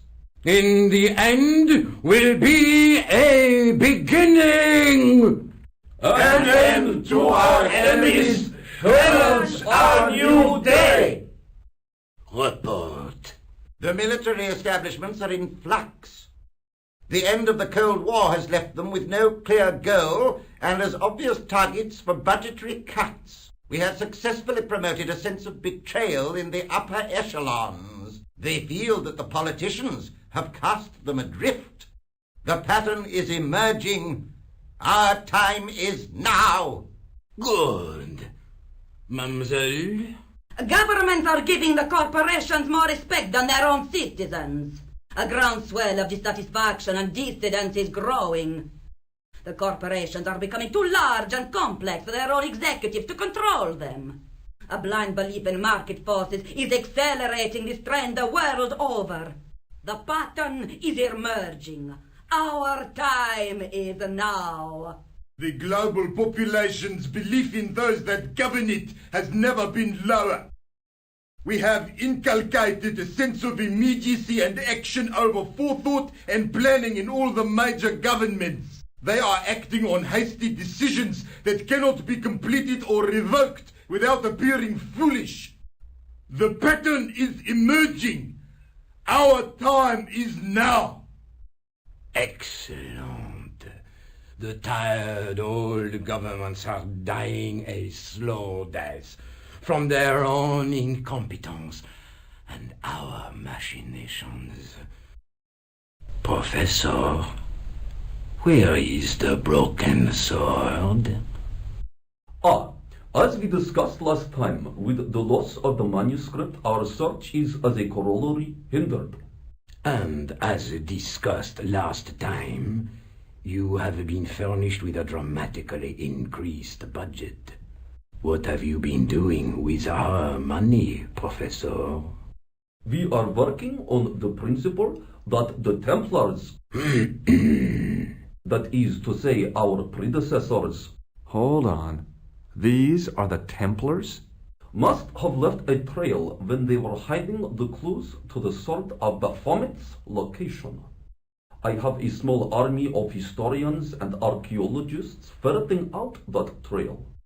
I trust these historians and archaeologists are more trustworthy than your friend Pegram. Pegram was loyal. He tried to protect the Lochmarn gem when the Hashashin came near. And failed. And don't call that Syrian maniac the Hashashin. He's an assassin. Plain and simple. That's not what he believes. He actually thinks. Silence! Do I have to remind you that we have a sacred duty? A trust? When Philippe attempted to destroy the Order, we lost the sword and our power with it. Now we have the opportunity to reforge it. But time is short. We need results, not petty bickering, not excuses. Now, Professor Baphomet. Yes, of course, my apologies. We will find Baphomet and the sword, manuscript or no. We have already found another element actually within Paris. Excellent. What is it? Well, we're not exactly sure at present. Ha! But I have my best people working on it. You would do well not to criticize others, Eklund. At least I have not murdered one of our own. Of course. That guy was the bogus doctor in the hospital. Marquet was a liability. Eklund dealt with him on my orders. I beg your pardon, Grandmaster. I did not mean to. Have you any good news for us, Professor? We already know 3 of the elements. We know that Klausner had obtained the lens before he vanished. Where was he? Syria. We know that he arrived, but after that, nothing. The assassin. I fear so. It's a shame. Klausner was a good operative. This will be our last meeting in person until we locate the sword of Baphomet. I hope that I don't need to emphasize the importance of finding it. Without it, our endeavors come to nothing. With the sword reforged, we will have the power to sweep the stage of all opposition. The next time that we meet, it will be to become the princess of this world! Wow.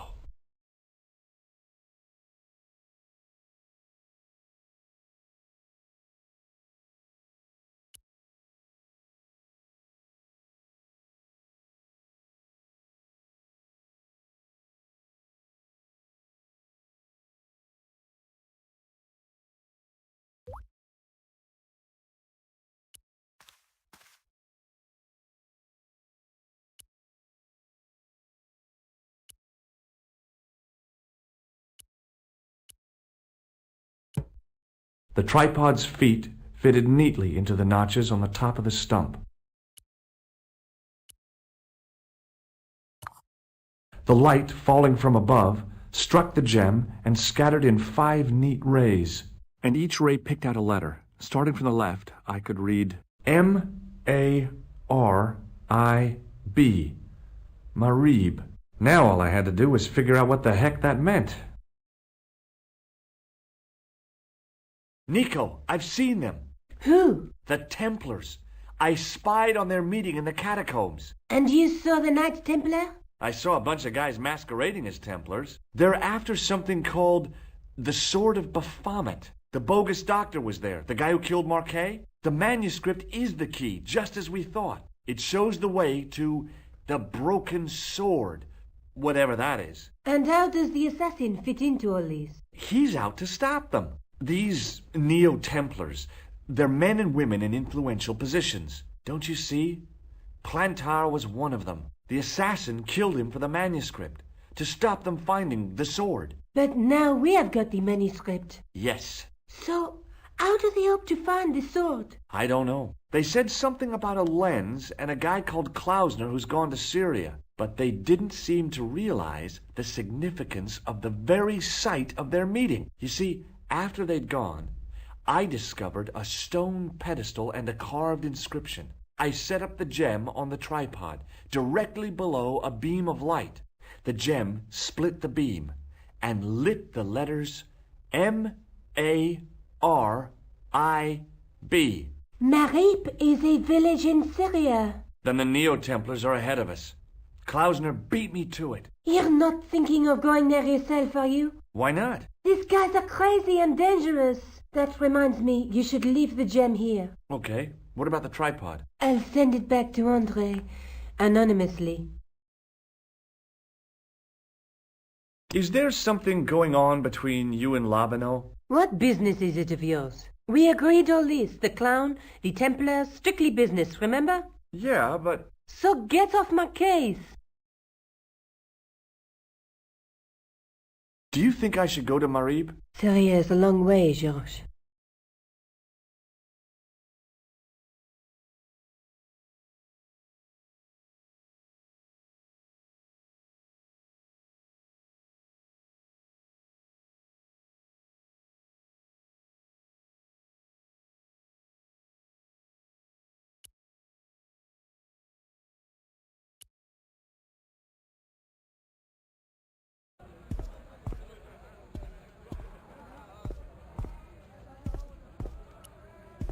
Hey there, young fella.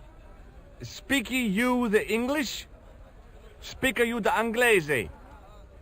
Parlez-vous anglais? Yes, si, and indeed oui, and rather better than you by the sound of it. My name is Nijo. Welcome to my grand emporium of quality merchandise.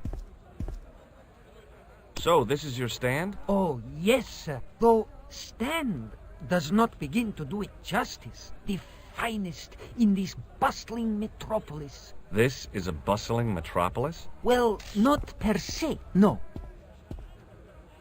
How much are those books there on the shelf? Have you any Syrian pounds? I think I might have a couple of Irish pund. Then they're too expensive for you, sir.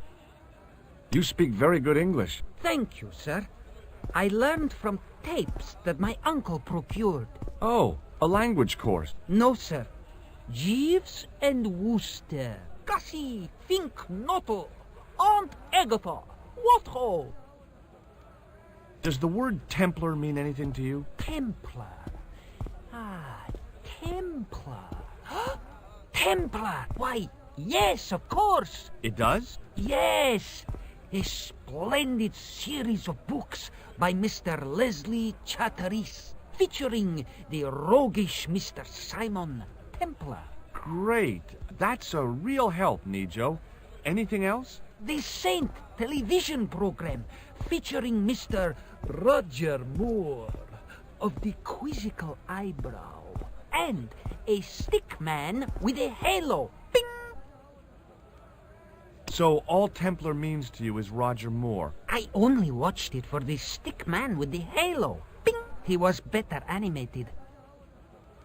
So I'm correct in saying that the word Templar doesn't mean much to you? Well, there was the Order of Knights who were wiped out in an Inquisition in 1312, I suppose. That's them. What else do you know? Just how much information do you think there is on a Trivial Pursuit card? A what? From the medieval edition. We had it on the stand a couple of years ago. Ask me what a feuter is. Go on, I know all this stuff. Never mind. Okay, forget about the Templars for a minute. What do you know about knights? Like the Crusaders? They came to the East on an insane and pointless mission. They sacrificed thousands of lives, including their own, for insensate pride. How anyone can find them romantic confounds me. Have you seen this man before? No, sir. I'm glad to say. Cold eyes. What do you make of this? Well, beyond the obvious, very little. That pattern seems very familiar, though.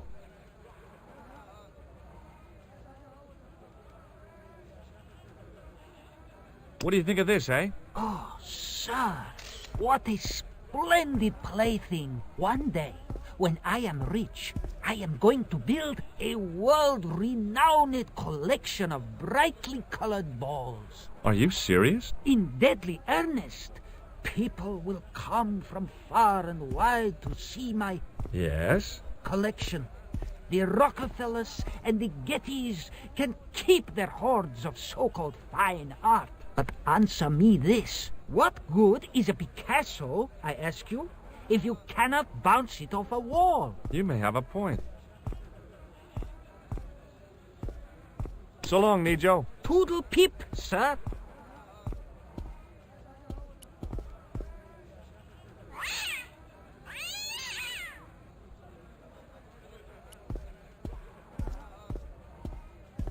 Hi, I was wondering whether you could help me. Why, sure, son. Always got time for a fellow American. The name's Henderson. Dwayne Henderson. Pleased to meet you, Mr. Henderson. Hell, boy, I'm not in the office. Call me Dwayne. Oh, okay. Dwayne? My name's George Stobart. I saw a medieval picture of a woman. Royalty or nobility, something like that. She was looking in a mirror, but the reflection was of a man with 3 faces. What do you think of that? I think you should be in therapy. Do you think bulls have any significance around here? Weird question, George. Nope, I don't think they have. Do you mind if I ask you an odd question? Okay, but I might not answer it. Do you know anything about the Templars? The Knights Templar? Yep. Nope. Nothing at all. Well, you knew they were an order of knights. What I know and what I say are 2 different things, boy. I haven't lasted as long as I have in this business without knowing that. In this business? Sure. The greetings card business. Oh, please. Does the image of a knight holding a crystal ball mean anything to you? Hell no. What would a knight want with a hunk of glass? I don't know. That's the prob. What's wrong, boy? It's not a crystal ball. It all came together in my head. What the conspirators had mentioned losing. The strange perspective of the manuscript. It's a lens. Have you talked to Nijo? Nijo? He's the youngster on that junk stand, right? Yeah, we've met him. He's a smart kid. Speaks 4 languages, and he's never had a day's formal education. He should go far. Kept trying to peddle garbage on us, though. You're not going to find much worthwhile around here. I know that, and you know that. But try telling Pearl. She reckons there's antiquities in them there stands. You're a long way from home, Dwayne. Could say the same about you, George. Me? Well, I'm just sightseeing, that's all. Without a camera? Kinda lags to come all this way and not take pictures. Mind if I take a picture of you, George? What? Why? Ow! You could have warned me. You don't mind, do you, George? The folks back home will be real interested. What exactly do you do, Dwayne? Didn't I say? Oh, I run a greeting card company. Yep, we're based in Cleveland, Ohio. Pearl writes the poems for him. You ought to ask her to recite some. Where is your wife, Dwayne? Pearl? Oh, she's around, looking for bargains. How long have you been married, Dwayne? Hell, must be 30 years now. Have you seen this man before? Maybe. Where'd you get it? I just picked it up somewhere. Sure. I'm always picking up photos of complete strangers and then asking around. Ow! Damn it! There. I've got another picture of a complete stranger. Maybe I'll ask around about this one. Does this matchbook mean anything to you? Nothing. Nothing at all. Shake hands, Dwayne. Why? Just being friendly. Let's just be friendly by keeping our hands to ourselves. Yeah? Okay, well, I'll see you around, Dwayne. Count on it, George.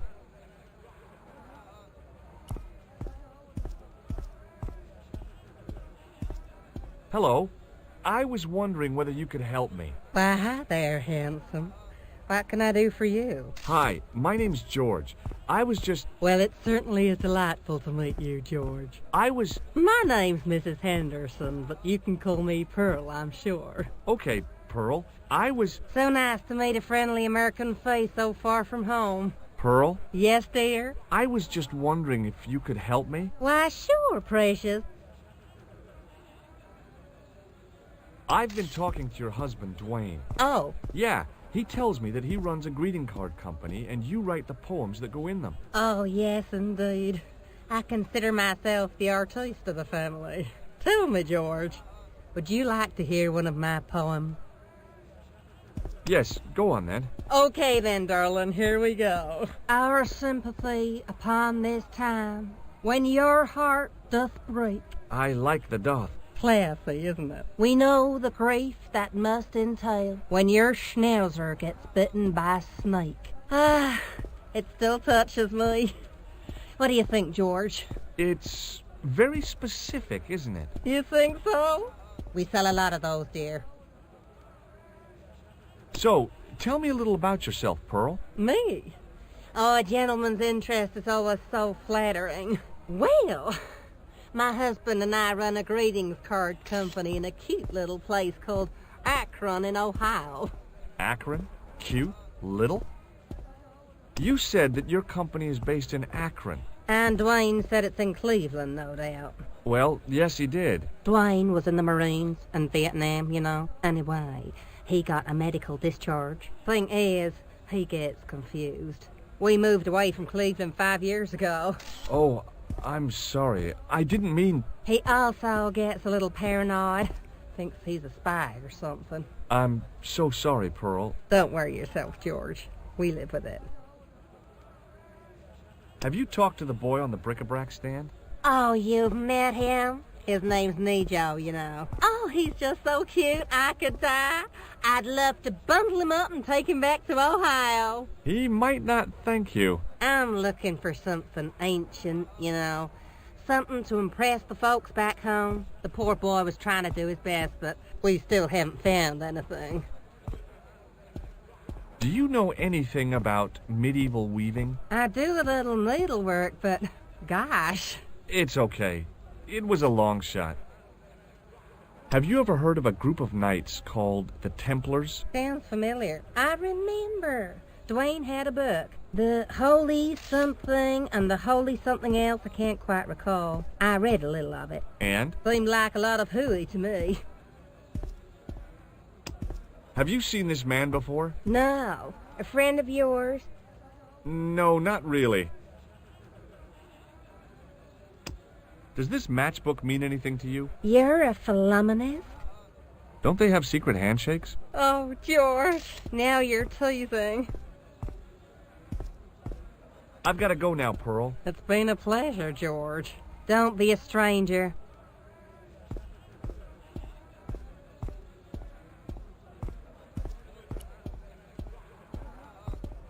Hi, what's your name, sir? Hello, you buy kebab. Most good. I'd value your opinion on this, sir. La, you buy kebab. None? What do you think of this? Buy kebab? Come to eat? I'd value your opinion on this, sir. La, you buy kebab. None? Well, goodbye. Have a nice day. Most good.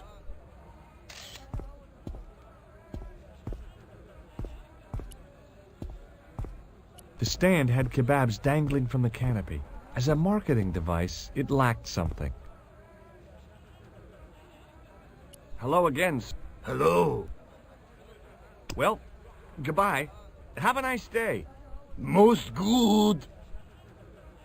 The stallholder's face wasn't a great ad for running a kebab stand. In the still air, the smell hung around like bad smells do.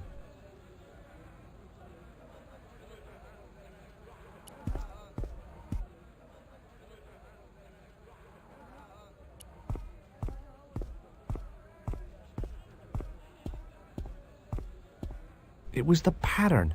I'd seen that pattern somewhere recently. Muruba! Hello, sir! Does this matchbook mean anything to you? Ah! Give to me! Give to me! Alamut!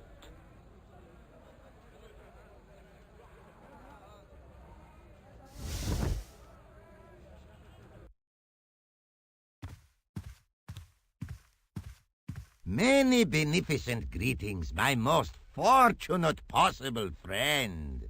Huh? Do I know you, mister? No, no, and again I say, no. But, my friend, do you not see our mutual good fortune in this meeting? How frank do you want me to be? You are a traveler, yes? Boy, you must be the world's greatest detective. No, I am told that is Sherlock Holmes of the big forehead and slipper full of shag. I, as contrast, am world's greatest luxury taxi driver. I can see where this is going. I am Ultar, taxi driver and luxury guide per excellent. Yes. This I had to hear. Where does your heart desire to go? Simply mention the name to your obedient servant, and we shall fly there, swift as the eagle. Oh, well, I don't really want to leave Marib yet, but I'm sure that if I do, you'll be the first to know. Is good. You know where you want to go, you come to Ultar. Thanks. See you around, Ultar. Be having a pleasant day, full of shining experiences and happiness, my friend. Hi. Nice club you've got here. I was wondering if you could help me. What? I mean, I beg your pardon? I'm sorry, but I don't understand. No surprise there, all righty. He says sorry, but he not speak English. But he didn't say anything. He not have tongue. No tongue? What happened? It was bet. And he lost. He won. You should see other chappie. Oh, yes.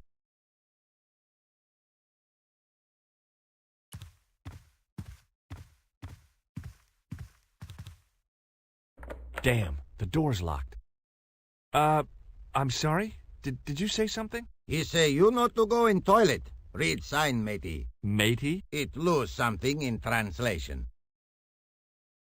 By staring hard at the notice and squinting, I discovered I couldn't understand a word of it.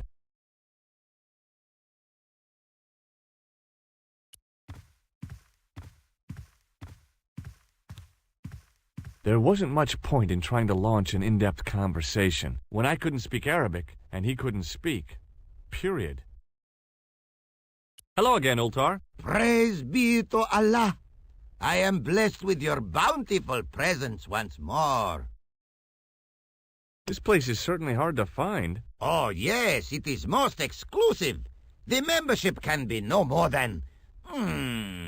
Kind sir, what would you guess the population of the village to be? Gee, I don't know, a couple of thousand? Then I would estimate the membership to be no more than a couple of thousand. What do you make of that boy in the market, Nejo? Nejo? Ha!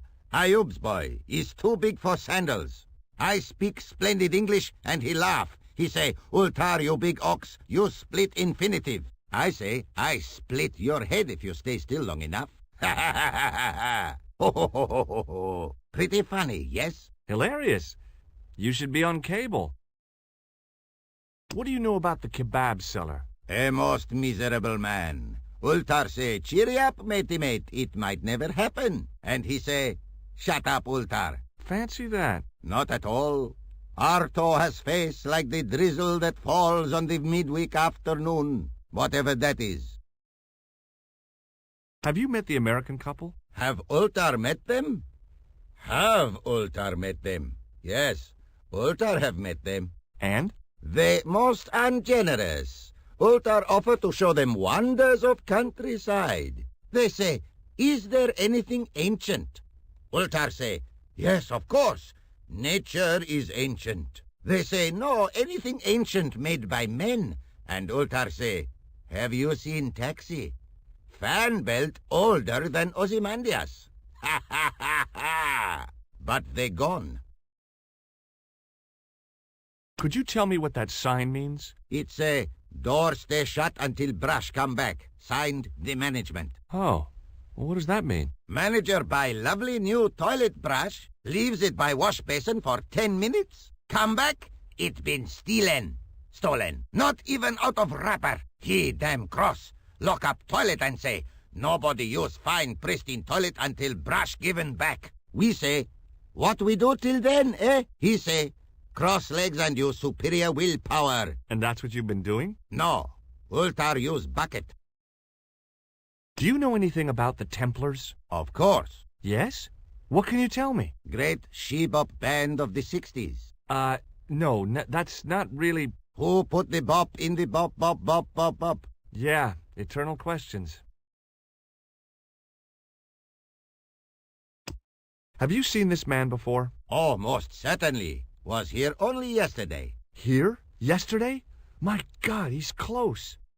Yes, he was asking lot of questions, just like you. What did he ask about? He asked about American called Stoby. Stobart? Yes, Stobart. You know him? The killer knew my name. What else did he ask about? He asked about German man called Klobner. I tried to remember the name of the man the conspiracy had lost in Syria. Was his name Klausner? Sure, that is what Ultar said. Klausner. I told this man in the picture, Klausner wanted to go up to Bull's Head. Hold on, he wanted to go where? Bull's Head. Big hill, 10 mile out of town. Maybe 60. When was that? Oh, maybe a week ago. What can you tell me about this Bull's Head Hill? It's most magnificent. Lovely views. Worth visiting. Yes, by indeedity. How do I get there? No. Let me guess. You need fine luxury guide to take you there in air-conditioned taxi. Woe is me. Where can I find such a guide? And Ultar is most luxurious guide for most literally some way, in any direction. Gee willikers, lucky old me. Are you desirous of my pleasant and luxuriant service?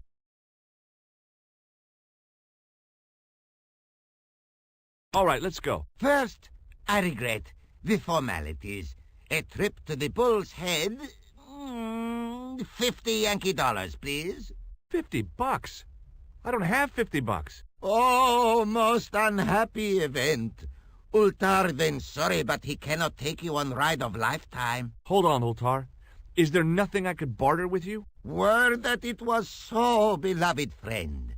But my taxi needs gas, and its muffler needs the muffler doctor. Trading for these things is not possible. My heart weeps for the injustice, but it's bucks or zip, or unfortunate American. Well, I still don't have any cash on me, American or otherwise. Oh, unfortunate, most extreme. The delights of the Bull's Head Hill then must wait, I fear. See you around, Ultar. May good fortune follow you, mister.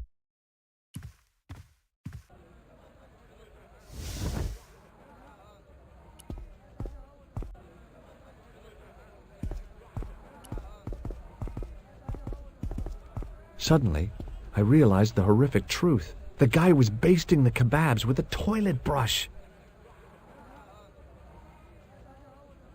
Well, goodbye. Have a nice day. Most good.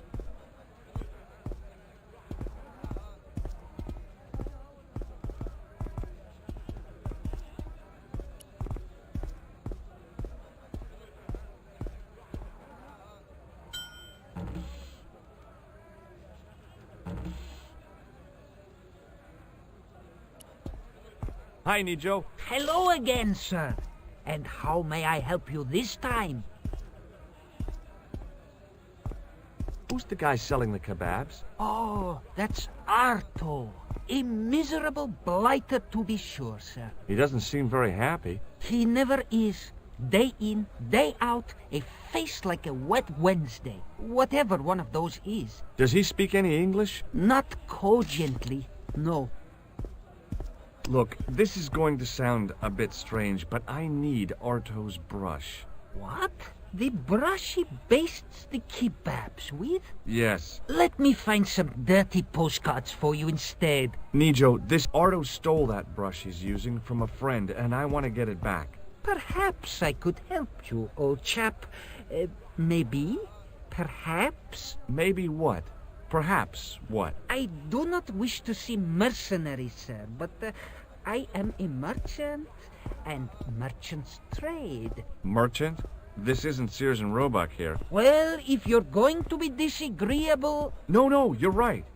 What would you like? I seem to recall that you have something that might alleviate my boredom. A globe of delight, a Rubicon spheroid of heavenly pleasure. You mean the ball, don't you? A tiny spherule form that barely spans my hand, yet promises hours of amusement. If you mean the ball, why don't you just say so? Can I have the ball back, mister? All right, here you go. Thank you, sir. People say bad things about Americans, but you're okay in my book. What people? What bad things? Never mind that now. Remember the brush? Right, yes, the brush. All you have to do with Arto is be polite. It lightens his day, makes it all worthwhile for him again. How can I be polite to the guy when I can't speak a word of Syrian? Arabic. That's what I meant. Simply memorize this phrase. Il ach il kalb. Il ach il kalb. Close enough. Now, go over to Arto and deliver those honeyed words even unto his delicate ear. He won't be able to do enough for you. Really? Really. Is that your father lurking in the back of the stand? He is indeed. A roaring fellow. Ayub's his name. You don't sound like you respect him very much. Don't I? Not only do I respect him, I rather like him. For all his bluster, we get on very well. What do you know about that couple? Oh, they're American. Is that all? The chap's a little odd. As for the lady, it's a funny thing, but I get the impression she's a lot cleverer than she's letting on. I met an interesting guy earlier, a cab driver. Ah, that would have to be Utar, a barbaric sort of chap. Oh, he's not that bad. You know how he speaks in pidgin English? That's how he speaks in Arabic too. That's not a very friendly cat you got there, Nijo. No, sir. It is a very unfriendly cat. Why do you keep it? Oh, it's not mine. It just rests where it pleases. And today it pleases to rest there. As Kipling would say, it is a cat that walks by itself. Fiercely independent. And it smells. So long, Nijo. Toodle pip, sir.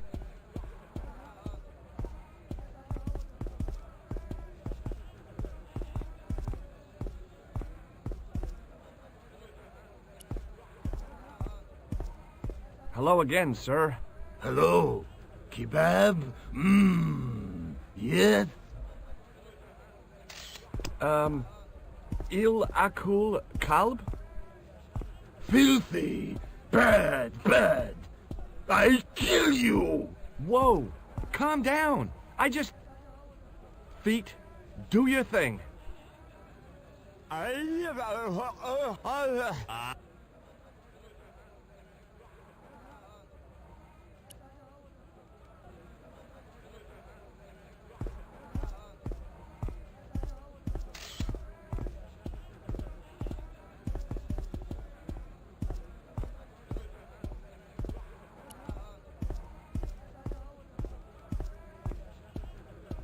What the heck did you tell me to tell him? Patience, sir. Patience?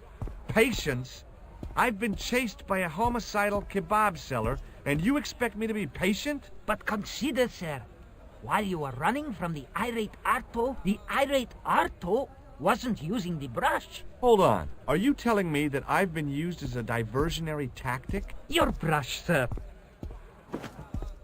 I can't believe that you put me on that kebab seller's death list for a toilet brush. The ends justify the means, sir. Yeah, but I noticed it wasn't your butt that was on the line, though. They also serve who only stand and wait, sir. Oh, spare me. So long, Nijo. Toodle peep, sir.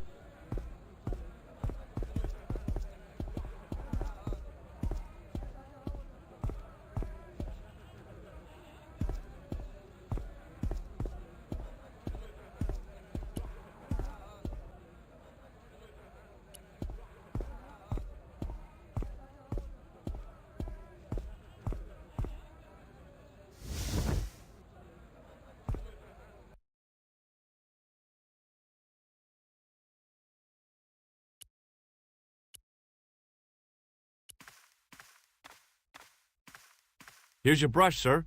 It wasn't easy getting it back.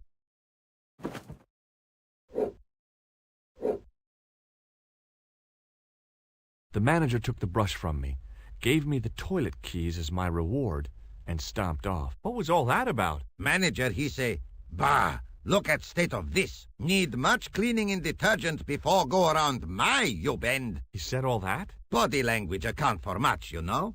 Oh, yes, indeedy.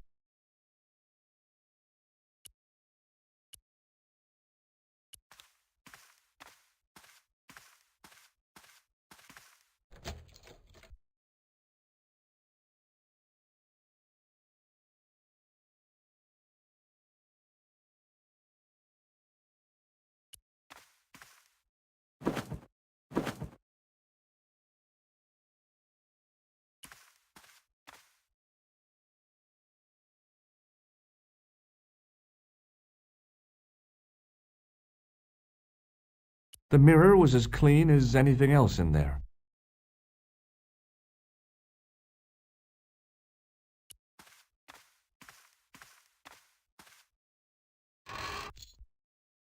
Oops.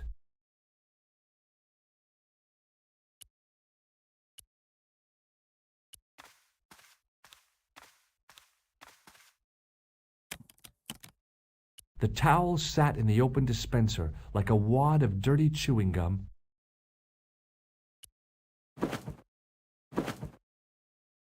There didn't seem much point in closing the dispenser.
Hi, Nijo. Hello again, sir.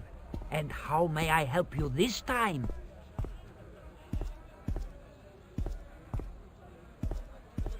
May I have this statuette?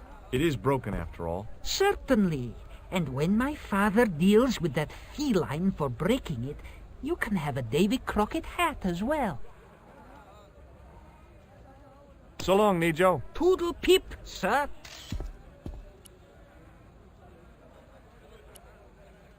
The grease paint had worked magic. Now it looked like aged marble instead of cheap plaster.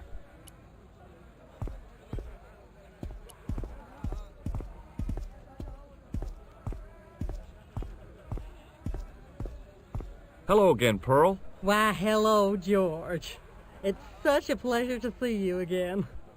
What do you think of this fine piece of ancient statuary? Oh, Matt, that's just what I've been looking for. Would you like it? Would I ever? I'm not carrying the money, though. If you go and find Dwayne, he'll pay you for it. If he gives you any trouble, just tell him that I want it. Have you had anything from the kebab stand? Heavens, no, with my digestion. Have you ever heard of a hill called the Bull's Head? No. No, I haven't. Is it nearby? I'm not sure. Sounds awful romantic. The Bull's Head Hill. Do you know what Il Akal Kalb means? My, sounds romantic. Yeah, I don't think it is, though. Have you met the taxi man, Ultar? Heavens, yes. What a big man. Very muscular. But you didn't go for a ride. Why, George, you're absolutely the most... Oh, you mean a taxi ride? No, Dwayne wasn't interested, so it didn't happen.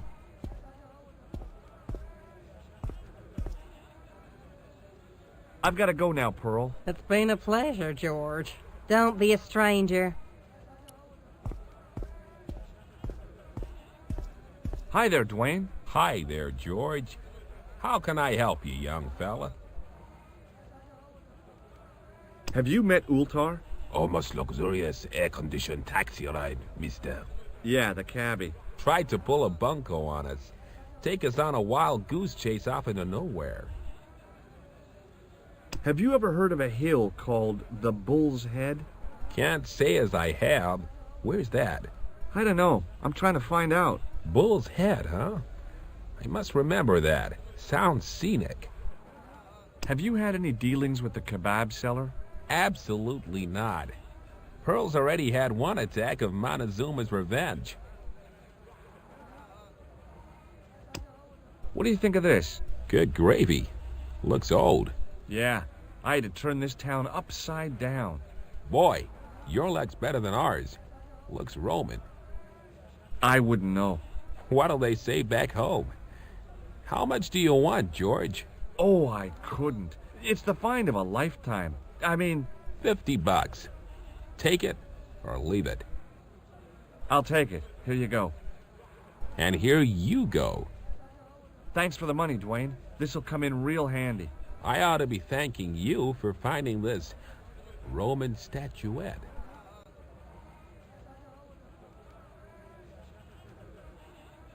Okay, well, I'll see you around, Dwayne. Count on it, George.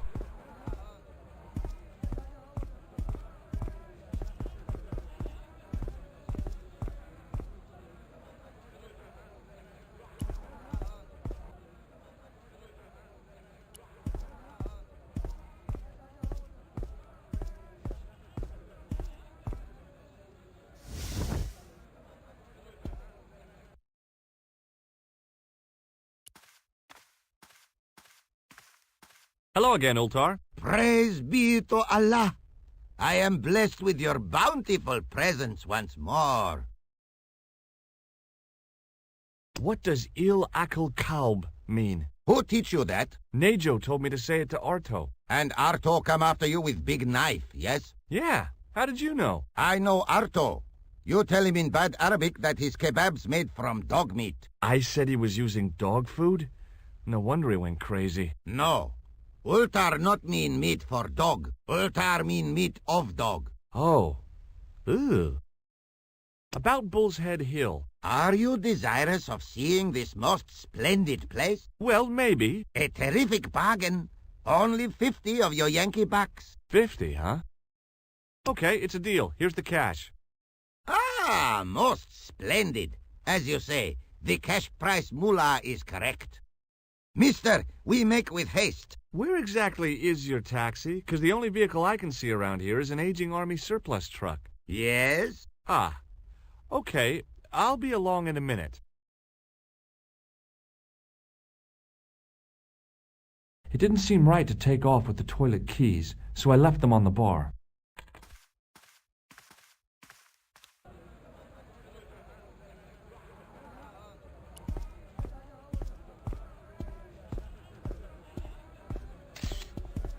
Hello again, Ultar. His most splendid and adventurous client. That's your taxi? Oh, yes, most assuredly. Most entirely splendid taxi in all Marib. It looks like an old army truck to me. Bah! You Americans with your checkerboard caps and your Judd Hershes. You have About 4 tons by the look of it. There, you have hit the nail in the nutshell. Okay already, let's go. Regrettably not, most esteemed fair. There is a minor problem of a tiny nature. The fan belt has taken it upon itself to break. So, what are you gonna do? What can I do? I must wait for a ride to the garage for a replacement. How long is that gonna take? 1 day, maybe 6. I can't wait that long. We gotta get moving. But how, my friend? I'll think of something. Is this any use to you? My friend, the very thing, yes.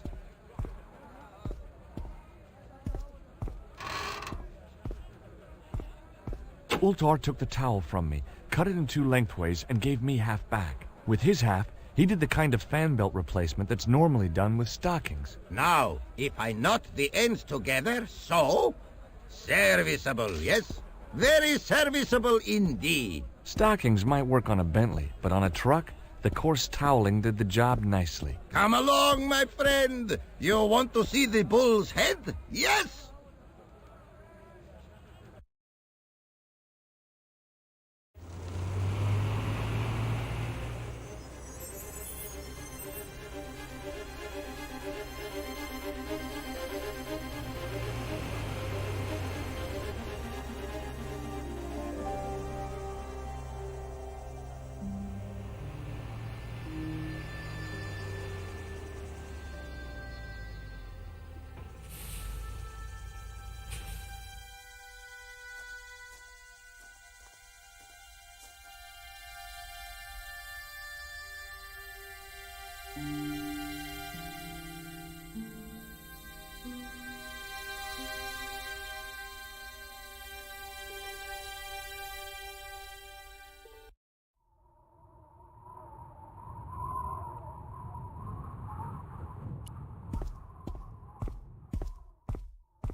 I could see that crack would make a good anchor point.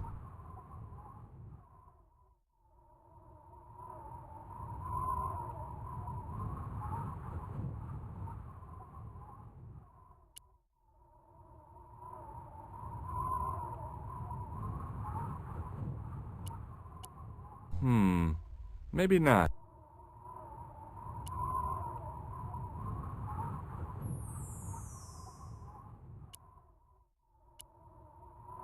With a flourish, I tied the end of the towel to the stick with a textbook reef knot. I could see that crack would make a good anchor point.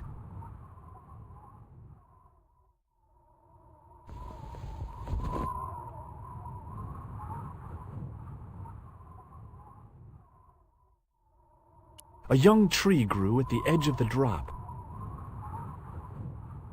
Well, that looked really safe, but I had no choice. I hadn't anticipated going mountaineering when I'd come to Syria.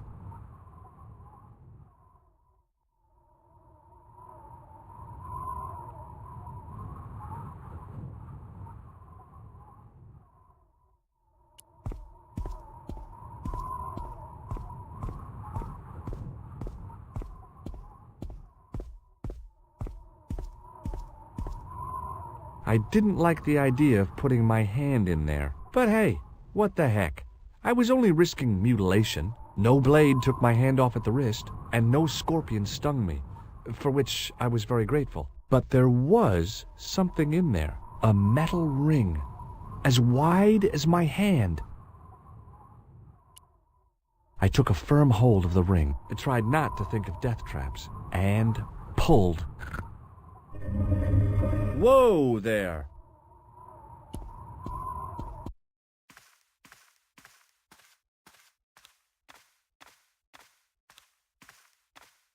Around the corner, I found the corpse. Oh my God. Klausner? Large as life and twice as dead. I'd hardly had time to accept the fact when I heard the door mechanism start up again. Oh man, no! The door had slammed shut, trapping me. I had a bad feeling about how Klausner had died.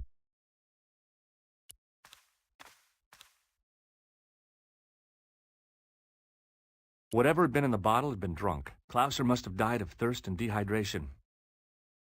I searched the corpse. No portable phone, no demolition charges, no 5-course meal. You'd think international conspirators would go around better equipped. I'd searched Klausner once. There was nothing on his body. Bullwhips might be handy for exploring ancient ruins, but they're no use when you're trapped in a cave. Klausner clearly fancied himself as a latter-day Indiana Jones. I've done more fun things in my life than searching a corpse, but as my life expectancy wasn't great, I figured I should try every new challenge that came my way. I cautiously flicked open the jacket. Hey, what's this? I'd found some kind of lens. A very old lens made from a very hard glass. That settled it. The knight on the manuscript had been holding a lens the whole time, not a crystal ball.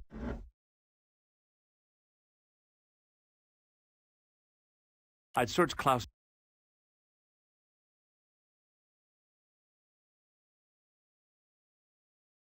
I couldn't think of anything to do with the statue, apart from scaring small children with it.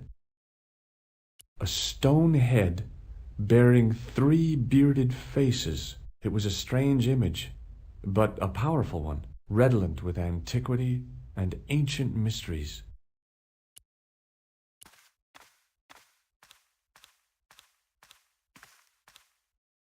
I couldn't take the inscription with me. All I could do was stare at it and try to memorize it. In occidenta sita est, in ora mundi. Okay, that would have to do. The mouth's opening. It must be Ultar. My God, if he comes in, we'll both be trapped. Ultar! Don't come in! It's a trap! Stay where you are! You! Hello, Mr. Stobart. We meet in the most unusual places. Please, do not make any sudden moves. I have no desire to maim you. Did you say maim? I did. Dead men tell no tales, as you say. And I want to hear everything that you have to tell me. And what if I don't want to talk? Then I shall, most regrettably, have to kill you. Rest assured, however, that I am an excellent shot. You would not suffer. Oh, that's good. Believe me, I'm really assured. It is rather dark in here. I think we should conduct our business outside. Why should I make myself an easier target? If I fire at you, Mr. Stobart, I shall hit you even in here. But unfortunately, my marksmanship will suffer. It could be the difference between hitting you in the leg or the groin. Boy, it sure is hot in here. No sudden moves, Mr. Stobart.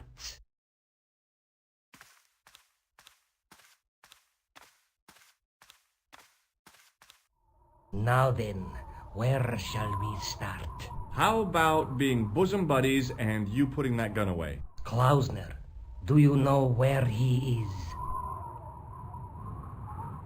Yep, he's dead. Just around the corner of the cave. You want to look? I'll take your word for it.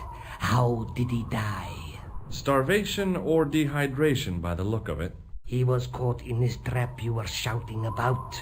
Yes, I suspected as much. The Templars were not ones to give away their secrets lightly. Was he carrying anything of importance? No, nothing. So, why is this location important? What did the Templars hide here if not an artifact? Well, there is something, I guess, but you can't move it. Yes? What is it? It's a treasure map.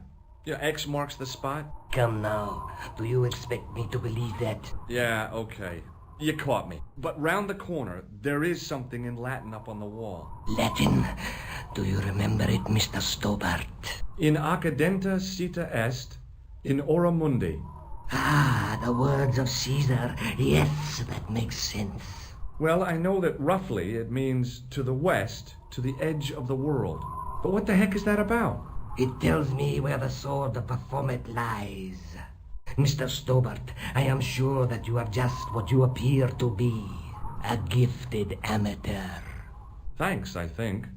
But I can no longer tolerate your interference. There is far more at stake than you realize. So what are you gonna do? I regret that we must end this here and now. Your only choice now is whether you die like a man or like a dog. Okay, you're the boss. I'll take my medicine. You are an honorable man, Mr. Stobart. A rare breed. I should like to shake your hand. Yeah. Well, what the heck?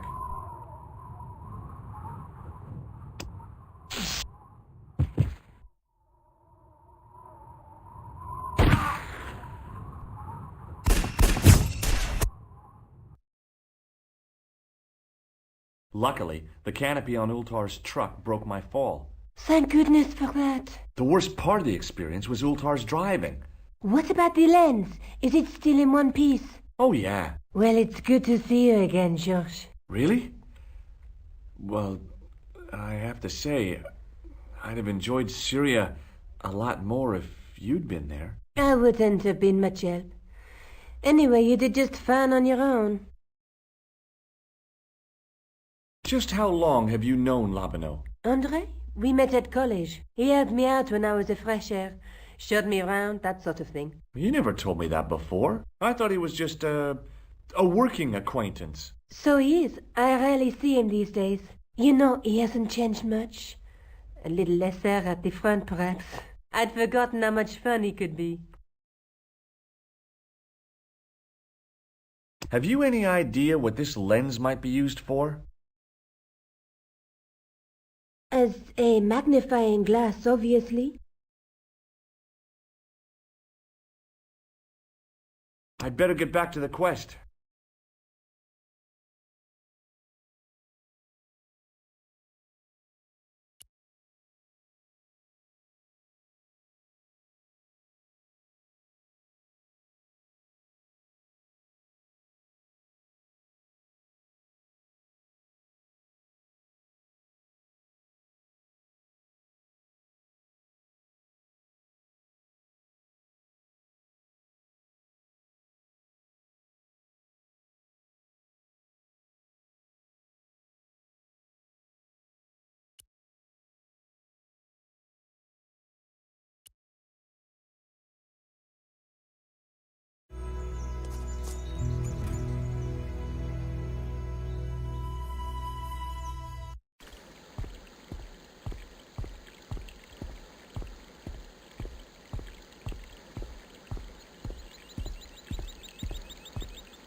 Hi, is this the De Vasconcelos house? Who wants to know? I could tell the old coot was going to be trouble. My name's George Stobart. I was wondering whether... The house is not open to the public. This is the De Vasconcelos house. And what business is that of yours, senor? Look, all I want is to speak to the head of the household. There is no household. Only the Countess and myself. Tell me about the Countess de Vasconcelos. She doesn't receive guests. That's all you need to know. You don't even know what I have to talk to her about. She hasn't won the lottery, has she? No, she hasn't won the lottery. A more cunning man might have claimed that she had. Oh, yeah? They might have, might they? And that more cunning man would have been kicked off the premises. The Countess doesn't do the lottery.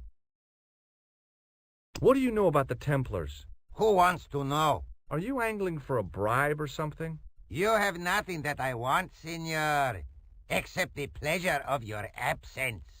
The guy was obviously protecting the Countess against the whole world. But why? Do you recognize this man? No.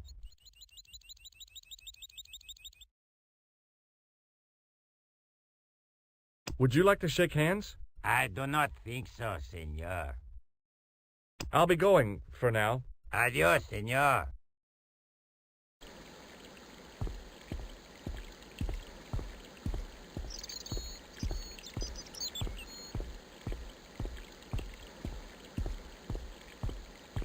Hey, you. Yeah? What is it? You would not like it if people just wandered into your home, would you? Well, no, I guess not. Then show a little consideration. Okay. Sorry.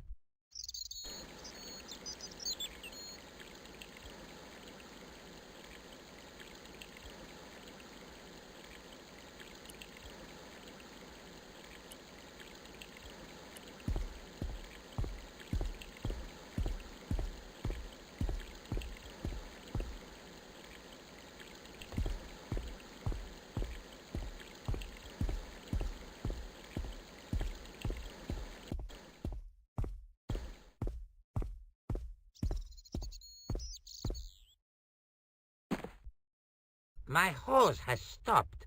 Yeah? See, my hose never stops. Well, I'm sorry to hear it. It's always sad when an old tradition comes to an end. Did you have anything to do with it? Well, I'm shocked. I'm mortified. How could you think such a thing? Very easily, senor. Very easily. I'm going to find out why my hose has stopped. And that means going into the house. You are not, absolutely not, to go in the house. If you do go in the house, I will set the dogs on you.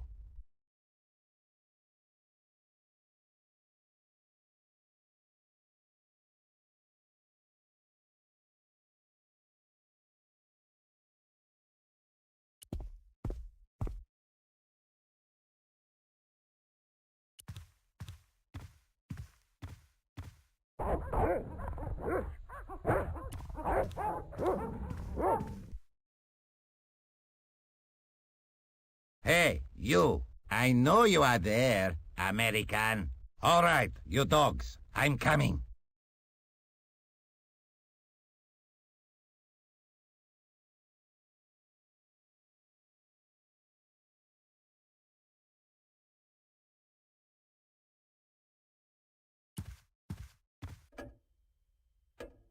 Madre Dios, who are you? My name's George Stobart. I'm sorry to burst in like this. You must leave at once. You're not wanted here. Please, if you'd just listen a minute. Very well. State your business, Senor Stobart. There's been a series of murders, part of some conspiracy. Anyway, the trail led me here. Here? There is nothing for the outside world here. Over 600 years ago there was. What do you mean? This whole thing ties in somehow with the Knights Templar. The Knights Templar are dust. They had a secret that was so important, they went to a lot of trouble to hide it. I do not see what this has to do with my family. Your family had a strong connection with the Templars, right? I believe that they have planted some clues here. Why should I believe a complete stranger who barges into my home? Just let me have a look around. If I find nothing... You'll be spending the night at the police station. Very well. Please, sit down. I know your family is involved with the Templars, but I don't know how. You should be asking how my family were involved, Senor Stobart. The Templars ceased to exist centuries ago. And as for the De Vasconcelos, the line dies with me. I'm sorry. Don't be. Okay, whatever happened almost 700 years ago. So, if the Templars left any clues, they're going to be in stuff that dates back to the early 14th century. Obviously. So, what do you have around here that's early medieval? Early medieval. Let me think. Well, the house is relatively modern, a scant 3 centuries old. Or, of course, The chess set. That chess set is over 600 years old? It must be worth a fortune. Indeed it is. Not that I would part with it, of course. No, I wouldn't either. That's the sort of thing that gets handed down to your children. Sorry. Its value is less than you might think. The set is not complete. One of the pieces is a modern replacement. As to the original, it was lost a long time ago. Nobody has any idea where it is? No. The children had it when they were taken. Children? What children? All in good time, Senor Stobart. May I examine the chess set? Certainly. But do not move any of the pieces. Okay, thanks. Close up, the modern piece stood out like a sore thumb. There was something else odd about the set. All of the original pieces had irregular bases. My lady, I have to warn you, there's a... You!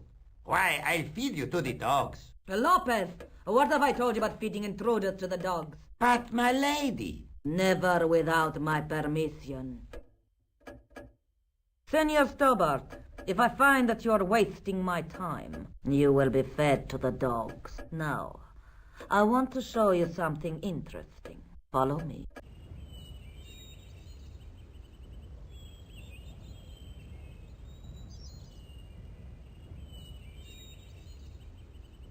Lopez, unlock the door, por favor. This is the only remaining structure on the estate contemporary with the Templars. Nice. What is it, a summer house? A mausoleum, Senor Stobart. Oh. Come with me. Hey, senor. Yeah? I do not know what you have told my lady to be shown these favors, but I do not trust you. You've got nothing to worry about. Aren't you coming in? No, the dead do not interest me. My garden is a living thing. I will be there. Wow, this is old. It was constructed in the 13th century as the final resting place for the De Vasconcelos Templars. It's well maintained. These are my ancestors, and they deserve respect. I come here at least once a week to say a prayer for them. Mind if I have a look around? By all means.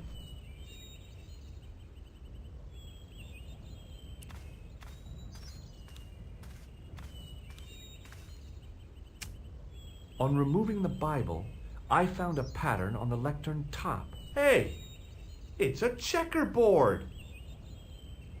Close up, I could see that the pattern was made up of glass squares over a checkerboard pattern. A big statuette of the Virgin Mary kept an eye on the place. The mausoleum contained 5 tombs for 5 of the Knights Templar, man-size in marble. Hanging from the ceiling was a huge yellowed candle. It looked really old and had never been lit. I couldn't climb up there without breaking something. High up in the dome were windows. I guess they might open them to make it less stuffy in there.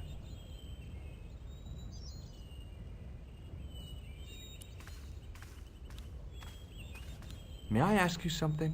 You may ask. Who exactly are these people? My ancestors. These 5 men were all members of the Templars. 5 ancestors in the order. You must be very proud. Not 5, 6. Where's the 6th knight? He was lost to us. You lost an ancestor? It is a family matter. It can have no relevance. Well, it's connected with the curse of the De Vasconcelos, isn't it? Yes, it is. I hope you will honor my desire not to talk about it. Okay, well, I'll leave it for now. Is the Virgin Mary really the right person to be sharing a mausoleum with 5 knights? You are showing your ignorance, Senor Stobart. The Templars were dedicated to the Virgin Mary.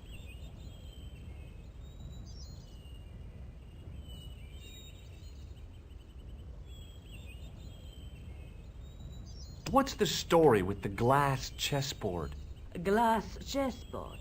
Oh, the pattern on the lectern, purely decorative, I'm sure. There are pieces of glass missing from it. Oh, it has been like that since I was a girl. The gaps in the glass chessboard look awfully deliberate. No, it is ridiculous. What possible significance can it have? It's part of a chessboard, and the gaps are for... Senor Stobart. You cannot mean... This place was built for the Templars. Your chess set is as old as the Templars. It's kind of suggestive, isn't it? I think this must be it. This is what the manuscript is pointing to. This is extraordinary.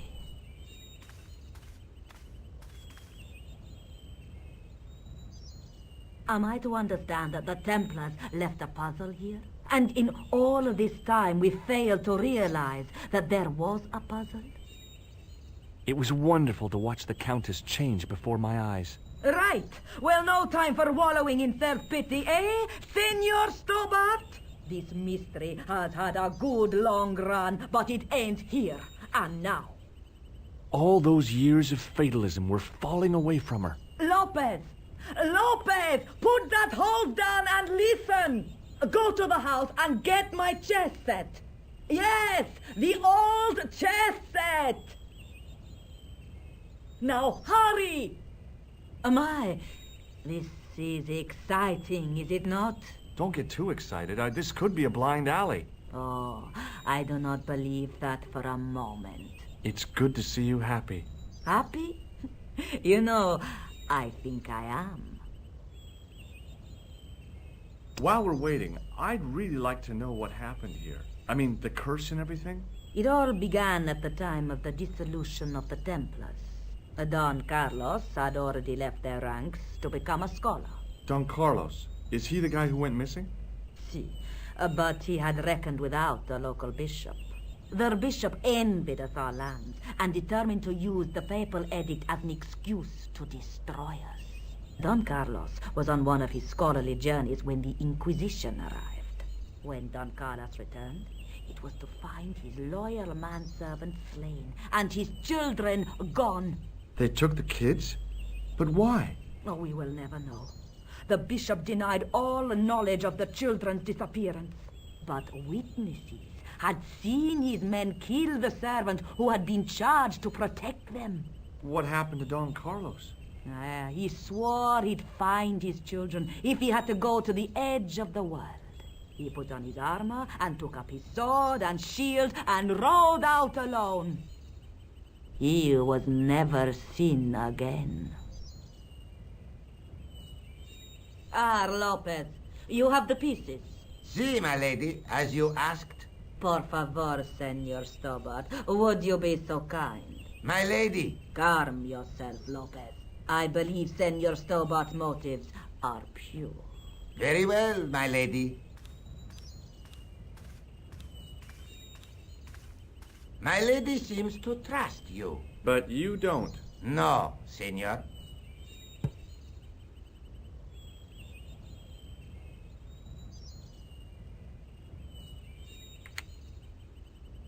It fits, Senor Stobart. It fits. Working quickly, I found which pieces went into which holes.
place, the square bases fit onto the white pieces. I just had to figure out where to place them.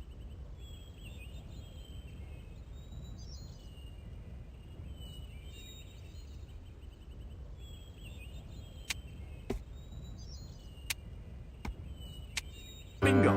I mean, checkmate.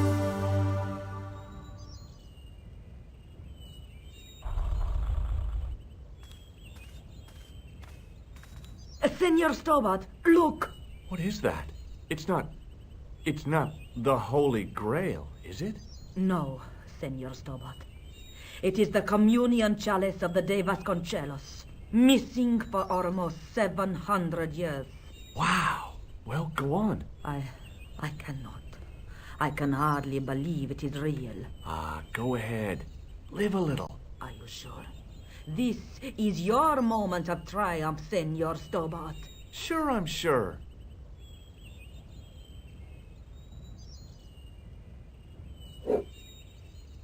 The possibility of death traps only occurred to me a few days later.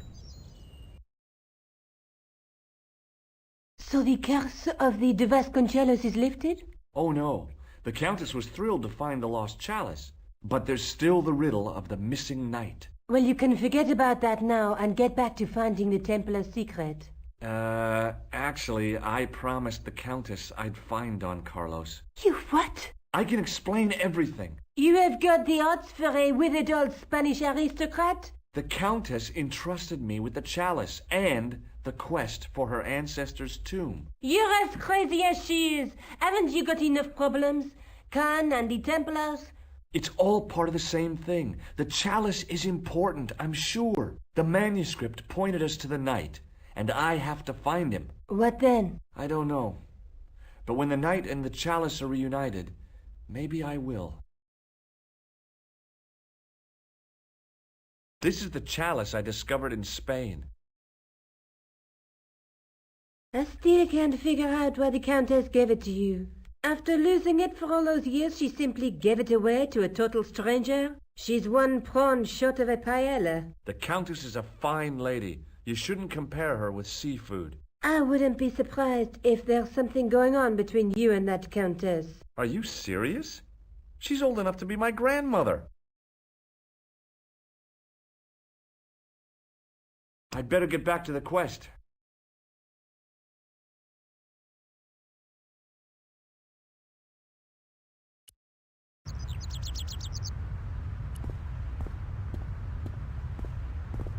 You're back.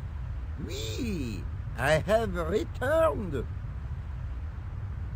Well, I wasn't expecting to see you back here again. No? Well, it is a strange thing, but I am here on duty. On duty? But you're just sitting there drinking wine. No, I am not just drinking wine. I am undercover. I must be missing something. You're in uniform. Precisely, monsieur. My cover is that of an indolent, wine-guzzling police officer. You've got me convinced. Merci. But in reality, my every muscle is poised, every nerve honed. I am drawn tight, ready to pounce. Pazang! Who or what were you planning to pizzang on? You must have heard, monsieur, of the terror that is gripping Paris. You mean the killings? Oh, at last, someone's taken action. People die every day. No, I am on the trail of Sieur Jacques. Who? Sieur Jacques, the terror of the subterranean city. He pops up here, he pops up there. The cops, they seek him everywhere. Is he so hush or beneath the neck? That damned elusive Sieur Jacques. Bravo, that's very good. Merci. I was up half the night writing that. Who is this Sieur Jacques character anyway? Ah, if we but knew that, we could have him in custody in an hour. But he is cunning. To despoil the sewers of our fair city, he has committed many deceptions. He has pretended to be a police officer and deluded a poor war veteran. Uh-oh. He has pretended to be a jongleur. Wow, is that the time? And an American tourist. What nationality are you, monsieur? Canadian. Well, gotta go now. See ya. Well, it's not everyone who can say they started an urban myth.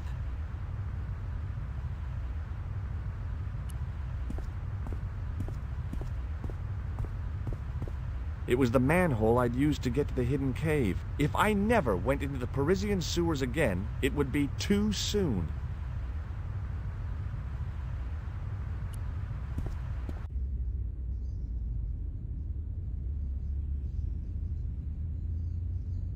A row of old pews, beautifully carved and glowing with polish. I thought of all the people who must have sat here over the decades. All those Parisian derrieres, firm buttocks of the young ladies, the flabby flesh of the old men. That wasn't a pleasing image, so I went back to the young ladies. Whoa!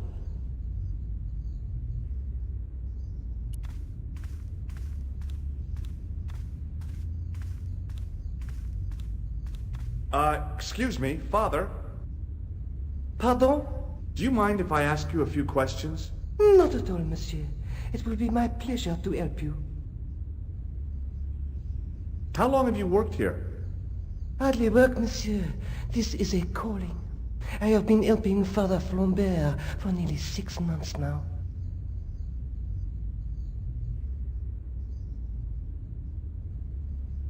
I guess you don't know much about the history of this church, then. Just a little. You've got quite a shine on that candlestick. Ah, oui. Anything less than best would be an insult to the Almighty. I guess so.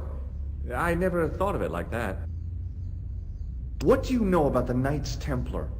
You have come to the right place, if that is your interest. Many of them were executed in the square outside. It was a disgrace to France. Well, the Pope was right behind it, though. Clement V was a man of mammon, not of God. That's kind of forthright for a priest, isn't it? You think so? It is hard to be sure what happened. It is so long ago. You must be proud to have such an incredible collection of stained glass. Pride is a sin, monsieur, but it is hard not to marvel when the light shines through them. It is a fine example of the artisan's genius.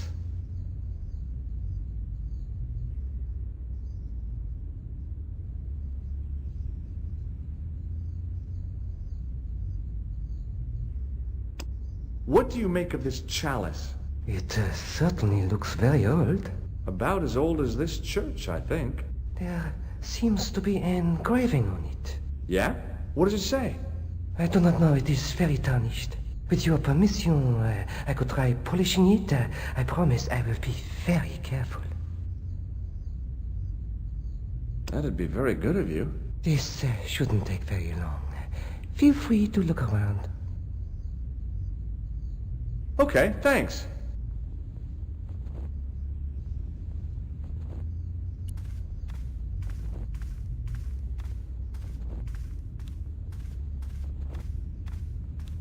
A knight, there in the company of his fellows. Biblical references engraved into the tomb edge to guide his way to the next world. I guess.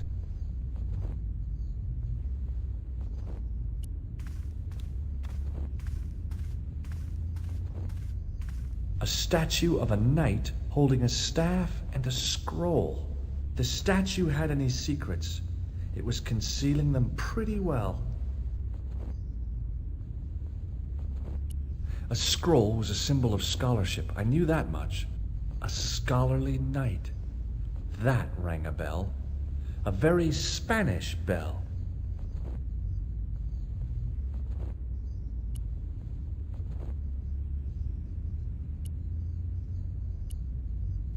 The lens fitted into the end of the scroll like a hand into a glove. Per disciplinum meum lux videbus. Hey,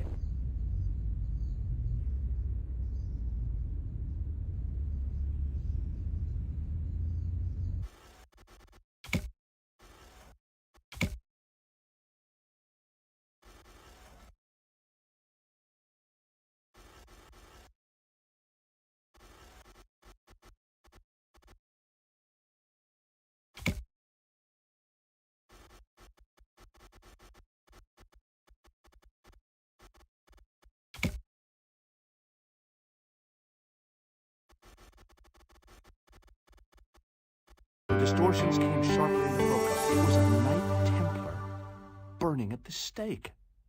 And below him, a date in Roman numerals. A Knight Templar burning at the stake. And a date. Let me see. MCCCXIV.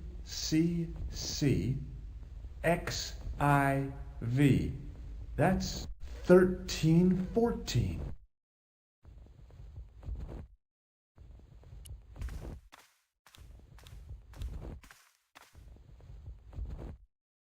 Hey, thanks. It is my pleasure, monsieur. What was the writing on the chalice? It was not writing, my mistake. It was a coat of arms. The remarkable thing is that it seems very familiar. Yeah? Oui, I think I have seen it on that wall tomb in the far corner. That winged horse is quite distinctive. Did you know that the center window conceals an image of a man burning at the stake? The burning man? What, you knew? That there was a hidden image? No. But the church has a reputation for being haunted. Many times people have claimed to have seen a burning man in the window. But when others they look, there is nothing. Perhaps the light has to be just so for the figure to appear. Yeah, or maybe you need a special lens. Do you speak Latin? You ask this of a priest? Okay. Can you tell me what per disciplinum meam lux videbus means?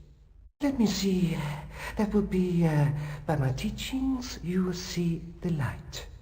I think. Yeah, that's what I thought too. Boy, what a shine you got on this. Merci. It is all in the wrist action. Catch you later. Au revoir, monsieur.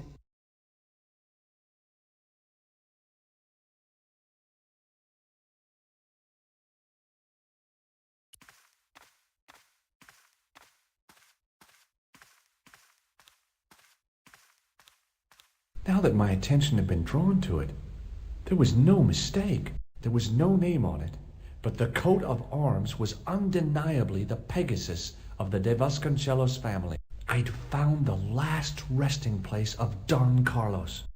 My eye was drawn to the biblical references carved into the edge of the tomb. Hey, maybe these biblical references mean something.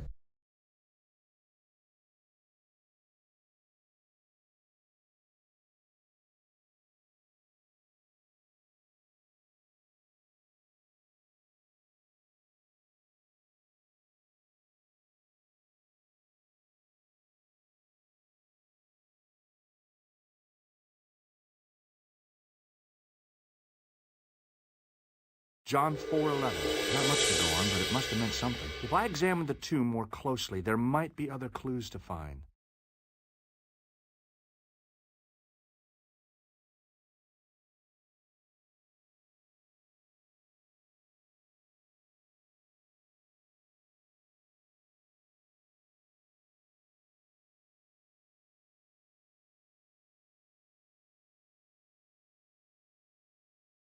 Psalms 22:21.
Psalms 32:7. The numbers referred to a chapter and a verse in the Bible.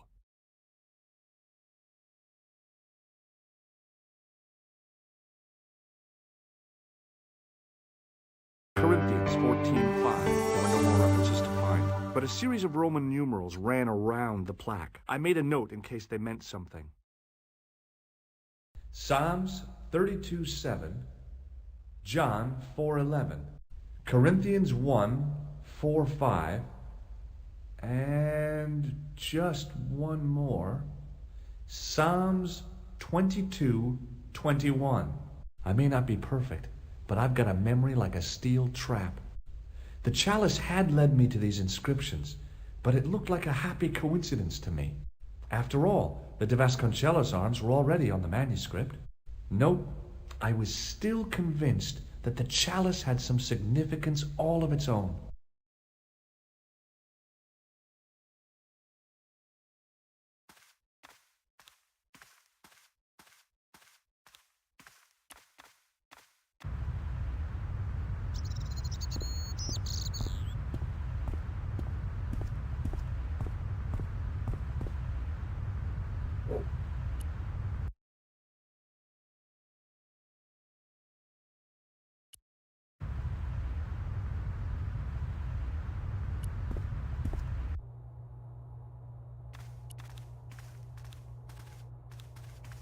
Hi, Andre. Hello, Georgie. Where have you been? Nicole said you were away. I just returned from Syria. Syria? On the trail of the Templars? It's a long story, but I found the bull's head. It was referred to on the manuscript, remember? Yes. What is it? A secret cave built into a high cliff face. In the cave, I discovered a map bearing a phrase in Latin. In accidenta sita est in ora mundi. The island of Britain. Lies at the edge of the world, to the west. Strange. That map seems to contain a series of pointers. Like I said, it's a treasure map. While I was in Syria, I discovered a strange pagan statue. It was like a head with 3 bearded faces. Horrible. That sounds as if it could be Baphomet, the idol described by the Templars. The poor Knights of Christ had an idol that looked like that? Allegedly. The description of the idol came from the evidence extracted by the Inquisition. Mind you, not one statue or idol was ever found on Templar property. Until now, that is. Just last month, a statue of Baphomet was unearthed right here in Paris. Where? At the Institut Hermétique de Naval. The statue is beneath the foundations. It was discovered by some workmen while renovating the building. Can you tell me any more about the statue of Baphomet? It's a fearful image, even now. A bearded head. The base of the statue is carved with Templar symbols. One of the workmen noticed a curious stain at the base. He claimed it looked like blood. Blood? That's right. Maybe not. Thanks for your help, Andre. You're welcome.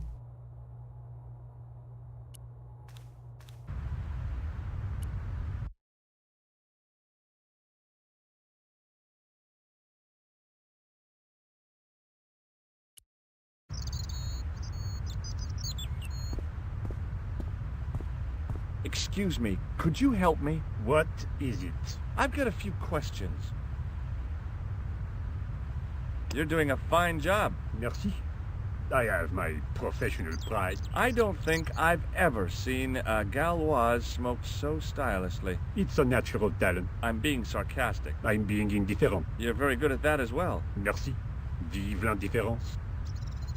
So, what are you doing here? I am having my break. Yeah, I mean when you finish your break. When I finish my break?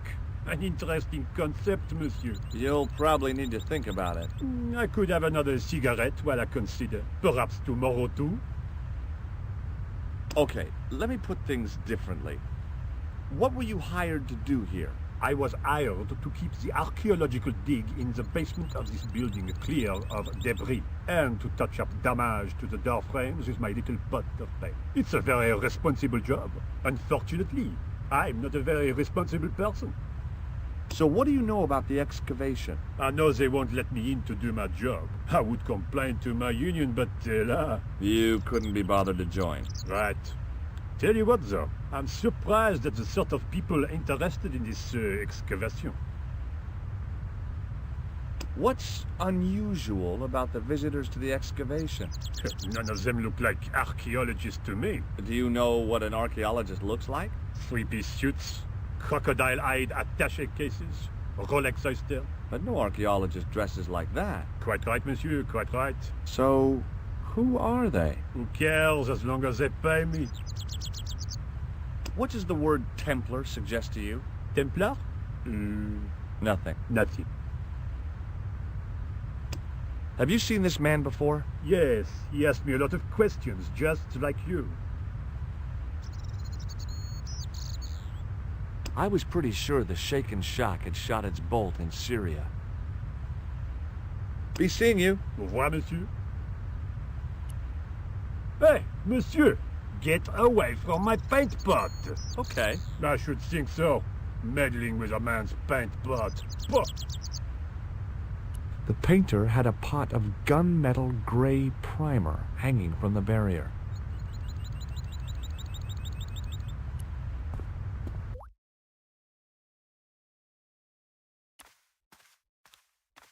There was a closed door with toilet scratched into the cheap veneer. That door is locked, monsieur.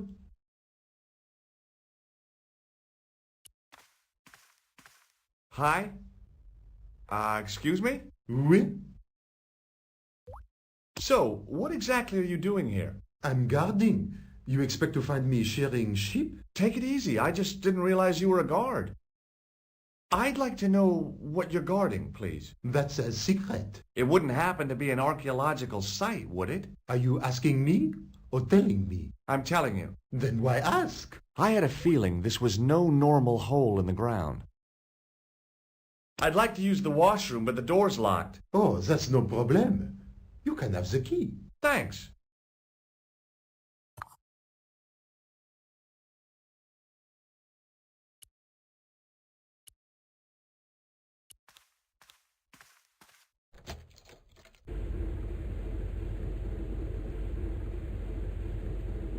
On the wall was an automatic hand dryer.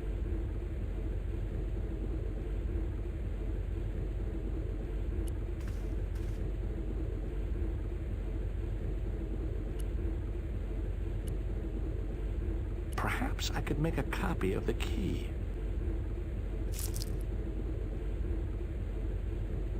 The key had made a clear imprint in the soap. The bar of soap had the imprint of a key in it.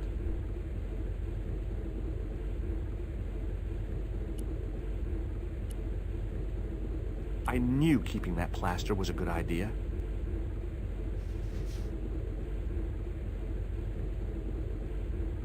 With the plaster and the imprint, I was on the right lines. I had filled the key's imprint in the soap with dry plaster. You can't make a cast without wetting the plaster.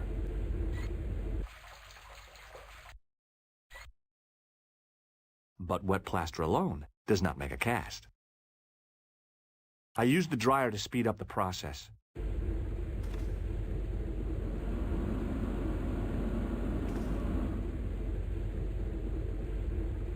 Well, it had taken a while, but I had made myself a completely unconvincing plaster key, way too fragile to use in a lock. I'd have to substitute it for the real one. Trouble was, it looked like plaster and not metal. Then again, that plaster statue in Syria hadn't looked like stone until I'd been a bit artful with it. Maybe I could improve the key as well.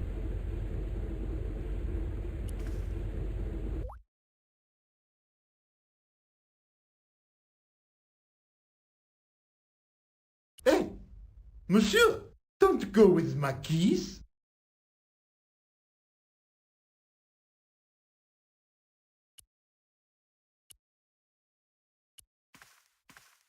Hi again. What is it? Here's the keys. Thanks. Merci, monsieur.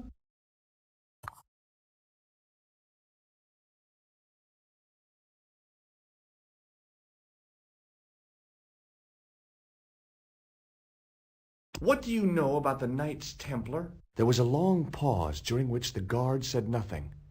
Then he said, Nothing. Nothing at all? Is this a test? What, like a history pop test? No, like a test. Okay, yes, it's a test. Then I know absolutely nothing about the Templars. The guard was being amazingly evasive. It was going to take more than goodwill to get past him. Talk to you later. Au revoir, monsieur.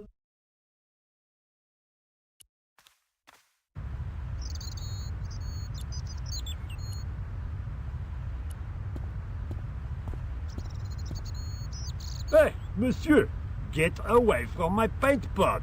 Okay. I should think so. Meddling with a man's paint pot. Pah!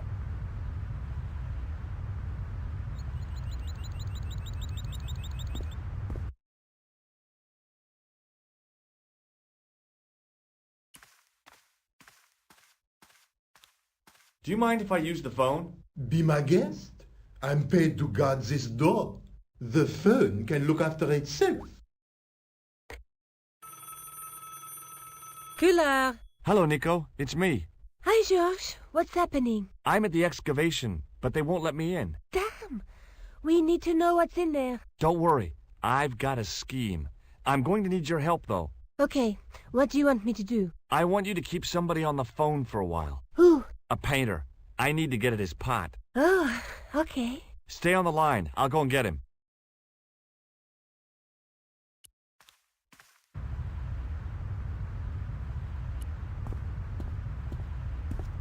Hi, it's me again. What now? You've got a phone call. For me? Are you certain? It's a woman. She sounded hot. What woman? She must be mistaken, monsieur. Well, she asked for that hunk of a man with the nicotine fingers and his ass hanging out of his pants. Certainly sounds like me. Stand back. It wouldn't do to keep the lady from her hunk.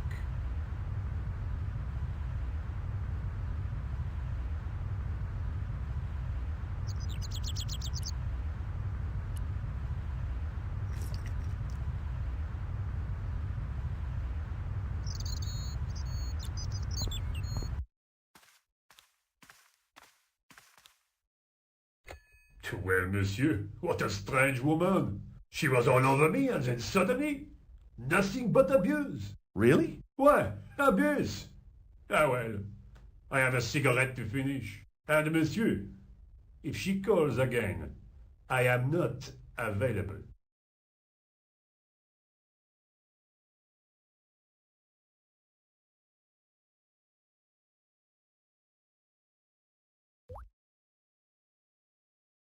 The doorway led to an old utility closet that had lost its door. There was nothing interesting in there.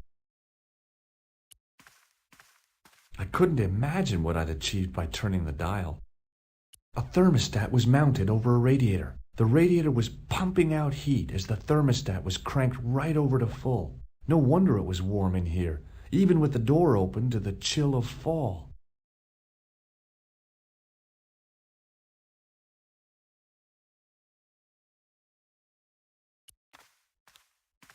Hi again. What is it?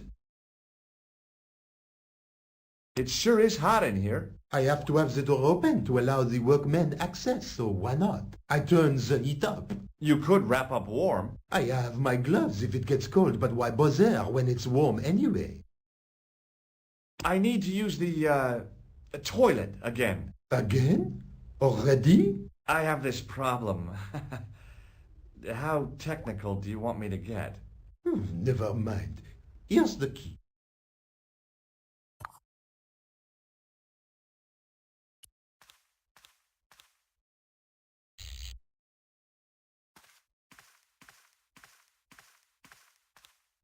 I turned the heating off.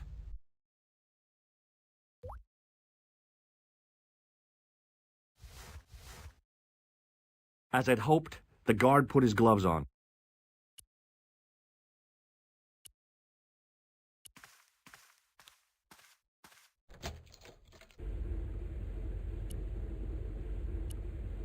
Now, I'd substituted the fake key for the excavation key. It looked okay, but felt false.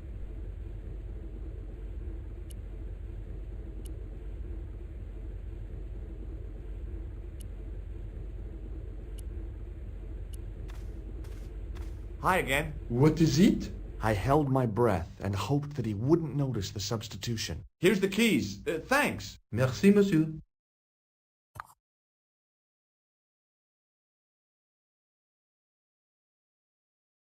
Talk to you later. Au revoir, monsieur.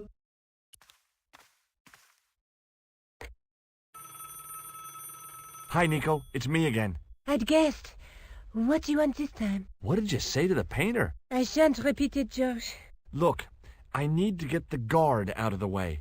Could you call back and ask him to get the painter again? Okay, I'll call back soon.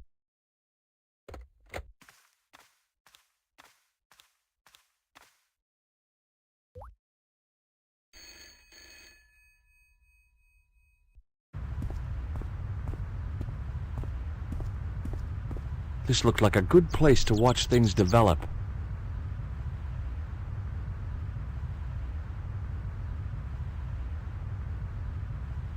Hey, you! It's the phone. Yeah, who is it? How should I know? What am I, your social secretary? It's not a chick, is it? Yes, it's a woman. Are you going to answer it? Does she have a warm, sensual voice like molten chocolate? Yes, she has a really sexy voice. Now get a move on. I'm not talking to her. I can see that. You're wasting time talking to me. No, you don't understand. I refuse to talk to her. You refuse? You refuse? I'm wasting valuable time. Don't make me laugh. Your time valuable? You just stand around all day. I have a highly responsible job. Don't me, you elephantine oaf.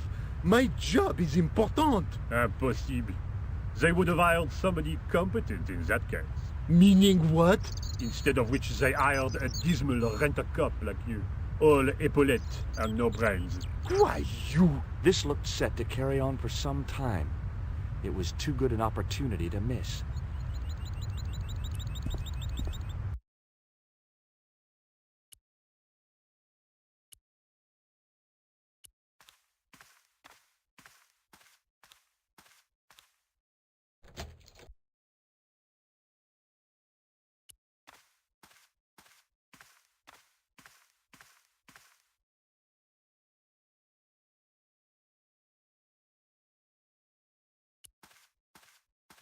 There was no doubt about it. It was the same sort of idol I'd seen in Syria, Baphomet. The Templars had certainly been through here.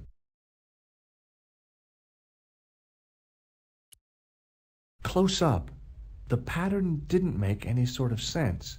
It fanned out around an axis point, a kind of focus to one side.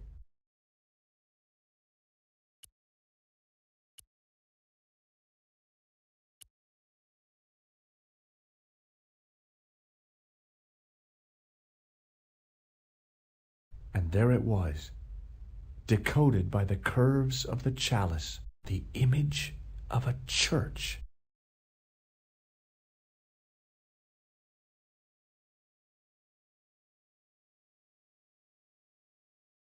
I found out what the chalice was for. You've solved the puzzle? Yeah, there was a distorted picture at the Baphomet site. When I viewed it in the polished surface of the chalice, it changed. What did it show? A picture of a church with a square tower. I guess I'd better return the chalice to the Countess. Hurry back, Georges.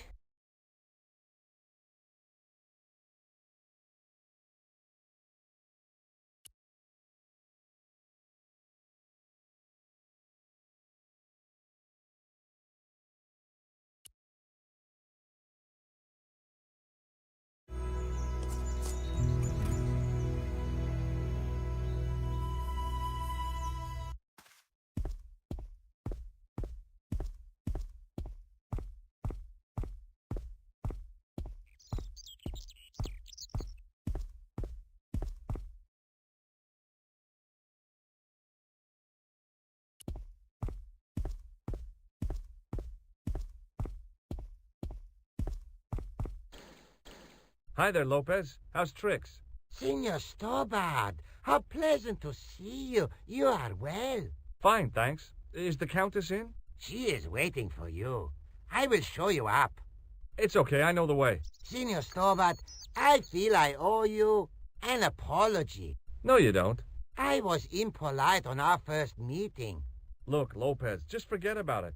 I came on like a snake oil merchant. I wouldn't have trusted me in your shoes. You do not understand. Finding the chalice has given my lady a new lease of life. It's a marvel. She smiles, she laughs. The tradesmen are saying that she is on Prozac. So the Countess feels that the curse is lifted. I would not put it so strongly. Your discovery of the chalice was proof that the Templars never abandoned the de Vasconcelos. It counts for a great deal with my lady.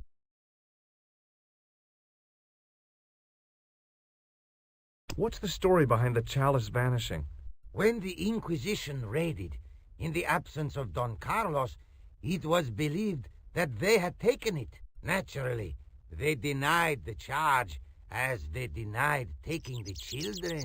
And naturally, nobody believed them. But they were telling the truth. The chalice was hidden from them. You don't suppose they were telling the truth about the children as well, do you? Madre de Dios! I had not thought of that. But then what happened to them? I don't know. If the Inquisition didn't take them, then who did? You must speak to my lady of these. Count on it. Catch you later, Lopez. Adios, Senor Stobart.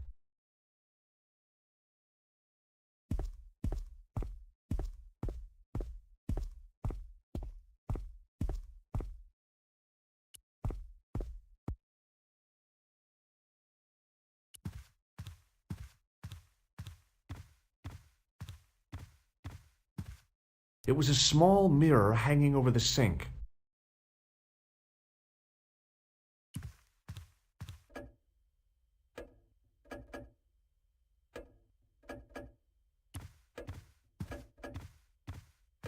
Senor Stobart, oh, what a pleasure.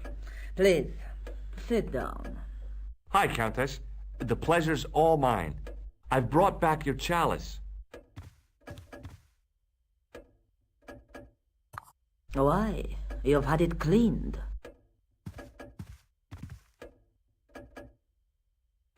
Yeah, I met an obliging priest with a soft cloth.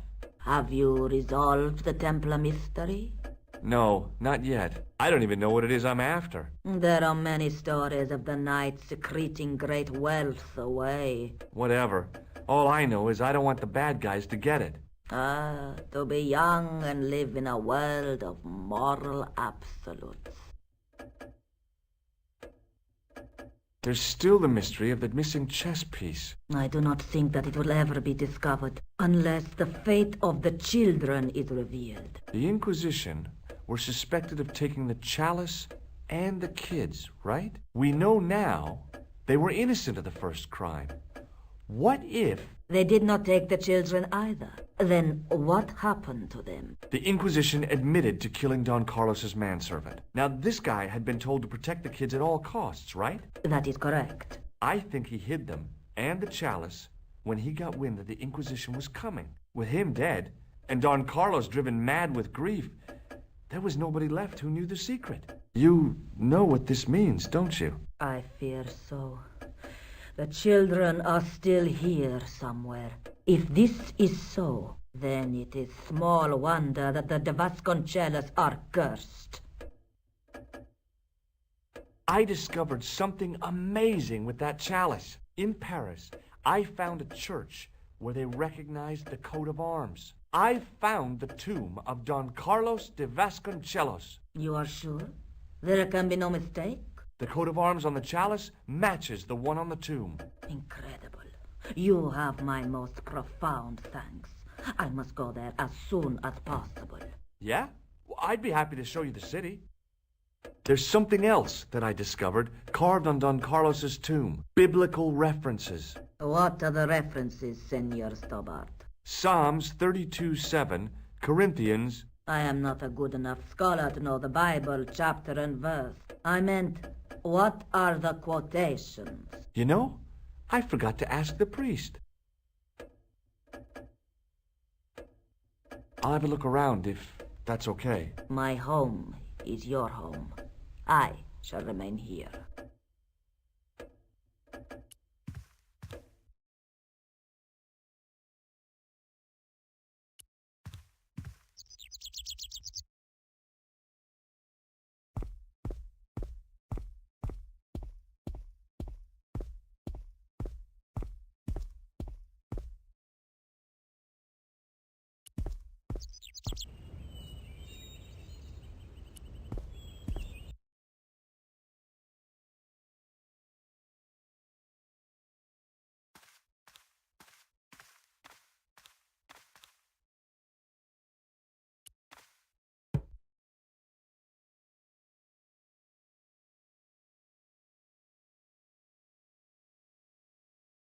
Hanging from the ceiling was a huge yellowed candle. It looked really old and had never been lit.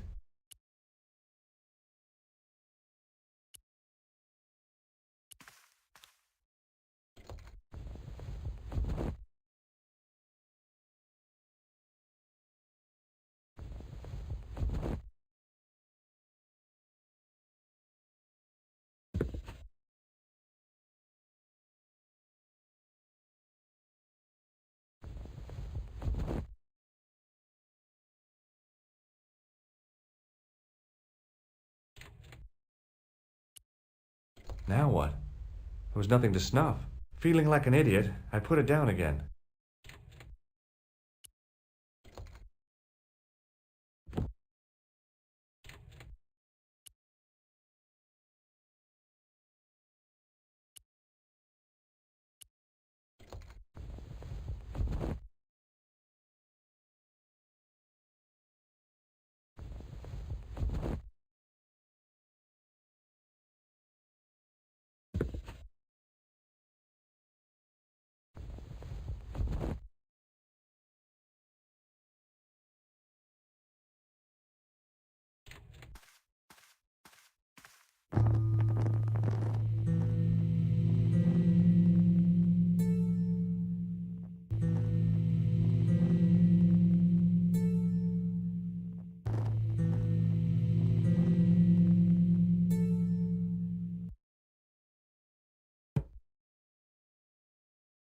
The candle had burnt brilliantly, but only for a couple of minutes. Some kind of special formulation, I guess. And had yielded up this. A complex shape expertly cut in stone. I figured it was some kind of key.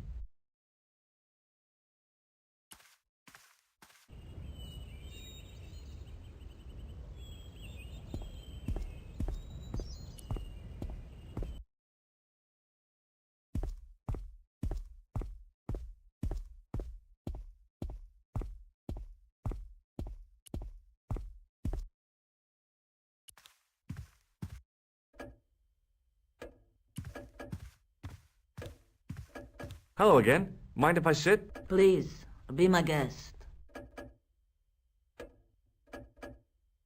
Here's the Bible from the mausoleum.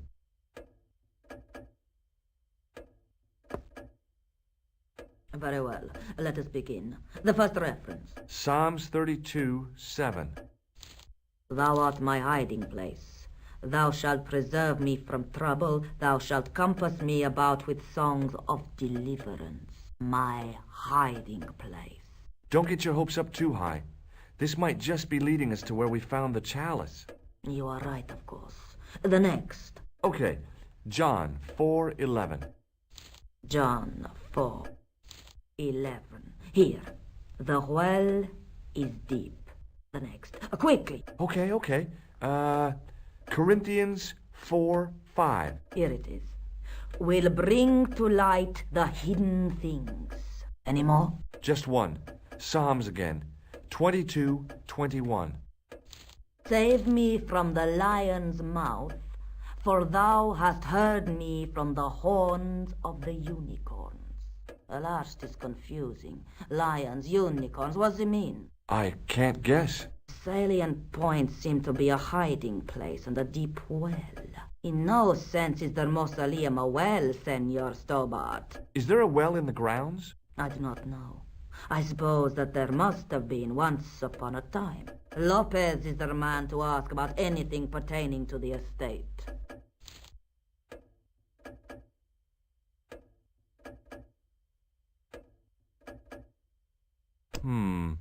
Maybe not. What do you make of this? It looks like some sort of key. Where did you get it from? It was buried inside the great candle in the mausoleum. Inside it? What have you done to it? I, lit it. But it is irreplaceable.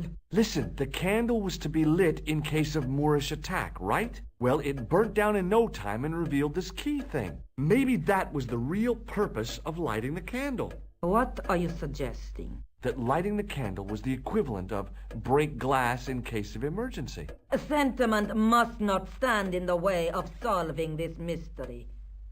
You did the right thing.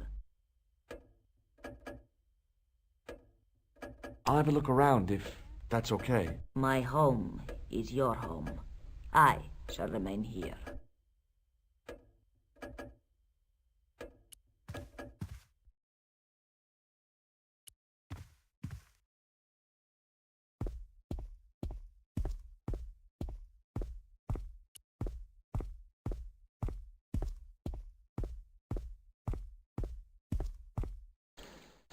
Hi, Lopez. Got a minute? Certainly, senor. How can I help you? You must know just about everything that there is to know about this place. See, I have lived my whole life here in the service of the Vasconcelos. Do you know of a well anywhere around here? A well? Si, senor. This used to be a fortified villa. How can you last a siege without water? Great. So where is it? How should I know? The well was covered over in the last century. It was dangerous, you see. And you have no idea where it was? None. It was hidden even before my grandfather's time. You must have a vague idea of where the well is. It must have been in the old house's courtyard, so that would put it around here. Here?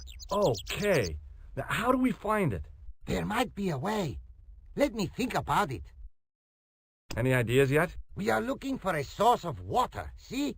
Yes. For generations, the Spanish country folk have had a secret way of locating water, even if it is meters beneath the ground. Ah, you're not talking about water dousing, are you?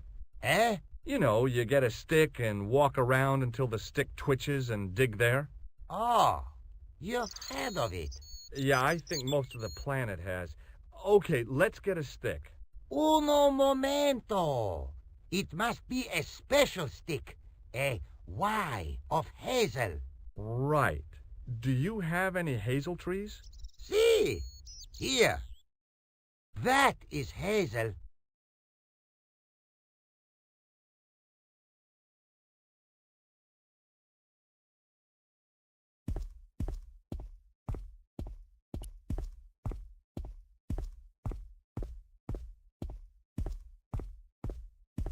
I went over to find a suitable stick. I don't believe it. There wasn't a single usable Y-shaped branch on the whole damn thing.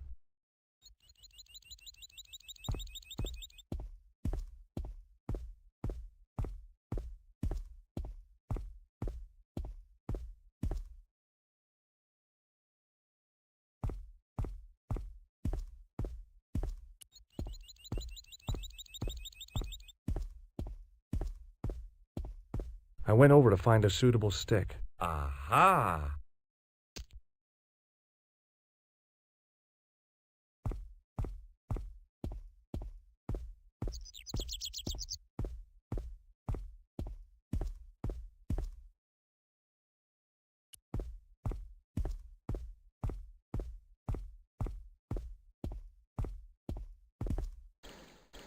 Hi, Lopez. Got a minute? Certainly, senor. How can I help you?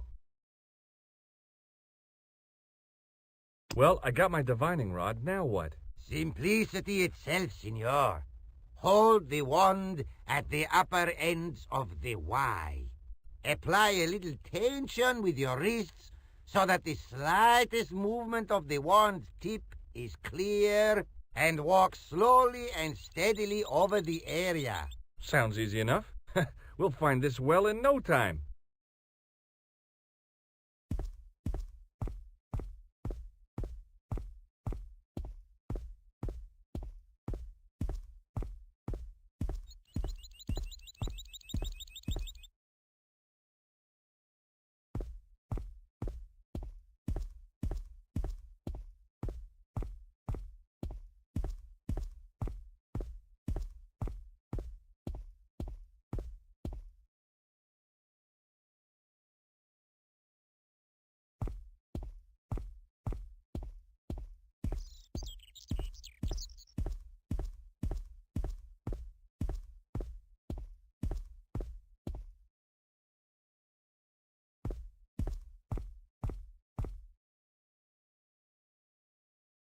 Senor Stobart, you've found something. This is it. This is where we find the secret of the Templars. Hidden here for hundreds of years. Lost from the sight of man until now. The mystery is revealed. It's a tin can. I've been walking up and down with a twig in my hands, looking for a tin can. It had water in it. That's what the dowsing stick must have detected. I'd have to check with an archaeologist, but I don't think the Templars left that. In truth, Senor Stobart, the loan was laid many, many years ago. This can could date back to the Napoleonic Wars. Get rid of it and I'll try it again. Lopez threw the can away. It seemed to fall an awfully long way. The splash at the end confirmed what we both suspected. Well, I'll be a monkey's uncle. It has been here all the time. All those years and nobody found it. Stood in awe for a moment, marveling at the secrets all around us. I could have fallen down that.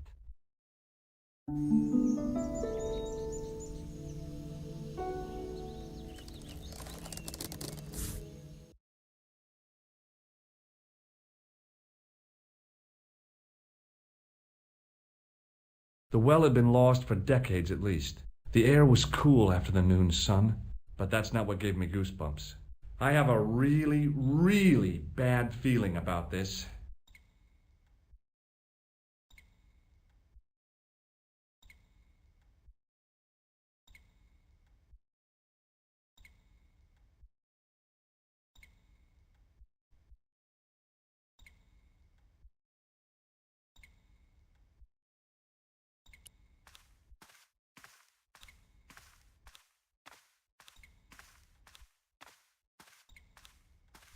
From a distance, the lion's head had been impressive. Close up, it was frightening. Hey, one of the fangs is a separate piece.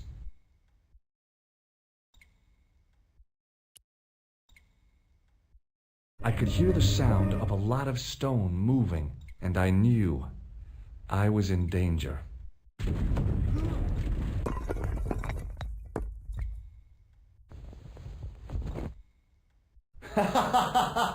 Oh, very funny, you psychos! Senor Stobart! Senor Stobart! Are you all right? It's okay, Lopez, I'm fine! Que susto me has dado! You gave me a scare! Nice try, Templars.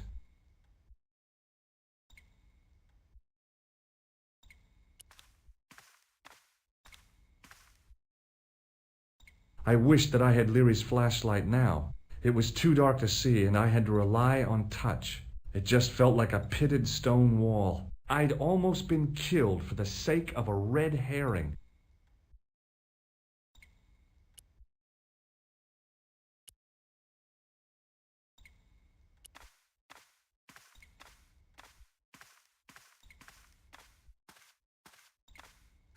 I realized I could use the mirror to reflect the light from above.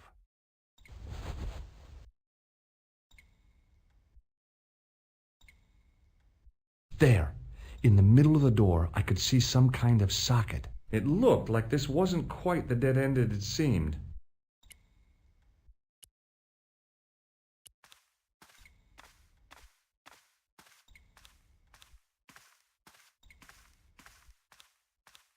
I slid the stone key into the lock. There were buttons that turned the dials.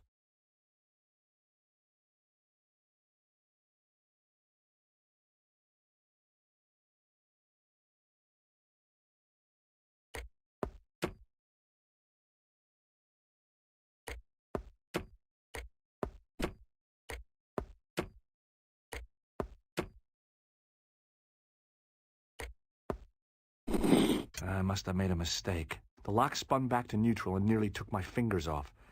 I was going to have to start from scratch again.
I heard the sounds of the lock moving. Either that or the wall was going to come down on my head.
Oh, yes! Bonus points for that, I hope. I knew the old Stobart fingerwork wouldn't let me down.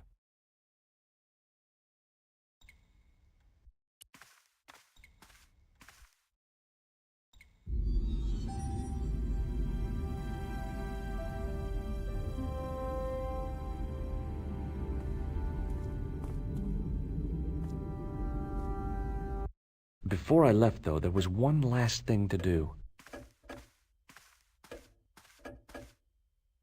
You won't be needing that replacement piece anymore, Countess. I found it with the children. You'll probably want to be alone for a while. I'll be out in the garden with Lopez.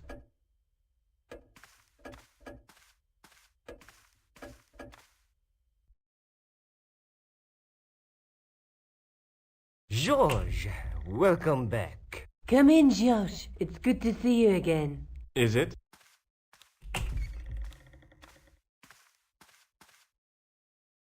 Sure. What did you find in Spain? Without Andre, we wouldn't have got this far, George. Yeah, I know.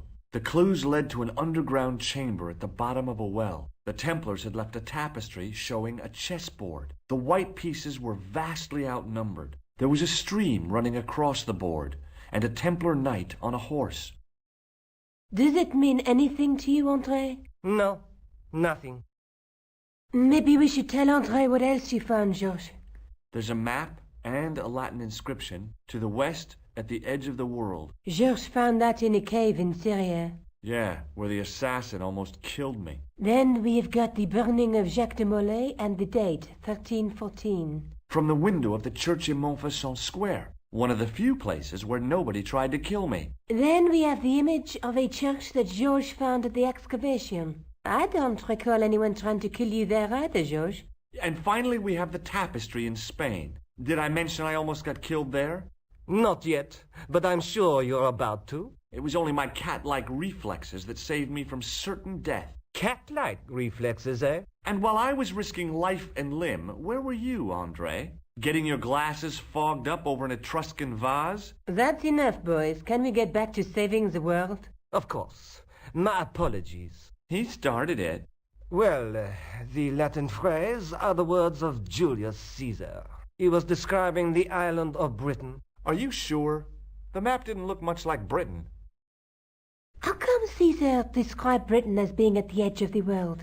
To the Romans, the Mediterranean was the center of the universe. Britain was a remote, unfriendly place, inhabited by blue-painted savages. It hasn't changed much. They've stopped painting themselves blue. Except when they go to a football match. They used an extract from a plant called woad, Icetis tinctoria. The Scots were using it until fairly recently in the wars with the English. Fairly recently? I don't recall the Scots being at war with the English. How recently are you talking about? I believe William Wallace's men used it in the 13th century. They might well have been using it as late as... You can't remember, can you? 1314. Ah, we're back onto that, are we? André, what is it? What do you mean? 1314 in Scotland. The Battle of Bannockburn. That would explain the stream on the chessboard. That's what a burn is. Right, Andre? As in Bannockburn? Right, George. And it gets better. Tradition has it that the Scots were helped by a shock force of, well, can't you guess? Knights Templar? Yes, a group of outlawed Templars. They are said to have turned the tide for the Scots. And it all ends at a church in the Isle of Britain at Bannockburn in a church. What are we waiting for? I'll call a cab. I can't go. Andre, you've been loads of help, but... What George is trying to say is that you shouldn't feel guilty. I was? We understand you've got commitments. Oh, listen, we have to hurry. Let's go, George. We'll see it through. Oh, and, don't worry about us.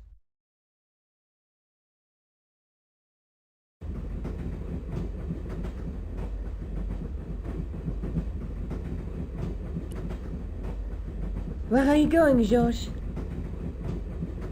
Do I need to spell it out?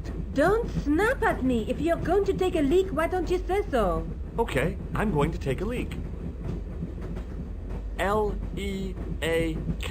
Tickets, please. Oh, hi.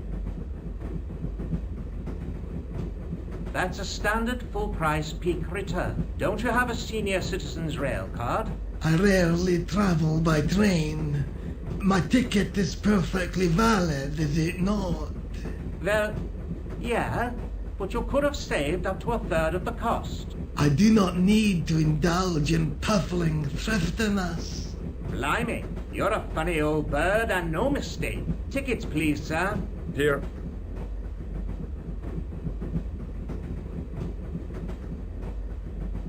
Off to Stirling, eh? Yes, we are. Well, I hope you won't be disappointed. It's a miserable place this time of year. Still, there's plenty of pubs and a lovely view from the castle. Thank you. I don't want to worry you, but there was something familiar about that guy. Are you sure? You're tired. Perhaps you're mistaken. Maybe. But I didn't like the look in his eyes when he spoke to you.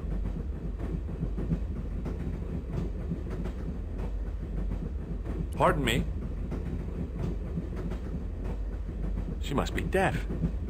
Yes, my dear. Do you know what time we're due in Stirling? 6:15, but we're running 8 minutes late. Do you know Stirling well? Yes, I do. Is that where you two lovebirds abound? Yeah, It's one of the places we thought we'd see on our holiday. Be sure to visit the castle, won't you? Oh, I'm sure it's a neat place. But we are not really interested in history, are we, George? No. Is there a church called St. Ninian's at Stirling? Yes, there is. And I know why you're going there. You do? Of course I do. It's obvious you're in love. You're eloping, and they say romance is dead. What's the book you're reading? Oh, it's something I picked up at the station. A medieval detective story. Quite well written for that kind of thing. It's been out of print for years. What's the title of the book? The Crooked Crusader Caper by Molly Pegram. I assumed the author was a woman, but apparently not. His real name is... Professor Nigel Pegram. That's right. Do you know him? No, I never met him. George is a great fan of his, though. Would you believe that this clown's nose led us to being on this train tonight? I would indeed. No, honestly, You would? Certainly. You have an honest face. Yep. That's a nose with a history, all right. So you said. Does the name Merlin mean anything to you? Merlin, a master of illusions. Oh, you said Merlin? Then no, nothing. Do you know what this is? Yes, I do. A young friend of mine shook my hand with one just the other day. Yeah? Well, that's outrageous. He should be shot. Perhaps. Still, his intentions were good. I'm sorry that you've been zapped by one of these things. You shouldn't be.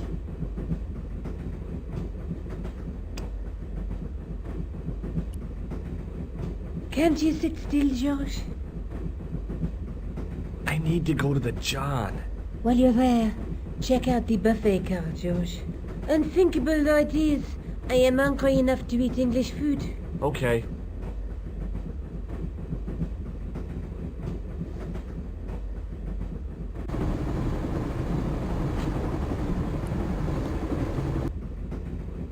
Hi. Having a party? No, this is breakfast. Come on, join us, man. Away, Basha, wake up, man. What's company? His breath was like the outlet from a chemical factory. Excuse me, mate, he's taking a nap, sleeping like a bobby. I'll wake him up when we get to Newcastle. We passed through Newcastle half an hour ago. And I never noticed. What is that stuff you're drinking? It smells like gasoline. Right, I'll put hairs in your chest, like. And your eyeballs, too, by the looks of you. Have you ever seen this man before? Aye, man, he's chalky white and I claim my 10 quid, like. No, he's an international assassin, and he goes by the name Khan. Well, aye, man, but I was close, you know. Would you like a red nose? No, thanks, pal, I got one of my own. Do you know what this is? No, man, what is it? It's a hand buzzer. You won't catch me out with that, pal. If I'd wanted to catch you out, I wouldn't have shown it to you, would I? Well, maybe it's his mate, pal. Like a clever double bluff, you know? See you later. Didn't open that window, pal. Why not? It's freezing out there. I didn't want to wake him. To be frank, without a cold water hose, I didn't think I could wake him.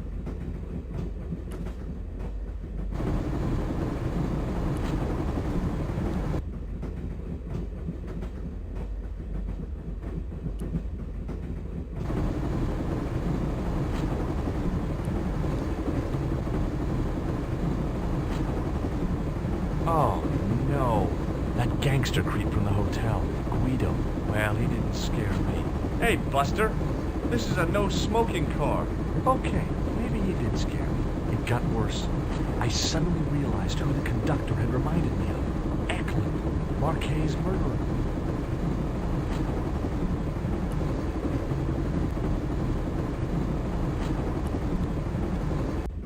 I should have known better than to leave Nico and the old lady alone. Suddenly, the sword of Baphomet took second place to finding the girl I loved.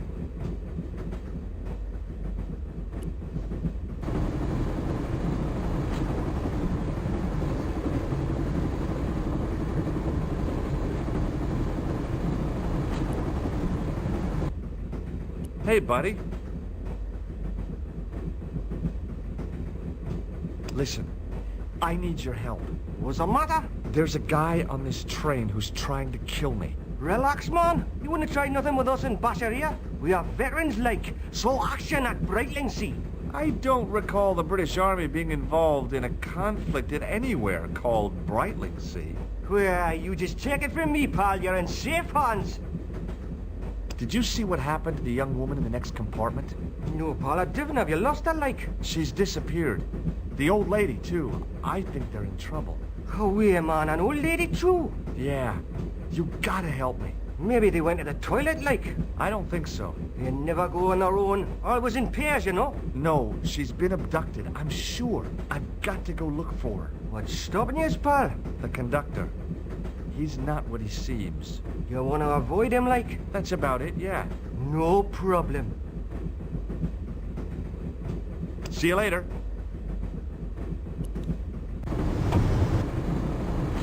Give it to it, pal. Don't jump. I don't intend to jump. I'm going to climb on top of the train. You're kidding, aren't you? Just watch me.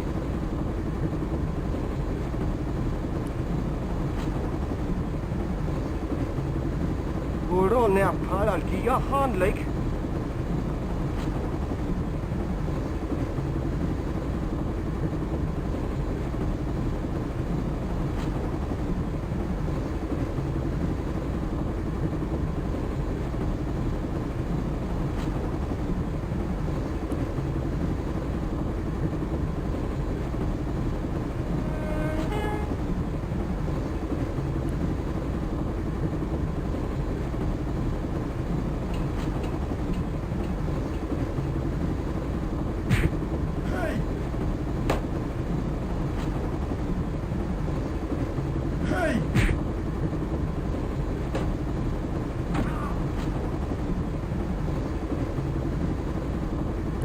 Wanted to stop the train, and now was my chance.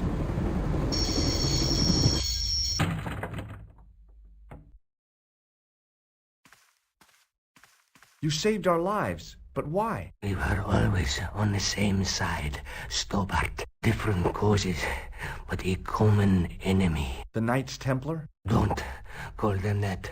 The real Templars were a noble foe. These barbarians have no right to that name. These men are no better than dogs. What are the Neo-Templars after? What is the Sword of Baphomet? Not what you think, my friend. It is a weapon, yes, but one which our enemies will find difficult to wield. A double-edged sword. A power older than Dimolay, older than Solomon. We'll stop them. You and me together. And Nico. No, George. My journey ends soon at the Garden of Paradise. You're talking in riddles. Can't you tell me straight what they're after? The sword symbolizes a colossal energy caused by the alignment of the Earth's natural power fields, which are focused at St. Ninian's. The energy endowed the Templars with the power which made them great. A power which made them charismatic to such an extent they could control the will of all around them. How did you escape from the Bull's Head? It is a long walk from the cliff of the Bull to the village, Stobart. Fortunately, I know the ways of the wilderness.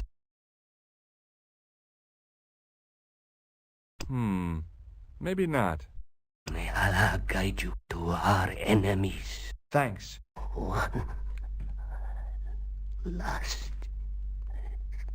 thing. What? What is it? He's dead.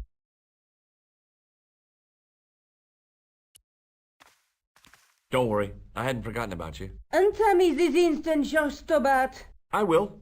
When I'm ready.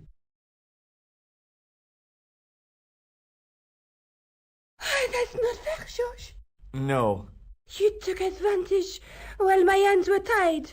When Eklund pointed that gun at me, I thought I was gonna die. I thought of all the things that I'd never get to do. And kissing you was at the top of my list. George! Uh-huh. George, we've got to get off the train. Eklund could recover at any time. So what are we waiting for?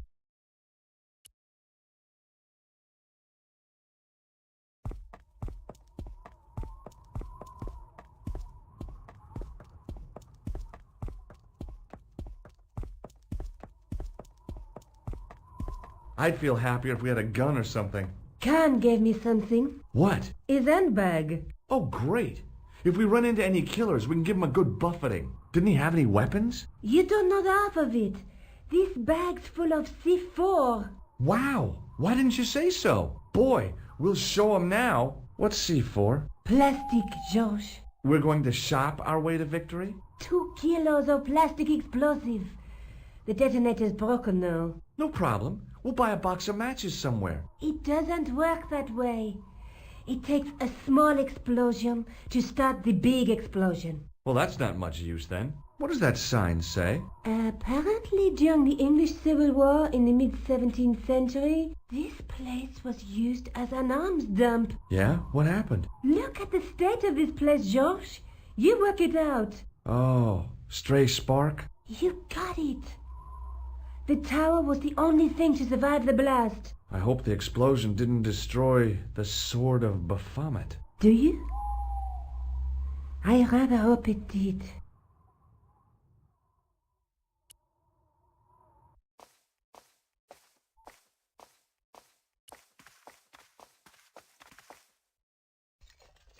I scrabbled around in the rubble and found an old clay pipe with a broken stem. Under one of the stones, I found a metal coin which was green with age. It was caked with soil, but what I'd found was a small cog and spindle. With mounting excitement, I felt something between my fingers. It was short, hard, and black. Something I hadn't expected to find here. It was a plastic pentop. I didn't find anything.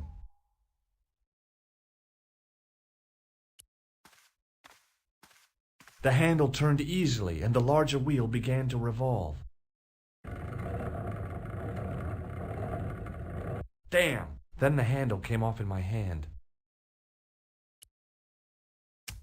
Now that the handle was gone, it was easy to remove the cog and spindle.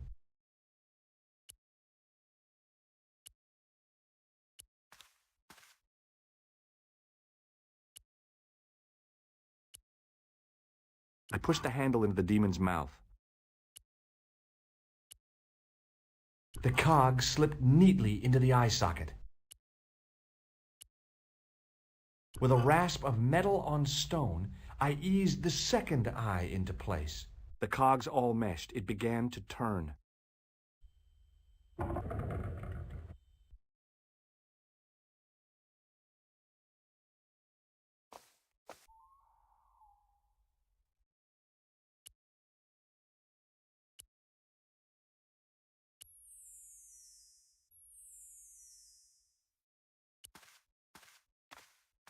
As soon as I saw the flickering torches, I realized the bogus Templars had beaten us to the sword. But where were they now? And why was it so quiet?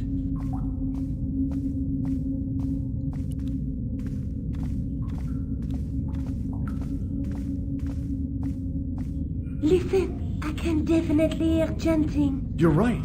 I hear it too. What do you suppose they're doing? It wouldn't surprise me if they were holding some kind of satanic sex ritual. So, what are we waiting for? Will you look at that? Baphomet. Labino was right. This place was ancient even to the Templars. This whole place? This is Baphomet? Finally, the truth. The Templars had never worshipped this graven image, no more than they'd worship a rainbow. But, like a rainbow, they regarded it as a symbol of a covenant with God, who'd revealed this place to them. Rosso! Why, the double-dealing treacherous. On the contrary, Inspector Rosso has been the model of obedience, an important quality in a true Templar. Now be quiet and watch if you wish to live much longer.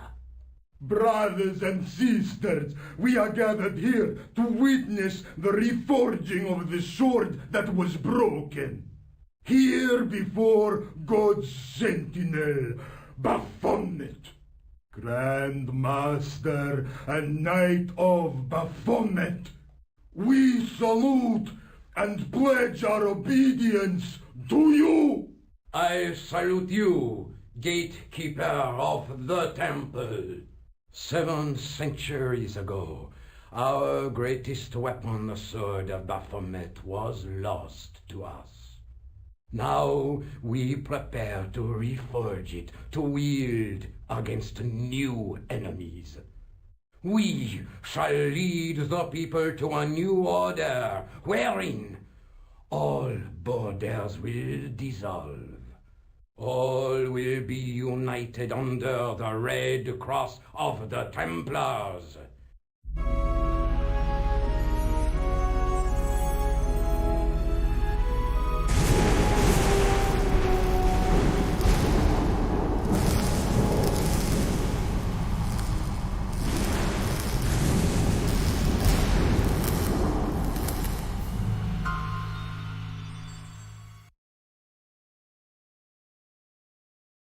George, we have watched your efforts to stop us with respect. But surely you realize that you have been misled by our enemies. Both of us want a better world. Fortunately, no harm has been done. We need determined, resourceful men like you. Join us, George. Join us in true brotherhood. Yeah. True? Wait. Brothers? What about Marquet? What about Pegram and Klausner? You didn't look on them as brothers, only as failures. 3 men dead, and you don't give a damn. George, you know that sacrifices are necessary. Every great undertaking. Join you. I'll see you in hell first. Oh, George, I had great hopes for you. C'est la guerre. Eklund, kill him.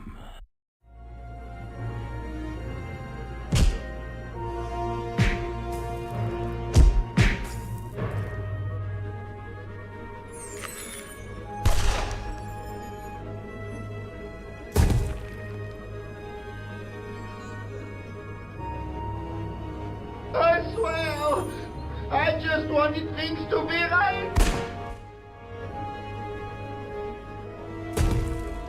Take them. Kill them. They will not escape. Well, well. If it isn't the great detective and his beautiful assistant, it's going to be a pleasure killing the pair of you. George, what are we going to do?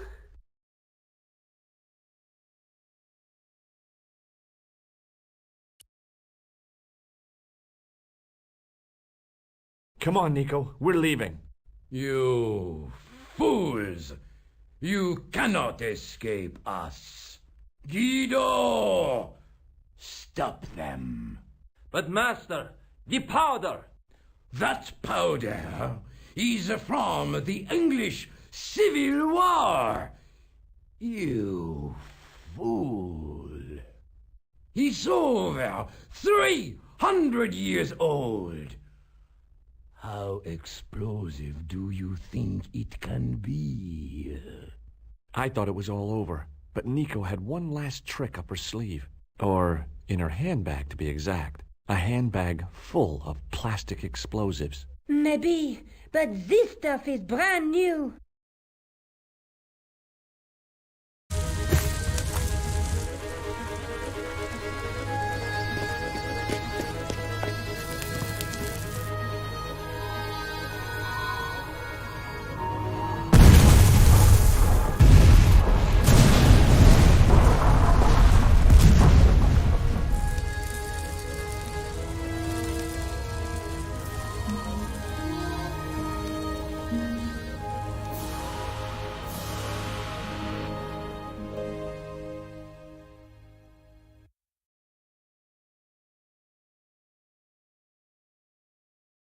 We didn't stay long in Scotland.